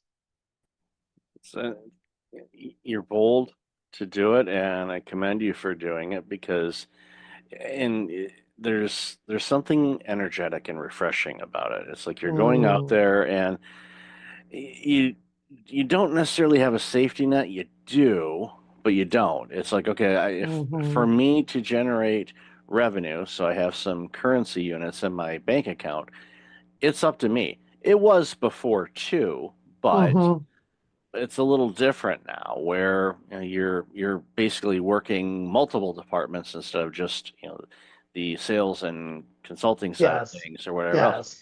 And I'm guessing, and you mentioned about going back to school and and the coaching and whatnot.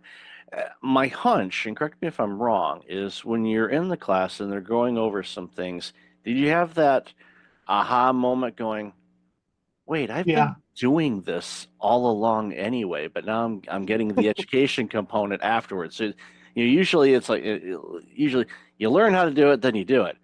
Well, in your career, you did it, and now you're I kind of learned on the job. You're learning how to do it. Yeah. I give my professors and mentors in that program credit, because like literally the first module when I started was part of it was the difference between coaching, consulting, therapy, and mentoring. And I realized that I had been doing all of that. Like, I had gone to therapy. I wasn't a therapist, but I had mentored, I had consulted, and I had coached. But they were really good about, putting the boundary walls in between what a good coach was versus a good consultant. And so for me, that honestly was the hardest learning, because as a consultant, you're paid to solve a problem. I mean, you're literally hired for a project or to solve an issue a company has, and 90 days, 6 months, whatever it is, and you have a deliverable. In coaching, it's much more client driven, and it's much more iterative, and it kind of takes a lot of different paths. And I had to learn not to be a problem solver, because in my first couple of practice coaching, and we practiced all the time in the class, I would be like offering solutions immediately, because that's how I was programmed. And my coach would be like, no, right? Like my professor would be like, help your client get to the solutions, help your client transform, help your client unblock.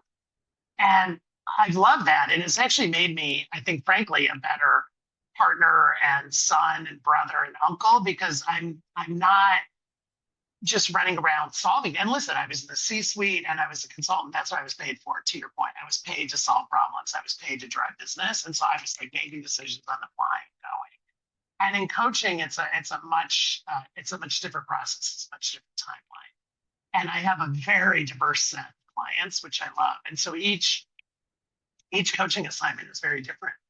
Each client is different in what they want to accomplish in the assignment. So, but yes, I would have said a year ago, I've been coaching forever, until I got the academic foundation. It was like, oh, I need to learn some new things. And it was really important to me, because to your point, I could have just gone on LinkedIn and announced I was a coach and started booking people and put up my website.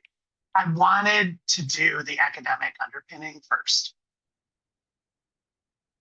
Well, it speaks volumes to your character too, because Mm. most people say, "Yeah, I got this. I've been doing this.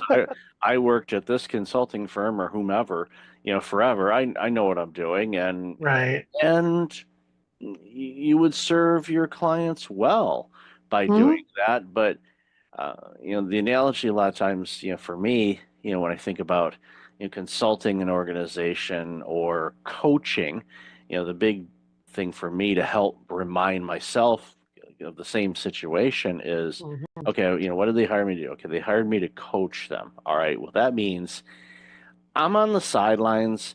I'm giving, going over some plays. I'm like, okay, what do you think about this? Very Right. collaborative. Get them, like you said, to come up with their solutions Solutions. instead Right. of, what do you think about this? And, being, a reformed people pleaser and a problem solver. The great book by the late Dr. Harriet Breaker, Disease to Please. I highly recommend it. That is brilliant. I love the title. Yeah, I'm yeah, writing that down. I'm yeah, looking at you, but I'm writing that down yeah. because I It love is that title. that book came out, I think, in the year 2000, so it's a quarter century old, but it's timeless and Yeah. quite convicting. If you are a people pleaser, because it calls you out really good. And there's different types of people pleasers, and I thought, well, I'm this, and then after reading that book and Mhm. picking myself up off the floor after it knocked me down, I was, Yeah. oh wow, I'm actually different. And I reread it every few years just Mm. as a not not so much as a reminder, but Mhm. more of a where am I at now? Yeah. Because Almost like a self-assessment. I love yeah, that. yeah. So it's definitely a good book that I recommend to anybody and everybody, because Well, we all do it. it takes a people pleaser to know a people pleaser, right? Like Um, I definitely listen. I'm a firstborn, the first one in my family to go to 4-year college. Like I had a lot of expectations on me, and I was pleasing a lot. I was pleasing parents and grandparents and extended family. And you're right. So I had not heard of that book, so I love that you gave that to me, and I will pick up yeah, that pearl. yeah. I'll share a real quick family story. A late uncle of mine was in our family, the first uh, family member to go to college, and Mm.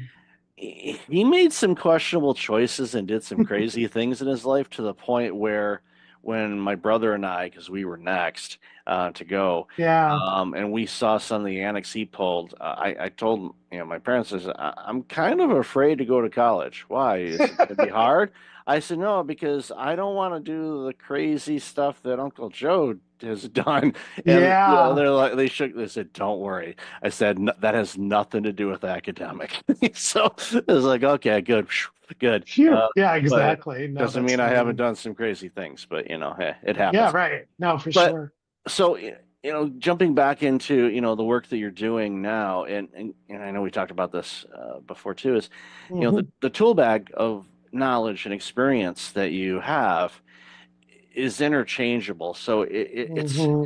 it's literally like going and I'll use the analogy, if you like to cook, okay, you got the spice rack, so you got all the spices, and you're like, okay, what am I going to make for dinner tonight? You've got, Hmm. some lean meat, you've got some veggies, salad, whatever. You're like, okay, what am I going to make? And Mm. as humans, we get in ruts and we say, okay, we're going to make this again. But no, sometimes we're like, Yes. no, actually, I want to do something different. And we may use a cookbook, or in this case, we may go, I'm going to rely on We're my, gonna improvise. Yeah. improv, and let's make dinner, knowing that, DoorDash is just an app away. That's younger generations that didn't have, or older generations that didn't grow up with that. We remember, it's like, if dinner was screwed up, then guess what? Well, we either ate it anyway, Cereal. You might be having some cereal, or right? some Or some cereal, cereal. or Yeah. maybe there's that 2-year-old jam package in the bottom drawer. Is there a piece of bread? Yeah. Oh, Some for some buttered reason, toast. Some buttered yeah, toast. yeah, exactly. Yeah. We're like, We're gonna literally, get we're gonna get something. But yeah. yeah, we're literally Yeah. thinking about going down the street. It's a great analogy. No, it's a Yeah, great story. I mean, that is, yeah. I mean, there's a certain amount of, and that's part of what I like. What you and I are talking about. It's part of what I like about coaching is of course I prepare for my client meetings, and I review previous notes, and I write myself some notes that I might want to ask, some certain questions I want to ask. I still have my list of go-to questions, but you are kind of improvising during the coaching, because you really, to be a good coach, you have to be a very active listener and a very good question asker. And you're really riffing off of what your client comes to, right? And as you know, because you do this, like, my first questions are always, what's top of mind for you today? Or, what issue really is something you want to talk about today? Because as you know, each session, 45 or 50 minutes, you can't boil the ocean.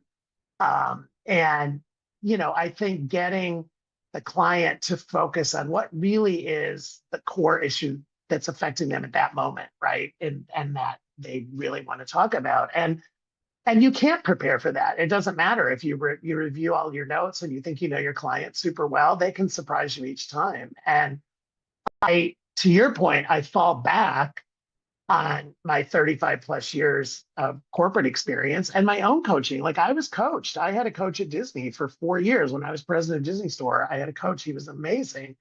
And I was the one, when my boss at Disney told me I was getting a coach, I thought I had done something wrong, honestly, Michael. Like, I was like, oh my gosh, like, did I offend somebody, or my number's not good? Like, I saw it as a negative. And my boss was like, no, we're investing in you because we want you to be a better leader. We want you to grow with us. Once I flipped that switch and realized it was an investment, like, it was an unbelievable time. And it was a gift that I had that coach in my life for 4 years. And it's somebody that I'm still in touch with, because he helped me transform so much, and absolutely made me a better leader at Disney, a better leader at every future job I had after that. And as I've said before, like, a better person, like, I think just a better human being. Spent many an hour inside Disney stores with my little ones. And so many did. We appreciate you. Yeah, lots of positive. One not so positive. My oldest daughter had, the quintessential meltdown, laying on the floor, screaming, crying, kicking her legs, to the point where I had to literally carry her out of the store over my shoulder because she was upset. Did we not have something she wanted? We already bought her something. Oh, and she wanted something else, and I told her no. And that no is not a great word in Disney store now. No. It's like, upon reflection, it was like, next time. It was funny because her mom was the reason why we were there, and we were there with a friend of ours, because my partner at the time, she was holding kind of like a house thing for selling something. I forget what it was, but so it's like, all right, well, I'll take Sarah out, and the other two kids were little enough where they weren't, they were still very young, so it wasn't an issue. But it's like, I'll take her. So it's like, all right, let's go to Disney store, and she never acted that way before, ever. And so here I am walking with my buddy, and there's a screaming kid walking through the mall, screaming and yelling. I'm surprised people didn't call the cops, thinking I was trying I'd say turn you into child services. Yeah, it's like, you're trying to kidnap that child. No, I'm just not buying her yet. Okay, well, here's the hint. She has enough aerials, okay? Yes, but here's the hint. It's too late now, but for any of your listeners, because I still love Disney Store so much, the area around the cash register are the souvenirs. We call them souvies, but internally, we literally called them, without being rude, shut up gifts. And they were all like less than $12. And it was, I saw numerous desperate parents and grandparents picking up a, like a small plush animal, or, just something that, like a keychain, something that was under $10 or $12. Because we saw many a tantrum in Disney Store, because you're teaching the kids boundaries, right? And of course, we're overstimulating. Like, our job was to give them the best 30 minutes of their day. And so we were like overstimulating them, and there's something everywhere that they look. So we weren't always a parent's best friend. get that. But no, I was thinking as you're mentioning that, I remember, in the back of the stores, they always had a Disney movie playing on. It used to be on the smaller televisions. Always, And yes. then the bigger screens and stuff like that. And I often thought, it's it'd be nice if they had the, the funding and the staffing to say, this is kind of like a kid drop off at IKEA where basically, and I'll use this pen, it's like, this is the thing that pages you to let you know it's time to pick up your Yes. kid. I was one of those parents that probably ignored the page and I didn't feel anything. No, I'm gonna squeeze another something's 15 wrong. minutes out of this. Yeah. Meanwhile, the poor staff's like, it's like, I don't know. For some reason, it wasn't working. Yeah. No, it was working quite well. You're quite smart, Michael. We Yeah. thought about it. And it's funny because on Disney Cruise Line, they have that. I mean, Disney Cruise Line, they have Kids Club. Yep. And you drop your kid off and you get a wristband, or now it's an app. But yeah, we thought about it. And by the way, we had parents do it without it being official either. Like all of a sudden we'd look up and we'd be like, whose children are those? Right. And we'd be like trying to match child, and all of a sudden the mom would come back carrying like a Banana Republic bag or an Ann Taylor bag. And we'd be like, oh, okay, now we're reuniting them. But we had, of course, you can imagine, we had not lost children or missing children protocols, but we definitely had standards and operating procedures for matching parents to children, for sure. Yeah, no, if it's ran by Disney, there's going to be protocols and systems. We didn't miss it on that. We knew how to do that. Exactly. So going forward, what, I always ask people, and I don't ask the 5-year plan because the last 5 years, who the heck could have planned any of that? Who could have planned those? Yeah. But so now that you're both feet in and you're working with people, what are some of the things that is there any like common, if anything, common things that businesses are looking for help on? For sure. Okay, so I'd love to hear what your thoughts are on that. I mean, I'd say my 3 biggest topics, Michael. One is management and communication and team building in these new hybrid work environments, right? The return to work. Part of my staff is remote, part of my staff is hybrid, part of my staff is in the office. How do I do it? And for many of us in my generation, we grew up as physical leaders where basically our teams were in an office. Even if you managed multiple offices, you could still go to the office. And I'd say that's one area I'm spending a ton of time on. I think the other clients I'm attracting are people who are in a certain stage in their life. So I don't want to say a certain age, but more of a certain stage of what's next? How long am I going to keep doing this? Like, do I want to consult? Do I want to slow down? Do I want to maybe go teach? Like, these moments where, running companies, running a division, running a corporation is not easy and is very tiring. And they're not ready to quote retire, but I mean, there's almost like most people don't like that word. Most people don't like retirement. They like changing gears or something like that. And then I'd say the other thing, it really is kind of belonging, inclusion, DEI 2.0. Like what do these programs look like? I mean, there's obviously been in the news lately that there's been a lot of rollbacks. President Trump announced that we're rolling it back at a federal level in the federal government. However, the reality is there's a business imperative to manage situationally and manage diversity because our teams, I mean, you look at the demographics of the United States in particular in 5 years, to your point, or 10 years, we're becoming a more diverse population. We're not becoming less diverse. And so regardless of what is legally required or mandated or directed, most executives I'm working with see the business imperative to manage diversity and manage situationally. And also, I'm spending a lot of time on the generational differences. I hear a lot about, oh, Gen Z is so hard to manage, or Gen L, whatever's after Gen Z, or Gen Y, or, these millennials. And I'm like, okay, but that's, again, managing diversity because each generation is different. And I guess the fourth one, if I had to throw one in, is the impact of AI. I mean, we're in an AI age, and where is it going to help your business? Is it going to hurt your business? How do you harness it for efficiency and effectiveness? How do you not be afraid of it in some cases? So I'd say those are pretty much the themes that I'm working.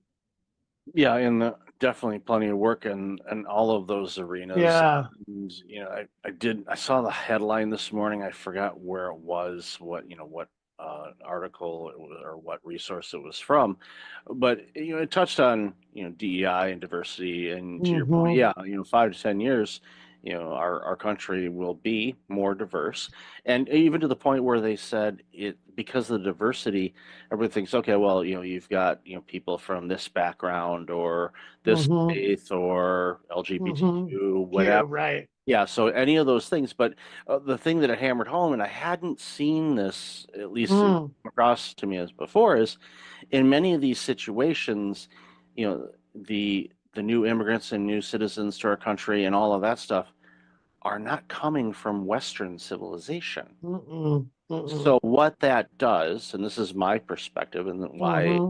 I was such a big fan of the internet when it first showed up, and Hmm. why I'm a fan of AI and everything else, is the world is becoming more global, which means we can look and experience different skill sets, learn Hmm. new things, adapt things in a different way to Mm. see benefits that we wouldn't think of because we've been spending all our time on Comfort Avenue doing the same Hmm. things over and over again, expecting a different Yeah. result. Remember the Yeah. insanity? Right. Insanity. Yeah. Yeah, so I am a huge advocate for new experiences, whether it's coming from Mm. eating at a different restaurant to working with Hmm. different people. My last Hmm. role for going full in on this one was running a multiple site healthcare clinic. We had Mm.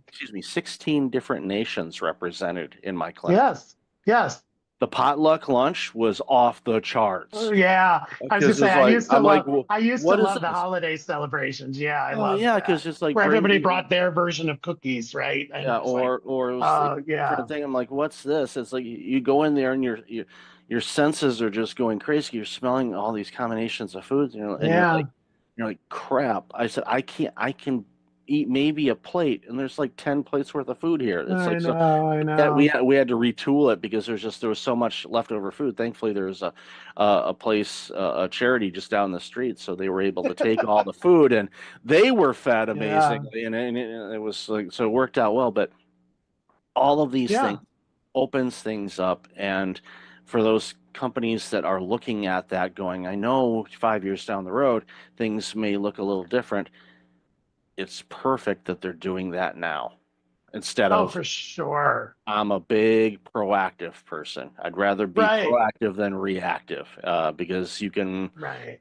you can plan it. Disaster recovery and emergency stuff. Yeah, that's when you really start using your tools. But I'd rather not. I'd rather use the tools Hmm. in a planning way. So that's great to hear And that. and I love that you know all that, Michael, because the data and facts are there, right? And so again, regardless of what is legally mandated, it's a business imperative that you do this. And when I was president of Disney Store, I had one direct report. I had two direct reports in Europe, two in North America, one in Japan, and then three who we call global. They were based with me in LA, but they had global responsibility. And so by nature, all of their perspectives were completely different. And I loved back to cooking, I loved the stew that was, because I've always been a two heads are better than one. And I think retail and Disney retail, I didn't ever claim to have all the answers. And I wanted, well, what do you think, Japan? What do you think from a European perspective? And we would try, and we use the word global, that word. There were certain things about Disney Store that were global, that were like the standards and the expectations. But we also enabled local execution and local adaptation. So it made sense for the Japanese guest or the Italian guest or the German guest or the Mexican guest. And I loved that about our team, that we literally embraced the word local. And that was how I led. There were listen, every store was going to have Mickey Mouse. Every store was going to have the princesses. There were certain things that were non-negotiable. But depending on the market, there was a lot of local execution. Yep, and I Had to be. experienced that. Yeah, I experienced that in the various places that I would visit or live, and going to Mm-hmm. the Disney. We had Disney Store fans that would literally, they were at our peak, we were in 14 countries. I knew of people who were going to visit us in each one of those countries and like buying a plush or buying a pin and or a snow globe. And I'd run into them all the time when I was president, and I loved them. And they would tell me the good, bad, and the ugly of their experiences. But it's kind of the same thing with the Disney parks. Like, there's parks in China, there's parks in Paris, there's parks in Japan, there's parks in Florida, and there's parks in California. And each one is Disney through and through, but they're also localized to that market. Yeah, that's what makes them special from across the board. So for sure. Love this conversation, Jim. Where can people find out more about you? And the easiest is my website, hijimfielding.com, just hijimfielding.com. LinkedIn, I'm Jim Fielding, really easy to find. And it is me, I say, in this land of AI. If you contact me, DM me, it's going to be me. It's not a bot that's answering you. And those are the two best places, LinkedIn and the website. And then the book, All Pride, No Ego. You can find that at Amazon, any of your local bookstores, Amazon, Alstora. It's also, I did record the audiobook. I get asked that a lot. So it's like me talking to you for almost 7 hours, if you can handle that. You can do it in small doses. But yeah, I read the book and it was a great experience. Awesome. Definitely have all that information in the show notes. And I listen to audiobooks at 2x speed, so it'd only be 3.5 hours. So, I'd sound like Jiminy Cricket, but okay. There are some voices you can do that, and there are some voices where I don't know if mine is. I'm gonna try that now. That's on my to-do list. Yeah, there's some that for some reason I can't hear it, but my dog is going nuts for some reason. So I'm afraid I might be setting off your dog. I'll have to try. There you go. We'll give it a shot and let you know. So thanks again, Jim, for your time today. Really appreciate it. Such a pleasure. Thank you. Welcome back. I've got Katie Trost on the line. Katie, how are you?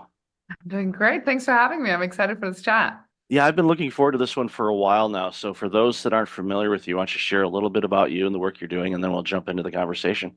Happy to. I'm an advisor in the tech ecosystem. I mainly work with CEOs and their executive team, sometimes the board as well, and pretty much 360 around the CEO, everything from their leadership, internal, external brand, how they show up in the ecosystem, what's their brand, but then also just the whole internal operations and implementing operating systems and scaling organizations. Mainly, as I said, tech, so usually around 100 to about 500 employees. And as they scale their engineering teams and their sales teams, usually they have quite similar challenges, and I work with them on that and do the whole strategic planning and internal structure. Because I'm German after all, so I like structure.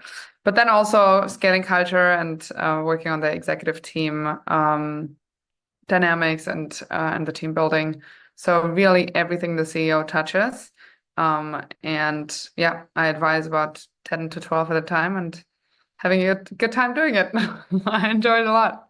Well, it's amazing. And, the work that you do, and especially the deep understanding that you have about every angle of an organization is so critically important, because nothing against our fellow advisors that are out there, but sometimes they can be a bit narrow focused when it comes to the work they do, their own understanding. But going back to your comment about systems and being German, I have a little bit of German heritage on my dad's side, and I blame/thank that, because I am very structured. I have to have order, otherwise chaos drives me absolutely bonkers. And when I go into an organization to look around, I'm just trained to see, oh, that's a mess. Oh, that's a mess. And I just want to go clean it up. And sometimes they're not ready for that. And when it comes to IT, and it's getting, and I'm going to change, obviously correct me if I'm wrong here, but in the early days of IT, going into organizations and things like that, it was definitely a bolt-on type of approach, and it was never really part of the DNA of an organization. It was like, okay, we're adding this on type of thing, like you would add on an expansion to a building or something like that. But now it should be, but I'm guessing it may not be as much as it should be, a crucial integration with how everything flows. And I think, again, going back to what I said a moment ago, I think that's where your skill set really shines because you can help people connect the dots and have it part and just kind of flow through the organization instead of being this add-on or outside source or resource or Yeah. whatnot. Yeah, I think that's the massive difference between being a consultant and an advisor, because I need to create the whole buy-in, not only from the CEO, but also from the executive team, from the VP level, director level, across the whole org. You really need to get the buy-in. They need to see the pain point. They need to see how the solution actually, almost getting them to the solution themselves. And then I'm like, oh, by the way, I have this very convenient tool for you. And they think they basically got there themselves, because then they really push it and they really want to integrate it.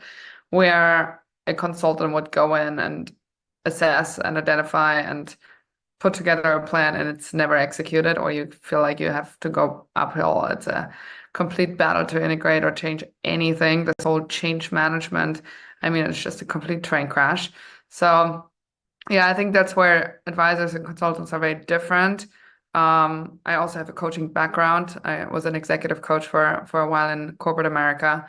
So lots of my advisory work is based on has, you know, their roots in coaching and in that methodology.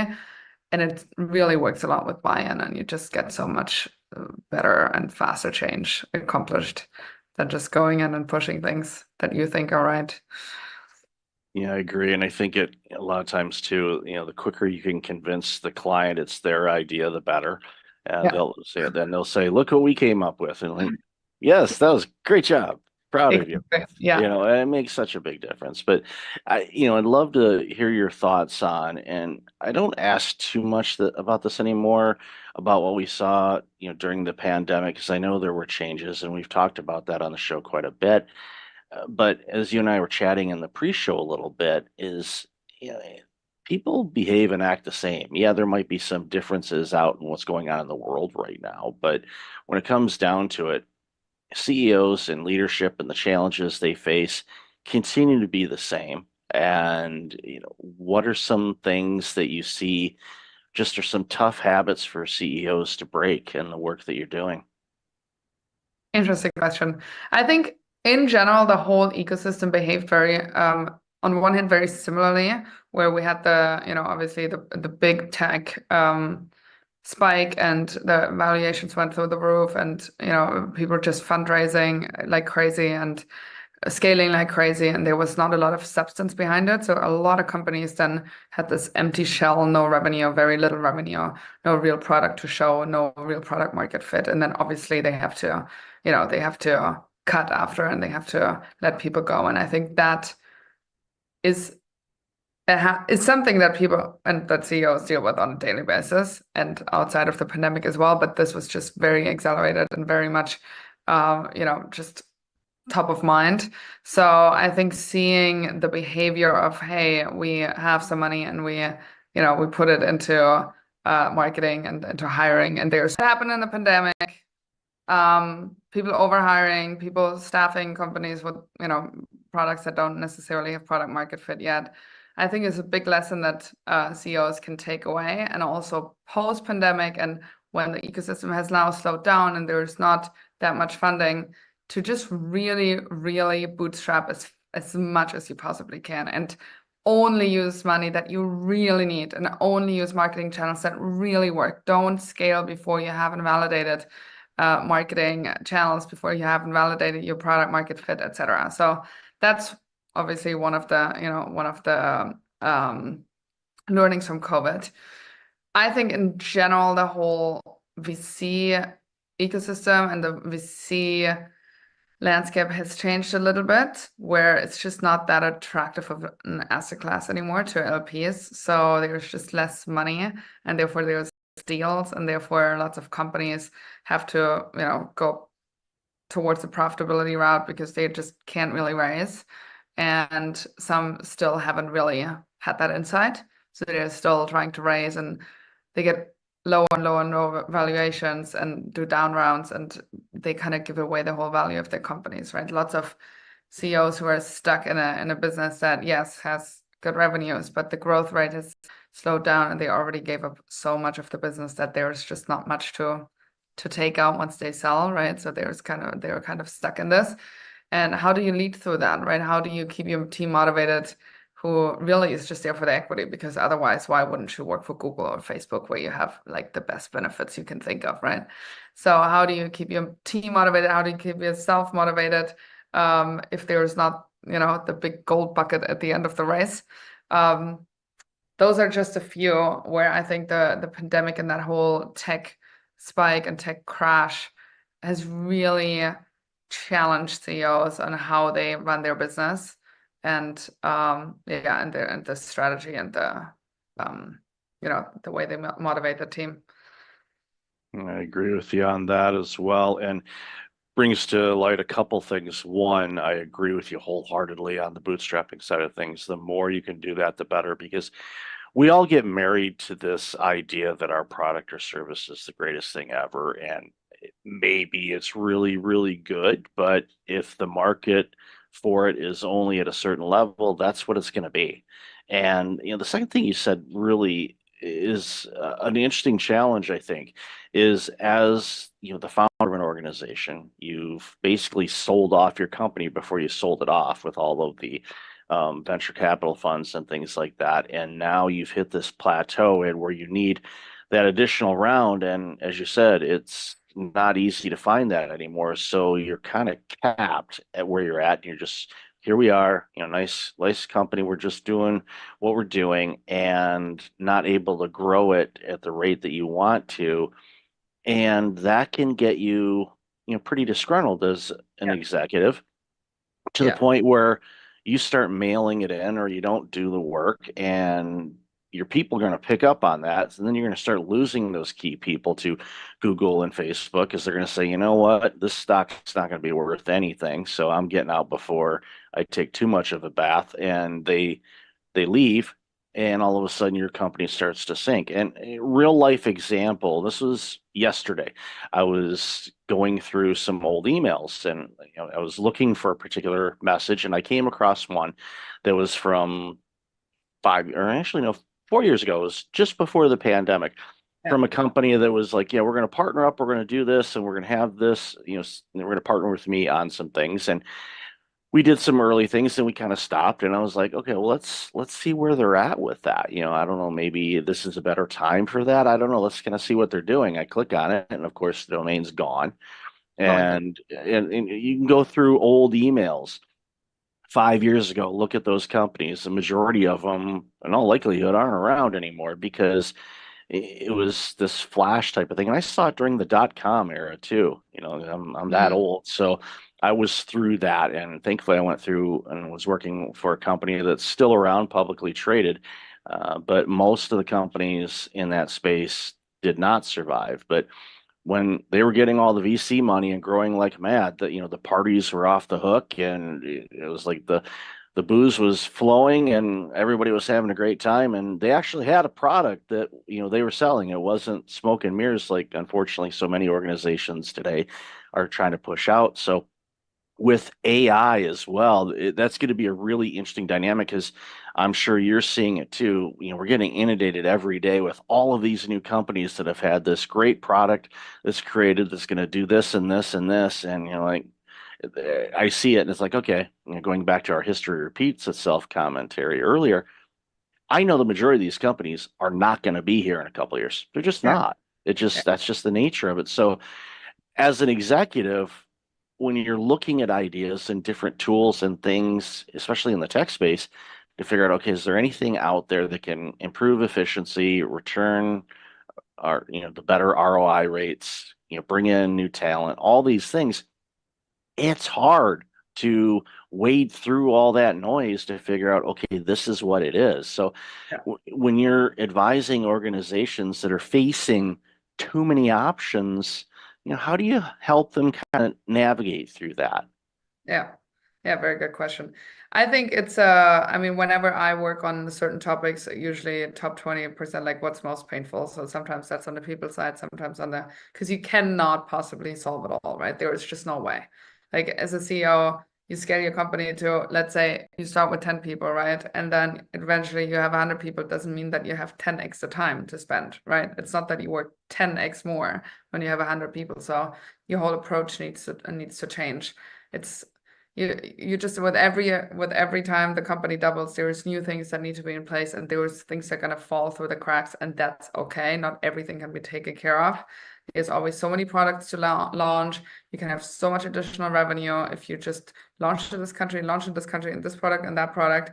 But then your team is getting completely, scattered in all different kinds of directions and loses focus. So you cannot do it all. And if you can do it all, you probably need the money that you don't want, right? So you probably need to have multiple organizations within your organization, have business units, and just run them as separate organizations, basically, right? And then you rather have a different kind of portfolio in terms of having different kind of companies that they are at least separated. So in case there's any legal issues, right? But I think knowing that you cannot do it all necessarily. Also, the whole sprint towards the exit, like if you are in a venture-backed company, there is no point to just like drag it on just because your growth rate is good, or just because the revenues are good. It's not going to go forever. You have 1 or 2 bumpy years, and your valuation is already going to go down, right? And with every year, you put more money into the business. So just the moment you're crossing Series B, you go Series C, D, E, and then you just want out. This whole dragging it and, oh, maybe later on I can get a better valuation, take money off the table, and just make sure that you cover yourself and that you sell when you don't have to sell, but when others buy you. That's the VC game. And I think some founders don't really understand that. They just like keep going and going. And even the best companies that have bad quarters, and that's okay if it was all your company, right? But not if you have to sell it, or if you have investors and they're going to be in your neck. So yeah, interesting lessons from just like very well performing companies, from companies who didn't do so well in the COVID and post pandemic tech crash. And you just have to navigate every single situation a little bit differently. How much have you raised? Is there any potential for exit? I've seen term sheets with people basically having an exit next week, and then it all crashed, and then complete bankruptcy. I mean, I've seen it all in the pandemic, post-pandemic, etc. So you're basically on a gambling table, right? And there was some control you have, and there was obviously some levers you can pull, and having a great team is one of them. But you're in the middle of this, have to juggle all of the balls, and I think being in that position is very, you're just kind of on the edge all the time. Like whenever you have a quiet 24 hours, it's probably, something is going wrong already. It's just hasn't reached you yet. So it's really a sprint, right? It's like having this 7 to 10 year sprint where you get through it, and when you come out on the other side, you pat yourself on the back if you had a good exit. But most people never make it. And yeah, that also needs to be, kind of being realistic about that. Okay, what if I don't get the valuation I want? Like, then what? Can I buy out my investors and make it profitable and just run it as a cash flow business? Or, can I get more secondaries? Whatever it is, but there's not this one thing of you exit for 700 million and that's the only strategy. There has to be a little bit more wiggle room, I guess, in order to make it a successful exit for yourself, no matter if it's, if the timing in the market is great and the product is perfect and everything is perfect. One of the things that I've found with executives that are able to navigate those crazy waters is, while they focus obviously on the end goal and the results and the direction that they're going, they tend to focus a lot of their effort on the actual journey and the process itself. Yeah. And I have found, even in my own organization, that is where I've had the most growth, is just being present in, okay, here's a challenge. All right, how do we navigate through this? What can we do? Do we need to ride it out? Do we need to adjust? How should we go about this? Obviously, you have an end goal in mind, whether it's an exit strategy or to hit, a certain percentage of the market or raise this type of revenue on an annual basis, whatever that happens to be. Those are great targets. You got to set targets, because if you don't set a target, you're guaranteed to hit it, because you don't know what it is. But Yeah.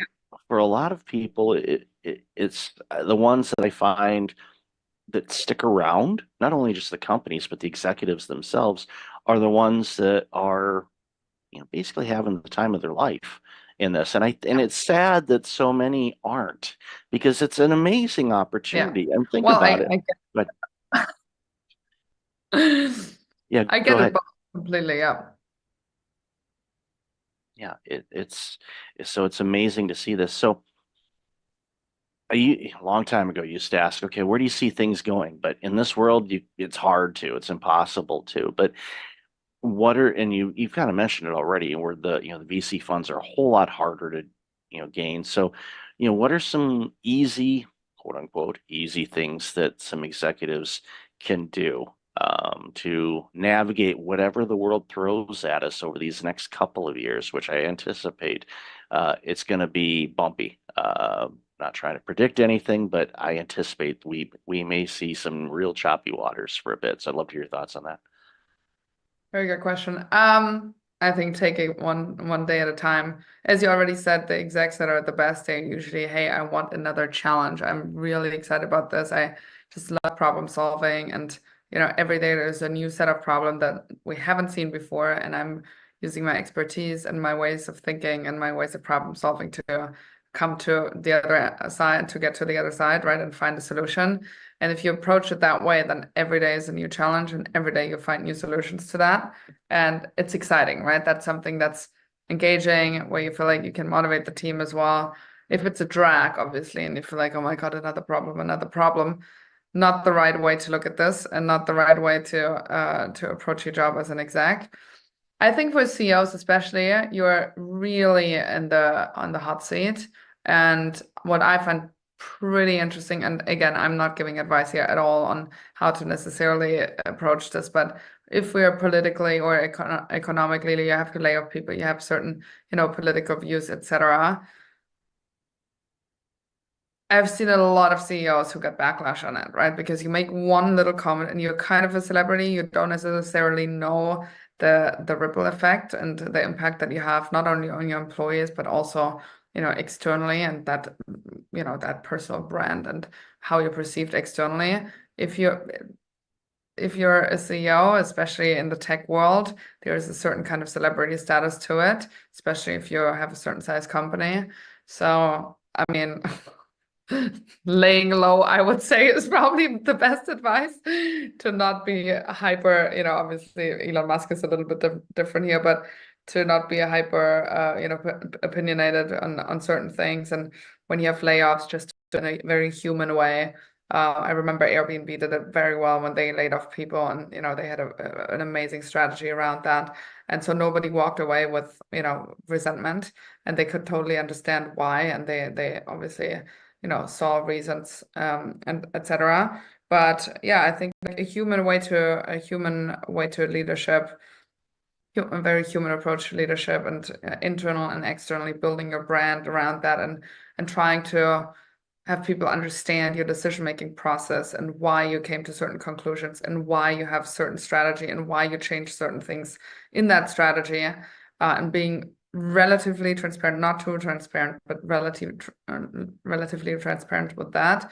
You usually, again, coming back to the buy-in, you get people's buy-in, and they usually understand why things have to happen the way they need to happen. And I would say, I mean, the biggest nightmare is always for your CEO to let go of people, right? It's always I have to do a RIF, and I have to let go of 40% of people, and what's going to happen, and how, and that's the biggest pain. And I think once you do that once, and once you have the skill set to do that, and you have the experience to do that, many people say, well, it wasn't so bad, and actually it was almost good for the people who had to leave, because that was not the right thing for them, right? And they found something that's better. than what they had. So yeah, it's not a straightforward answer. But you just navigate your way through the waters, and every day is a new day, and you see the challenges and opportunity. I think it's a lot about the outlook and the mindset you have when you're sailing through that world.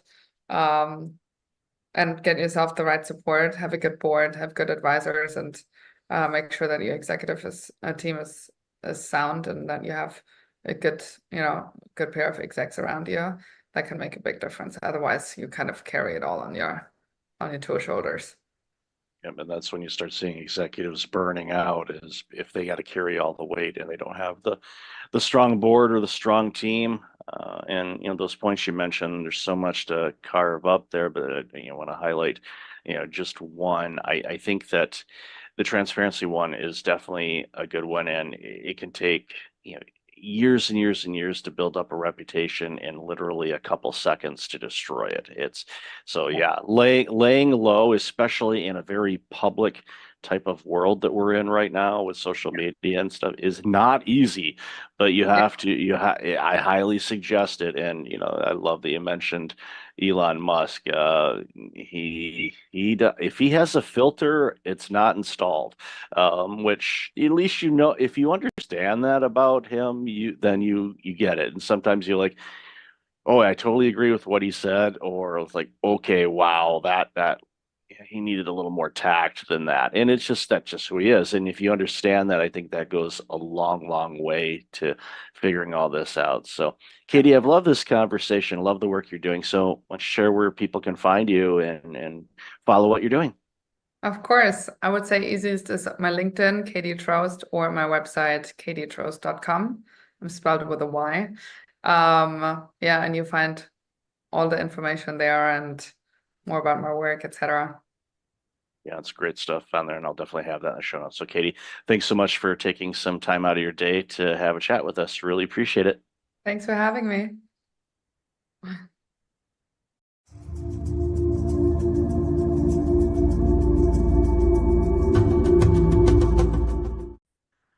Welcome back. I've got Matt Seefeld on the line. Matt, how are you?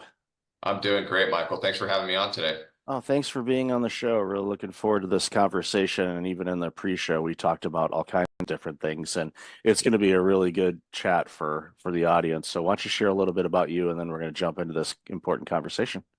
Absolutely. Yeah. So Matt Seefeld, live in Del Mar, California, which is just about 20 minutes north of San Diego on the coast. I grew up in the Bay Area, identical twin. So spent most of my childhood and even into adulthood competing with somebody, which I'm sure some of those topics will come up on our show. Basically, sports was a big part of my life.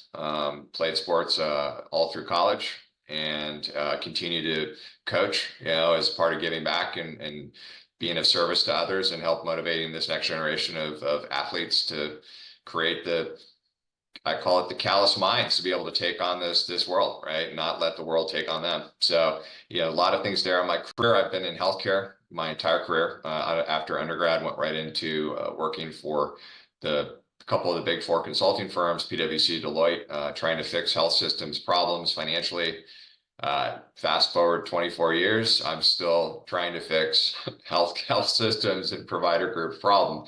I did start developing software. Early in my career, I left Deloitte in 2007 to start a company, healthcare software company. Eventually sold that to a public company, and pretty much have been an entrepreneur ever since, and really do enjoy it. And again, I think we'll talk a little bit about what it takes to be an entrepreneur, what it takes to lead a team, what it takes when you're trying to recruit people, and the types of personalities and the challenges that come apart with it. I would say the last big thing that's really why I'm here talking to you today is I did get sober almost 7 years ago. I'd struggled for many years with alcohol. I was using that as my coping measure for stress, trying to avoid feeling.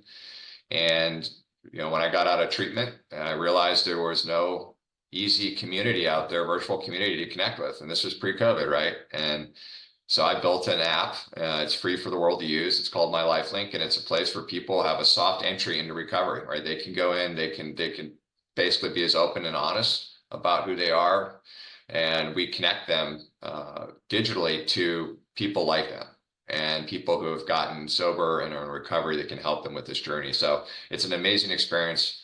Again, if any of your listeners out there are struggling with substance abuse, behavioral addiction, or emotional addiction, then or know somebody in their family or friends, pass them on. We'd love to have them. We have lots of virtual meetings. We have lots of things that we offer through the app, and it's free. It'll never be charged for. It's my trying to get back to society as another way to get away from the chaos of this world. As if we focus more on others and less on self, right? That's when healing begins. That's when we start to evolve again as a society.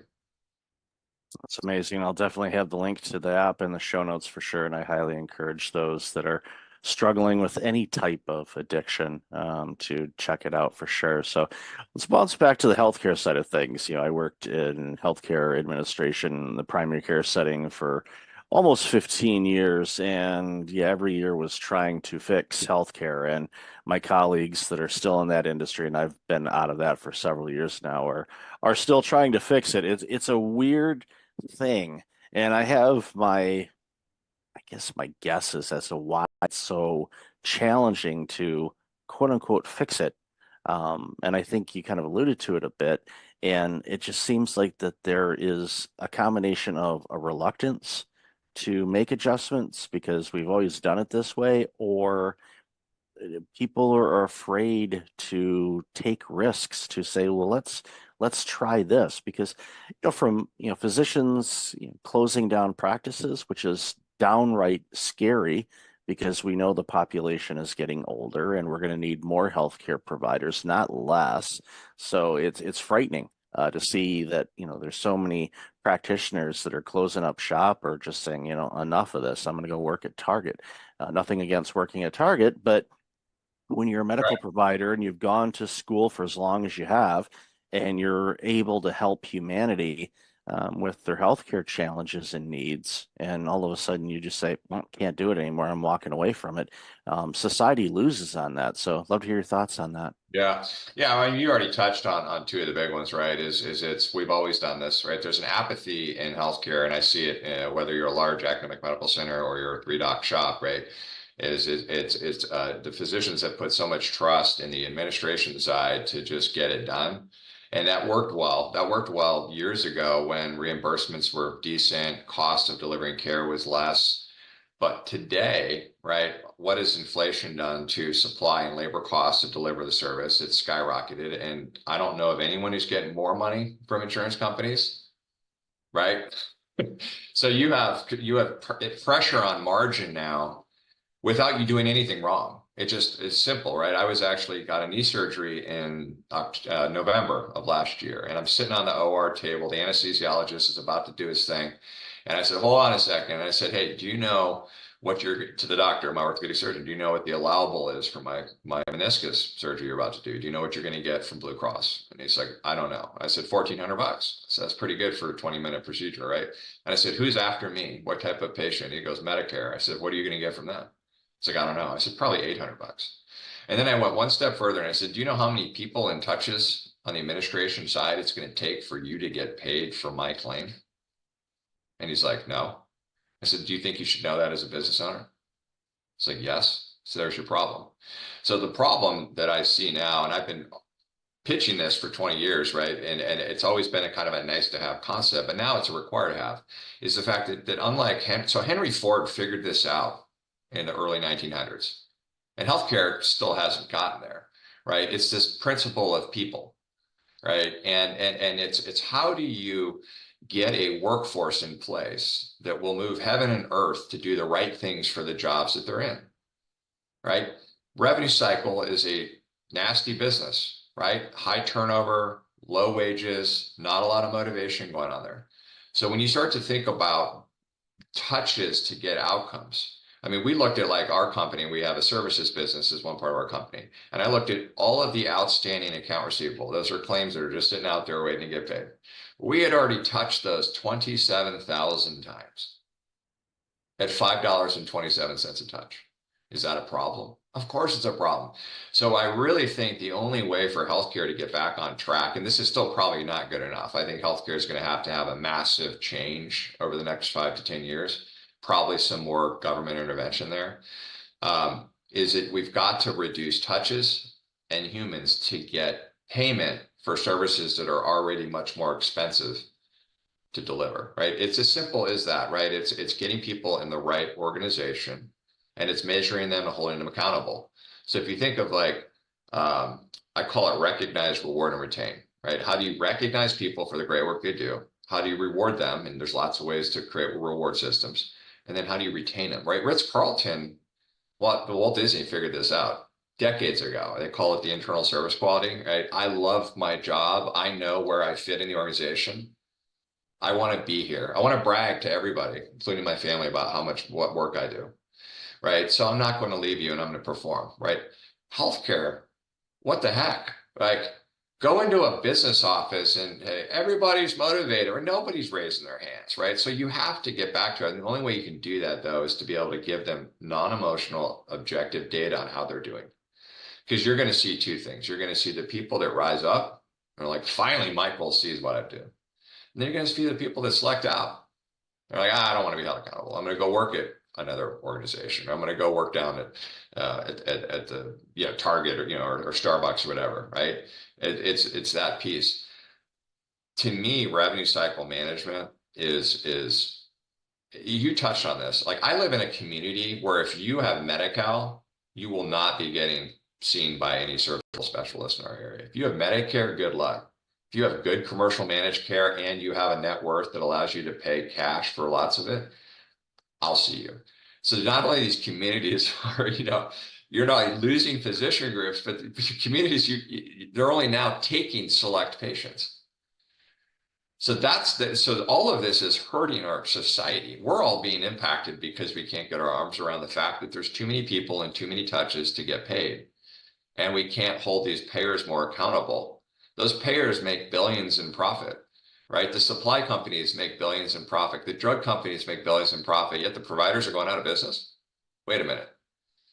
Where's that economic principle?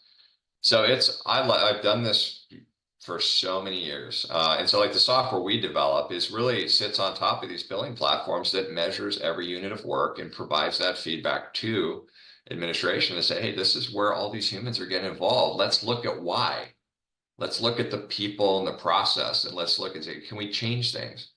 AI is great. AI is going to help transform this industry in a lot of ways, but you've got to know where people are involved first before you can start making big investments and hope that some sort of an AI technology or machine learning technology is going to fix a problem. So that was a long answer, Michael, but it's important, right? How do you motivate people? One last thing I'll say in this, and this goes to really anyone listening that's either running a company or in a company, is make sure people understand why they do. When people ask me, like, what does Medivault do? I say, I'm not going to tell you what I do, but I'm going to tell you why I do what I do. Why is because this society needs access to great healthcare services. And if we can't drive margin for these practices, and they go out of business, or they're forced to sell to a hospital, or they're forced to sell to private equity, it hurts the community. So why I do what I do with my software is to give some of that dollar wallet share back to our provider groups. Same thing in organization. We have about 170 people, and I did a company meeting last Tuesday. And as I'm talking to these folks, I said, ask yourself, do you really know what your role is and why you're in the role and what your role is doing for our overall mission? And do you want to be in that role? See, a lot of times people are upset in the workplace, not because they're an unmotivated individual, because they were never asked those questions. Like, they just got hired. Like, oh, I'm going to hire you, and you're a biller, or you're a charge entry, you're a coder, you're going to be in call center. But do you want to do that? Right? Do you understand every time you answer a call, you have an opportunity to create a great experience for a patient? Right. So we need to be better at leaders to make sure that everyone that works in an organization understands where they fit, why they fit there. And then we got to ask them, is this something that you want to do? Or are there other things that you'd like to do in the organization where you would be more empowered to do these? Yeah, it's important to figure out, and for individuals as well, because And there's this theme of blaming the companies for everything, but as employees, we have to take ownership in our own experiences and what we want and get clear as to what we want. And if it's okay if you don't know, but one of the things that I'm thankful that I did at an early age, wherever I worked, was to get as much of an understanding of how the entire operation worked. One, for opportunities, in case I want to get promoted or work in a different division or department or whatnot, but also to what you said, figure out myself, okay, what's my piece of this puzzle? If I don't do my job, what happens? And it was a work ethic that I had, thank my parents and grandparents and great grandparents for that, type of belief in, when you go to work, it doesn't have to be torture. You can have fun with it, but just have an understanding of what your role does for the greater good. And if you see opportunities to make things better, offer them up, or if you have the autonomy to do so, implement it. And all of a sudden, you're making the jobs easier for your colleagues, making a better experience for your customers, and it goes a long way. So don't just depend on the employer to do it, but go to the employer too. This is a two-way street, and you want to make sure that you bring out your best as an individual, because I've said this for years. It's harder to not work than it is to work. And a lot of people are like, what do you mean by that? It's like, if you're not motivated, you're not driven, you're just, punching in and just taking up 8 hours and going out, those are the longest 8 hours of your life. If you're going in and you can gamify what you do, you can have a song bouncing in your head, whatever you need to kind of get you bouncing a little bit and a little bit more motivated and disciplined. You got to be disciplined too. You'll be shocked how quickly that clock goes, because you're in the zone, and you can do that every day. And when you have that mentality about it, I see it time and time again, because I work with people that are burned out, and I'll go into a company and I'll see two people doing the same job, same generation, age, gender, pretty much the same across the board. One of them burned out like you wouldn't believe. The other one is on top of the world and doing the same job, same workload. All the ingredients are the same. And like, okay, what's different here? Well, the individual and how they approach life, their mindset, their energy levels, what they're eating, external factors, and mostly internal factors, their mindset around things. And it impacts so many businesses, because we come to work with a bunch of baggage, and we get mad at our company when it's, in many cases, has nothing to do with the company. But so love your thoughts. Yeah, it's interesting. Yeah, you picked on a couple of themes that I love. And it kind of ties back to Maslow's hierarchy of needs, which I talk a lot about when I speak at healthcare conferences. Is that this, and I don't want to make it about a generational thing, but the newer generations, right? They operate different than the older generations, right? I was born in the 70s, and so kind of my mentality is different than, say, where my sons are, right? I got a 13-year-old and a 9-year-old. But you think about what's being lost, I think, in society is the top of that pyramid, which is self-actualization. I think that we've lost, not everybody, but I think the majority of folks, if you were to ask them, like, do you have a goal that you're willing to become so obsessed with that you'll do everything possible, every action possible to achieve it, knowing that you may not achieve it, but that's a heck of a journey along the way. It's just self-discovery. I think that applies to the workplace, and I think it applies outside of the workplace. Is that if I'm going to invest 8 hours a day going to a job, what do I want to just click a button? I mean, do you really just want to sit there, or do you want to be proud of the work that you do? Again, this goes back to, do I know where I fit in the organization? Is this where I should be? Is this the best use of me? Right? Is that if we can get some more folks back to this principle of self-actualization, and then you hit on discipline, right? Motivation is great, but motivation without discipline doesn't get you anywhere, right? And I love that you brought that up and made that connection, because I think people miss that. Like, I'm so motivated to lose weight. I'm so motivated to be a pro ball player. I'm so motivated to, really? But are you disciplined, meaning that you're going to do everything? You're going to be hyper obsessed with it. Obsession is often a term that people don't like, right? It's like, well, he's obsessed. But obsession is actually what it takes to be an achiever, right? I see that in sports, right? I have coached baseball, right? All these kids, I want to play in the pros. I want to be Manny Machado. I want to, do these. That's great. That's a great outcome. You don't control outcomes in life. Well, what do you mean? I said, well, you control actions. You never control outcomes. That doesn't make sense. No, it does make sense. You can say you want to be something or you want to achieve something. But again, this goes back to how obsessed are you willing to be? What actions are you willing to take every day? So you want to play pro ball, you come to practice twice a week and that's it. You're probably not playing pro ball. You go to practice twice a week, then you come home and you hit the tee 5-10 minutes a day, right? Then you throw pitch 5-10 minutes a day and you compound that every year. You're starting to do the work that gives you the better opportunity to play in high school, play in college, and then potentially pros, right? So it's really important, I think, for society, your listeners, you and me, to just recalibrate that if you want to be something that you're proud of, then you have to take ownership of that goal and you have to do everything you can. And this is workplace and this is outside workplace. I'll tell you, in recovery, it's all I talk about because it's like I hear this story every day. Oh, I can't stop drinking. I can't stop taking drugs. I can't stop watching porn. I can't stop having sex. I can't stop, this anxiety that I feel every day. All right. I can't stop this feeling of lack of self-worth, right? I'm not good enough. I don't feel good. Michael doesn't like me, right? All of those things come to me all the time. And I stop for a second and say, well, hold on a minute.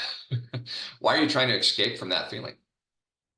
What's wrong with it? If Michael doesn't like me, that's on me. That's not on Michael. Michael says something to me, right? Sticks and stones break your bone. I say this to my kids all the time. Somebody says something to you and you let them, if you take that as truth, then you've lost, right? The only truth comes from within. That's your only truth. It doesn't come from what people say about you or act about you or how things happen. But we as humans, we take that and we create truth out of it. Right. And when we create truth, then we want to disassociate from that feeling. That where the maladaptive behavior comes in, right? It's like, well, Michael doesn't like me. It's making me feel bad about myself. So instead of addressing it, I just want to pick up a drink and numb myself to it. So again, this goes back to the principles of, are you willing to set goals that you really, truly want to achieve? You can't be everything, right? And I talk about when I do career coaching all the time, especially with my high school kids I coach, like, I don't know what college I'm going to go to, what job I'm going to have. I'm like, calm down. It's easier to figure out what you don't want to do first. Start there, right? I went into corporate America, full transparency. I love my dad to death, but I did it because that's what dad was. Dad was a successful businessman. He flew every week. We fly first class. We stay in nice hotels. And so I get out of college, all American athlete. And I'm like, I don't know what I'm going to do. I go into consulting because, now I can fly. And honestly, what I probably should have done is followed my instincts. Firefighter, something out the military, something out there that's more in tune with my personality of hyperactive, aggressive personality, but I didn't, and so I spent all of those years and I built a life around it. I built a career around it, so I'm not disassociating the outcomes that I've achieved because of it, but it makes you wonder, what if I had gone down the path of where my instincts would have taken me, right? If we can get these younger generations to think like that more, and not try to be something else or something that they think somebody wants them to be, no matter what it is, I think it's healing for them, and I think people in this world, they build their lives to a point where they have to have certain income levels and things like that, and they're not happy, right? Whereas I think if folks could actually say, this is really what I want to be, this is the lifestyle that I want to have, and then you work from there. Instead, it's like you build a lifestyle that's so high value that it's like, well, if I don't make this, then you can't do that. And therefore, I'm going to stress myself out. I don't like my job. I'll stay in my job. Maybe my younger brother, maybe he'll be listening. He'll laugh about this. But that's where he is. I was talking to my mom the other day. I'm like 7 years younger than me, and he's never happy with his job. But he's built such a life for him up in the Bay Area that he can't. The fear of leaving, it's too much. It's too much. I left Deloitte & Touche when I was not married, no kids, and I was just kind of dumb. I was like, I'm going to start my own healthcare software company in 2007. Now, I didn't realize at 30 years old that a recession was about to happen. So, but it's different, and I made it successful only because I was relentless and not failing. I actually hate losing more than I like winning. That's just my personality type. And so it does go back to what you want to be. And this all ties back to what we were talking about earlier, which is, am I in the right role? Am I doing something that I'm passionate about? Do I want to brag to my friends and family about the work that I do? Why I do what I do? And if the answer is, I don't know, or no, look at that and set goals outside of work, right? I love it when people are like, I want to run a marathon, or I want to lose 10 pounds, or I want to swim, 3 miles, or I want to learn a foreign language, right? I love that. I'm like, sweet, those are all like awesome outcomes that you want to have. But now what are you going to do about it? Yeah, it's easy to write down the goals, but you have to live them. They have to be a living, breathing document. Like Brian Tracy says, write down your goals every day. Every day. And, Yeah, and I love that guy. look, and Yeah. I know he's amazing. And you look at them and you look at the goals, and you just, and over time, you say, okay, if I had to pick 1 or 2 things today that I know if I stick to it, motivation there or not, but the discipline to do them, that will move things forward quicker, then what are those things? And sometimes those things are going to change. And, going back to what you said earlier too, and this is something that I picked up a while ago, was, when we have negative thoughts, or we're feeling bad, and we want to mask them, or, go run away from them, like so many of us do. The approach that, I was taught to take was welcome those feelings. They're there anyway. You could just welcome, like, hey, how are you? Glad to see you. Not really, but I'm glad to see you. Have a seat. Why are you here? Why is this thought coming across my mind right now? What triggered it? What did I see that reminded me of it? It could be something that has a direct correlation with it, or it could be something completely off base, where you see a yellow lid for a container, and for some reason it reminds you of going to a restaurant and having a fight with a friend of yours or something. It's like, well, was the restaurant name yellow? No. Right. I'm not sure where the correlation is, but there's something there that you subconsciously picked up on, and it brought it to light. It's like, then welcome and say, okay, what do you want me to learn from this feeling? What are you trying to teach me? Yeah, and if it's not clear, then you just say, journal it and say, okay, this came to mind. I'm not sure why. Maybe it will come to me, but I'm not going to let it, interrupt me too long. I'm going to give it its moment and say, okay, thank you so much. I'm focusing on this now, and go that. And again, these techniques vary for people. Whatever helps that you can, change your mindset, or your thought pattern, your focus back to what you were working on. Even if it's simple breathing exercises, just to kind of center yourself. Sometimes that's all it takes. But to run away with it, like my wife says, it's like, yeah, try running away from your skeletons. You can move states, you can move countries. Guess what? You open up the closet, ta-da, hi. Yeah. So they're always going to do that. I love that you brought that up. Yeah, in recovery, they always say, if you can move, but if nothing changes, nothing's going to change, right? It's still there. I think that one point on is that we as humans take our thoughts as reality, and there is no reality. There's no truth to thought. Thought is a thought, right? Yellow, restaurant, right? Whatever, it's a thought, right? But when we create that and say that's true, the only truth right now is you and me having this conversation at this exact moment. That is present moment. And that's what we're trying to do, right? We're trying to bring ourselves to present as often as we can.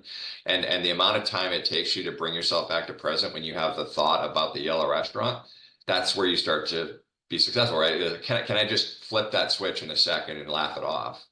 Right. We talk about, this too shall pass, right? How does somebody stay sober 30 days, 45 days, 60 days? It's like, oh my God, I'm having triggers. I got to drink. Give it 2 minutes and see what happens.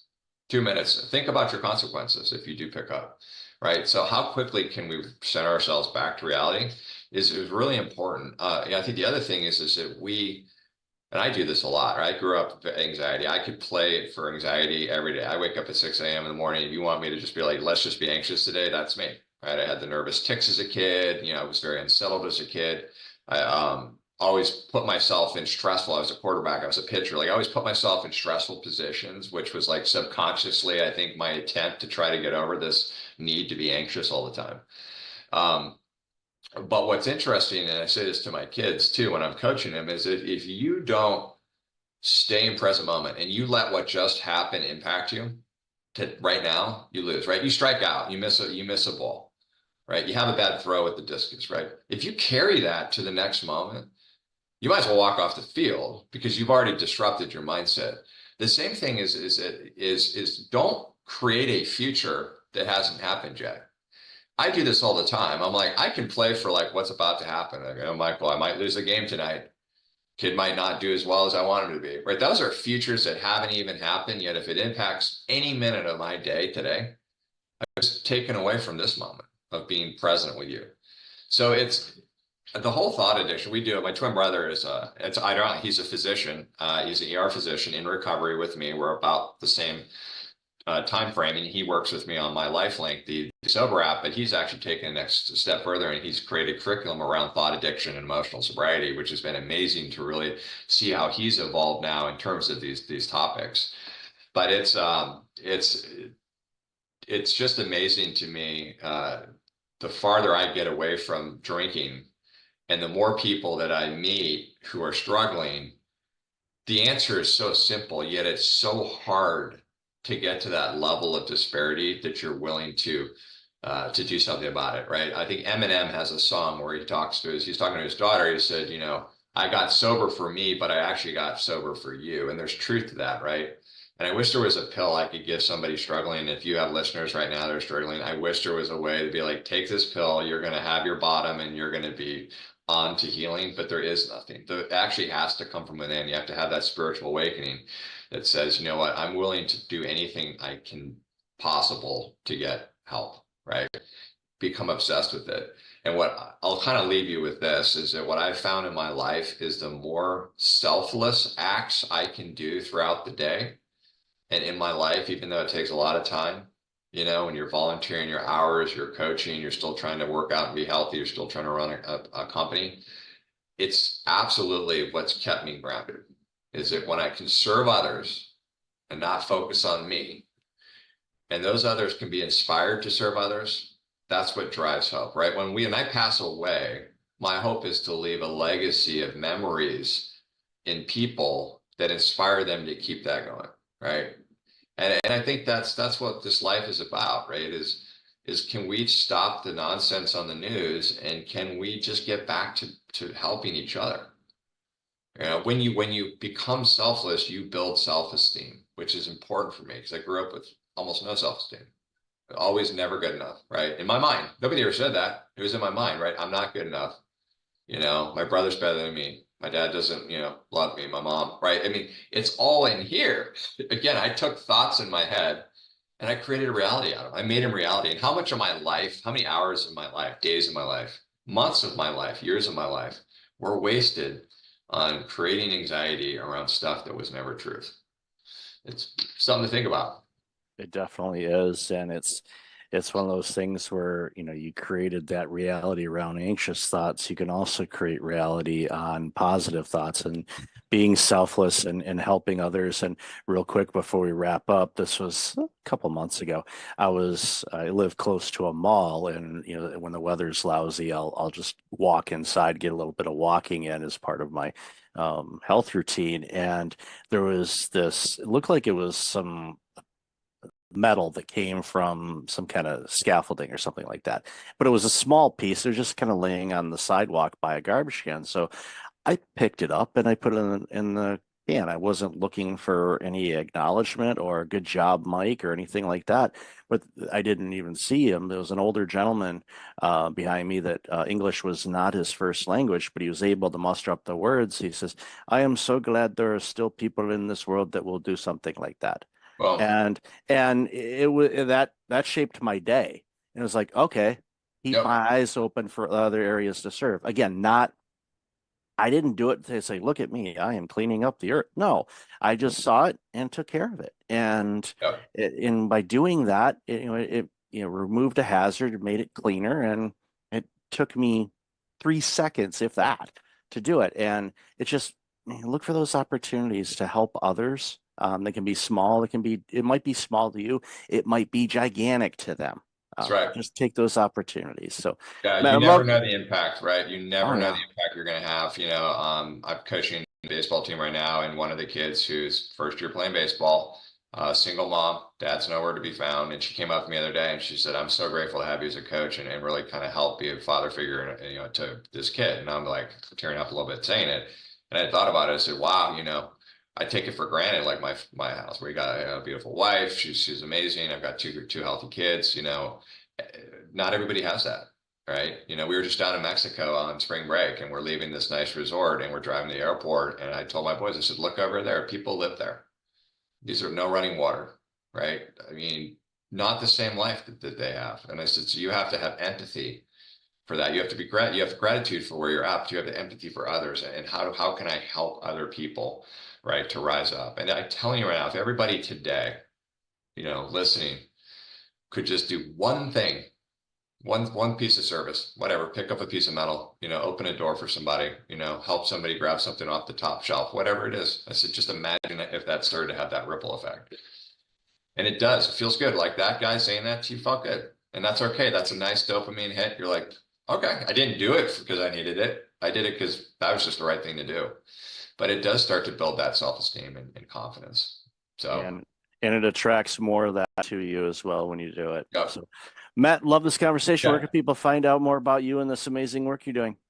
Yeah, so LinkedIn obviously is the easiest way to look me up, and regardless of which company you're interested in, but Matt Seefeld on LinkedIn. And then of course, if you want to put it in the show notes, My Life Link is the app. So you can download it on Apple or Google Play. If you or anyone is suffering, you can be as anonymous as you want to be.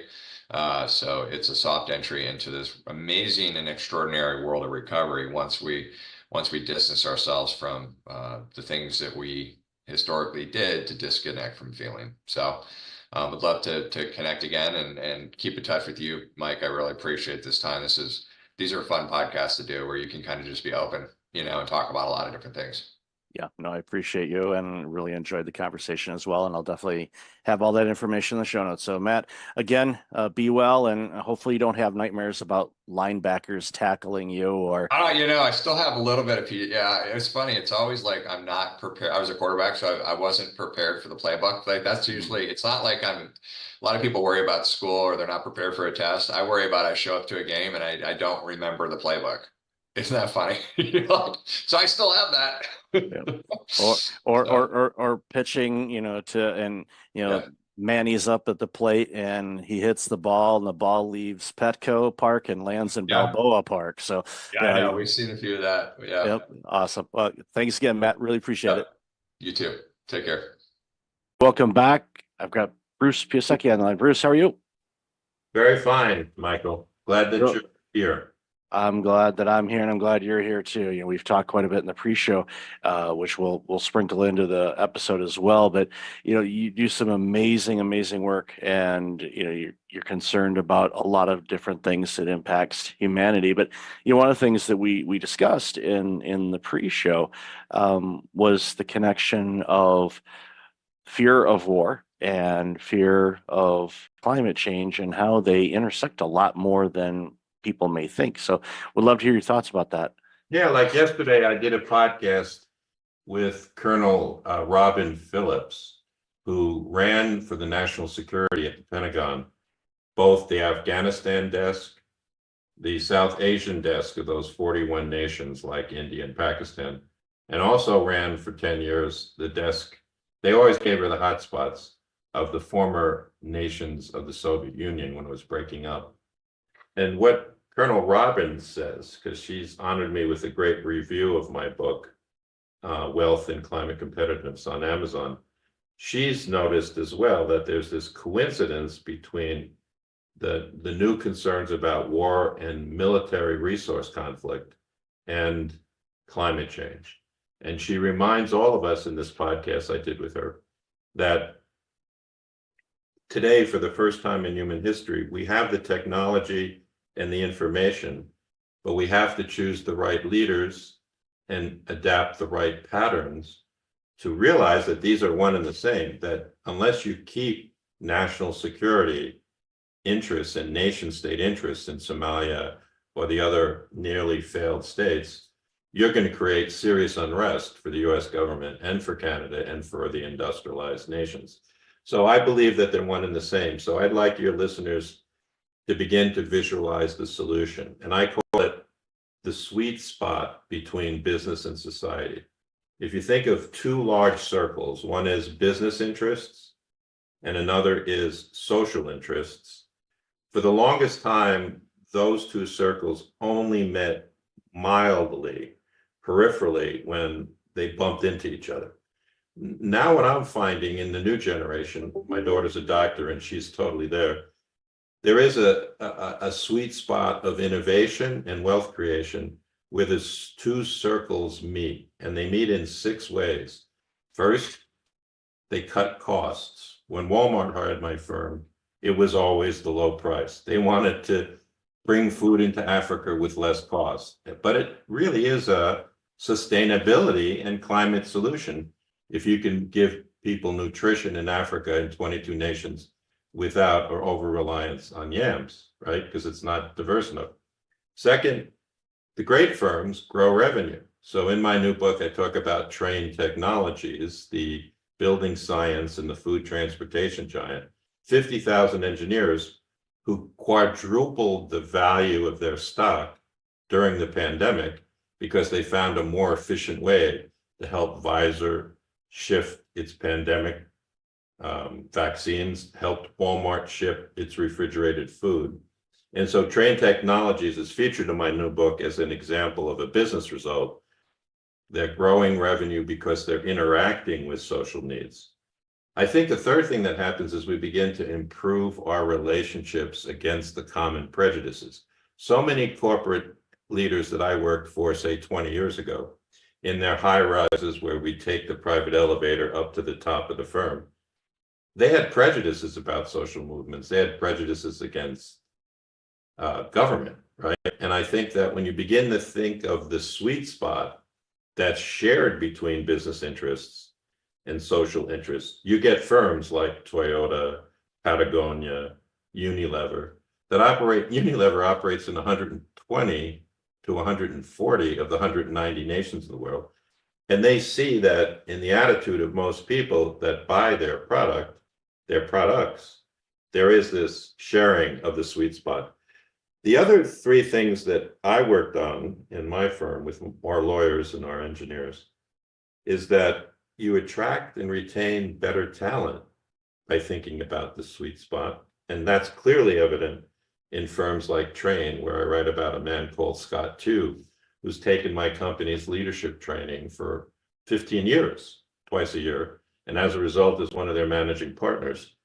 I also think that you strengthen the brand, and too often the environmental movement is distracted by that. There's only saying it's greenwash, right? But it does actually, when a Toyota makes a hybrid powertrain car that goes twice as far at the same cost, you're improving the brand of Toyota in contrast to the gas guzzlers. Now, I'm not willing to say that we won the battle at Toyota because it was at the same time trucks were very dominant. So although we launched 8 million hybrid powertrain cars, the Prius and onward, we didn't change the entire market. But the sixth and last thing it does is it reduces risk, right? So all those financial concerns about capital exposure. So cut costs, grow revenue, reduce risk, strengthen brand, improve social relationships, and attract talent. That's what we focused our company on for 40 years. And you recognized early on, how intertwined everything is. And when you get all of those pillars, as I like to look at them, working together, you create this system and this organization that is doing amazing work. It's addressing needs. It's fulfilling. It's an organization. You go in there and like, okay, you have this opportunity to be creative because you're bringing in the best talent, because you're doing creative things to make a positive impact on the world, improving profitability, you can have both worlds or all worlds. I think you made a key point, Mike, so I'd like to build on it. I was trained as a classical financial literacy person, but you're talking about how today's generation and most people find satisfaction in purpose. And purpose at a firm is doing what you exactly described. So I go back in my work, my New York Times bestseller is called Doing More with Less, where I discovered this by writing about Ben Franklin. If you think about that American guy 300 years ago, he's neither Republican nor Democrat. He is creative in his force, and he thinks about social capital, not just financial literacy like I did. So, for example, he thinks about the bifocal because he notices he needs a bifocal to read better. It's self-interest, but he made it available to the people of Philadelphia. He's tired of moving his cart to the print shop through mud, so he helps the Public Works Department invent sidewalks. Once again, self-interest, but Philly becomes a mega place in America, early days, because of that. He's curious about lightning because he loves to swim and he's afraid, is this thing going to come down? So he thinks of the lightning rod. He's curious about efficiency, so he invents the Franklin stove, right? So in my work, I'm looking to liberate social capital in these firms, not just financial capital. And it benefits both. And we know when we analyze, and I've talked with people that do this for a living, the different generations and their motivators and what they want to bring to the table. And Gen Z, and we'll see what Gen Alpha comes up with, and the millennials, there's variances, but they want to do amazing work, but they want it to have a meaning to it because they get fulfilled from it. And not, obviously, the financial aspect of being compensated is a component of it. But I learned a long, long time ago, you can give your team raises, but they'll forget about it in a short order. order. Purpose, yeah. Yeah. They view so this is really where these new books of mine go. We want to create a competitive spirit in people in their relationship to their family and their friends and their firms, but that it be based on creative force rather than destructive, litigious force. So let me say this, I've come to conclude after running a capitalist organization for 40 years. Now, I'm happy to say, Michael, I can speak more freely about it because after having worked for a fifth of the Fortune 500, I haven't worked for these giants for the last 2 years. It was 41 years and now I'm retired. I do run a leadership workshop that's financed by some of these firms. But the fundamental of my newest book is that capitalism can become social response capitalism if it's about the smart realignment of money, people, and rules. Without a doubt, you made reference just now to how the people in a firm you learned want to be purposeful. So you have to realign for that, right? I use in a new piece I wrote for the American Association of Colleges, my daughter as an example. So my daughter's 28 years old. She's now a doctor in rehabilitation, brain and spinal injury. And I'm very proud of her. So is my wife. I think she's a doctor more because of the diligence of my wife than a bookish person like me.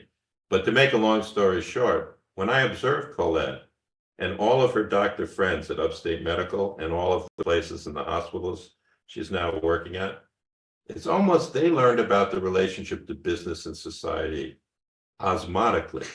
They didn't have to be told about it in graduate school, or they didn't have to be forced into it by policy.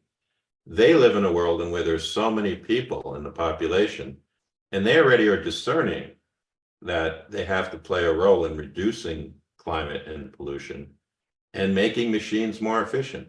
To them, so I wrote about this in a piece about the beauty of global education, because she learned it osmotically. She didn't learn it by becoming a master's of environmental management. She learned it through medical school by bouncing across other intelligent, service-oriented people from around the world. So I've come to conclude that we are in a race to save the environment and save the planet, but I'm of the school that we're getting there. After 41 years of practice, I feel, Michael, we're getting there. Yeah, and I think, the competitive spirit of, we'll use racing, for example, but yes, we're all competing, but we're all competing together because we have a same goal. And being open, and you mentioned, your daughter, and observing, and in conversations with people all over the globe, you get different perspectives, and that shows to me, not knowing her at all, that she is, open-minded, curious, exploratory, wanting to see different things instead of getting into a rut, for example, and just saying this is the only way that we can do it, when we know there's, countless ways that we can approach things. But I think that it speaks volumes to her, and the role that Her colleagues, there were hundreds like her in medical school. That's what blew me away. When I was pre-med 45 years ago at Cornell, it was all about becoming a doctor and focusing in your office and not about all these social issues. I think you hit the nail on the head again, that I've been curious. The word curiosity is also related to the word creative force. Now that I sold my corporation 3 years ago, my wife and I created a foundation where we give awards to under 40-year-olds that are writing about business and society. We've given many out now, and they're awarded at the New York State Writers Institute in front of 500 other authors. And we decided to call it Creative Force Foundation, because there is a difference between selfish, self-aggrandizing, competitive force, where you always feel like you have to win, and creative force, where you're watching the currents move in the direction of social needs. And so I don't believe that there will always be, Michael, speculative capitalists who are trying to get the 40% yield in two years, right? But my work is about the giants and the mid-sized firms and the leaders that are advancing history. They're almost like surfing at the top of the wave, as opposed to falling into the wave. So I do think that my new book, Wealth and Climate Competitiveness, constructs a new narrative that, so I want to talk about one of the concepts in the book as well. I've already mentioned to you, Michael, that money, people, and rules is the way we capitalists organize our staffs and the way we compete, often in a cooperative way, right, through partnerships, right? But I think the thing that I found myself surprising myself, Michael, in writing this new book, is I tried to think, what kind of 700-year-old tale exists out there that's going to prepare people of all different generations to think this way that we're talking about more easily. And I decided, there's a whole chapter, a whole passage in the end of the book about Robin Hood and redistribution of wealth. Now, if you begin to think about Robin Hood, he's really celebrated in the British tales across the last 700 years as a social hero, as opposed to a criminal. It's taken society a while to accept the notion that a Nelson Mandela was heroic rather than a person in prison in South Africa. And so in the book, I write about why redistribution of wealth is a social good. I'm not talking about overtaxing the rich or draconian rules.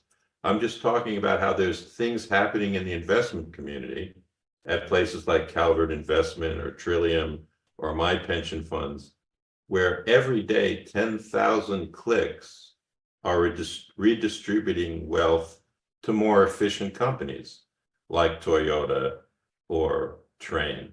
And that adjustment of capitalism is the social good. All right. So it's almost like an invisible Robin Hood. It's not Robin Hood. It's instead the merry pranksters exist in capitalism, and they're beginning to click the change. So my book is a reflection about that hope and that optimism in a time where it is easier for people to despair. Yeah, it's very easy for people to go down the negative rabbit hole. If you look for it, you're going to find it. But working with organizations like you have, you know, okay, these are the ones that are they're going to ignore the naysayers. They've got their mission. They know what they want to do. They know what they want to accomplish. They may not necessarily know yet how they're going to do it, but that doesn't bother them. They know that they'll have the creative willpower to be able to attack it and do the things that they want to do and make that impact on the world, both from a financial standpoint, but also a social good. And we've, highlighted this throughout the conversation.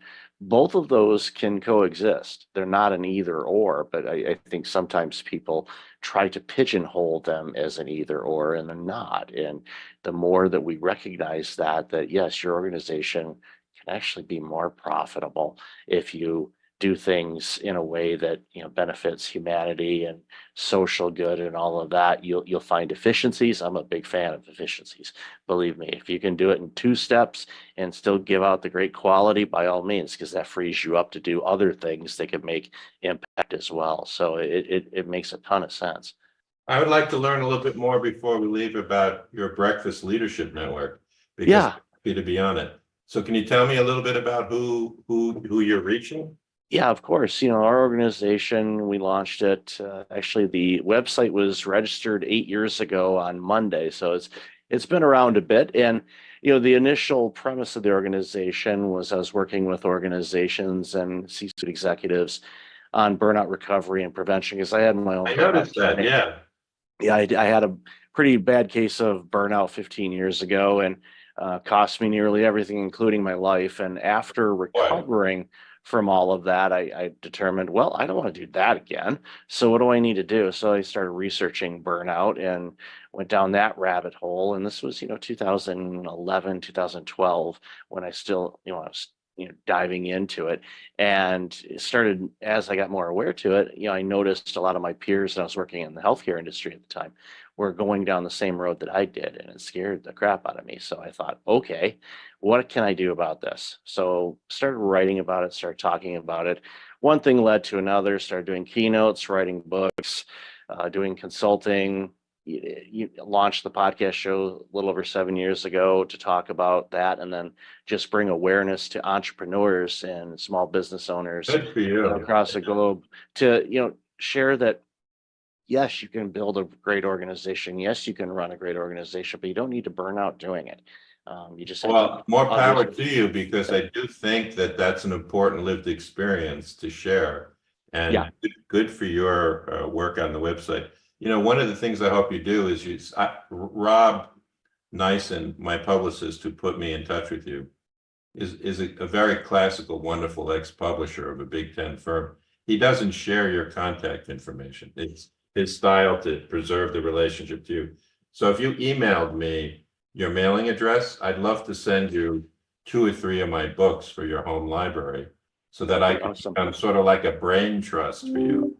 Because I've now that I'm retired, it took me 17 years to finish this, but a publisher came out with a book about my life, but I could tell it fits your sensibility, because I chose not to write about myself, but the 77 short vignettes are about the people who shaped me, because you've used the key words that I'm very interested in: curiosity, creative, and cooperation, right? So, if you think about it, I'd love to send you that in case you want to do another follow-up. The book came out a month ago, Yeah. so it's still getting its legs. Oh, it's beautiful. Yeah, I'll definitely after the show, I'll email you all that contact information, and I highly encourage people to, if they haven't already, pick up your books and follow your content, and because the expertise and experiences you have provides such a foundation for organizations to really thrive and grow and survive. And the stat, when you look at the Fortune 500, I saw this the other day, and it was surprising, but not that, almost half of the Fortune 500 in the year 2000 have either been acquired or they're gone. Isn't And you're that like, fascinating? it's like, you go, how in the world? Or even I saw a story the other day, one of the organizations in San Diego where I spent a bunch of time as well, called Q Health. They were valued during the pandemic, over $2 billion. They've shut up shop. They're closed. They're gone. Like from 2.3 billion to nothing in a couple of years. It's because, market changes. There was all kinds of other things that fell into place that created the situations that they were facing. But you can be top of the world and you can be underwater in a blink of an eye. And it's take for example, Enron in their own lifetime. I remember I used to go down to Enron because there were utilities that my firm was working for that wanted to use them as a model. And luckily the lawyer and I that would go down came back and said, there's something that doesn't smell right there. So, you just made the key point that even the global 500 changed. So in my books, I try and emphasize the lasting set of competitive principles that allow them to continue to innovate. Take, for example, Unilever. There are really 300 different small railroad trains on the same road. They're managed by the same vision and set of people, the most legendary one, Paul Pullman, but I've met many Unilever people. But each car is given a huge amount of innovative, creative freedom. So they buy Ben & Jerry's ice cream, but they have the capability of bringing it to Africa and Australia. And the formula doesn't change of the product or the vision. It's all attached to this huge, that's what the Lever brothers called the Unilever train. And I think there's a real genius to that, allowing innovation within the small units as opposed to homogenizing it all at the top. There's many different models of management success. And as you just mentioned, many examples of management failure, which is what kept my life so interesting, Michael. I bet. So I'll definitely have all your contact information in the show notes. So Bruce, really, really appreciate your time today and love this conversation. We probably talk for 10 hours straight on this stuff because it's one of the things that, drives it home for me is I want organizations to just crush it and be really well because it benefits all of us when they do. And it's, I love celebrating companies and individuals and teams like yours that just, help these organizations do what's right and make things better for all of us because we all win when that happens. So again, Bruce, thank you so much for being on the show. I'm delighted to be part of your Breakfast Leadership Network. Thank you for your time, Michael.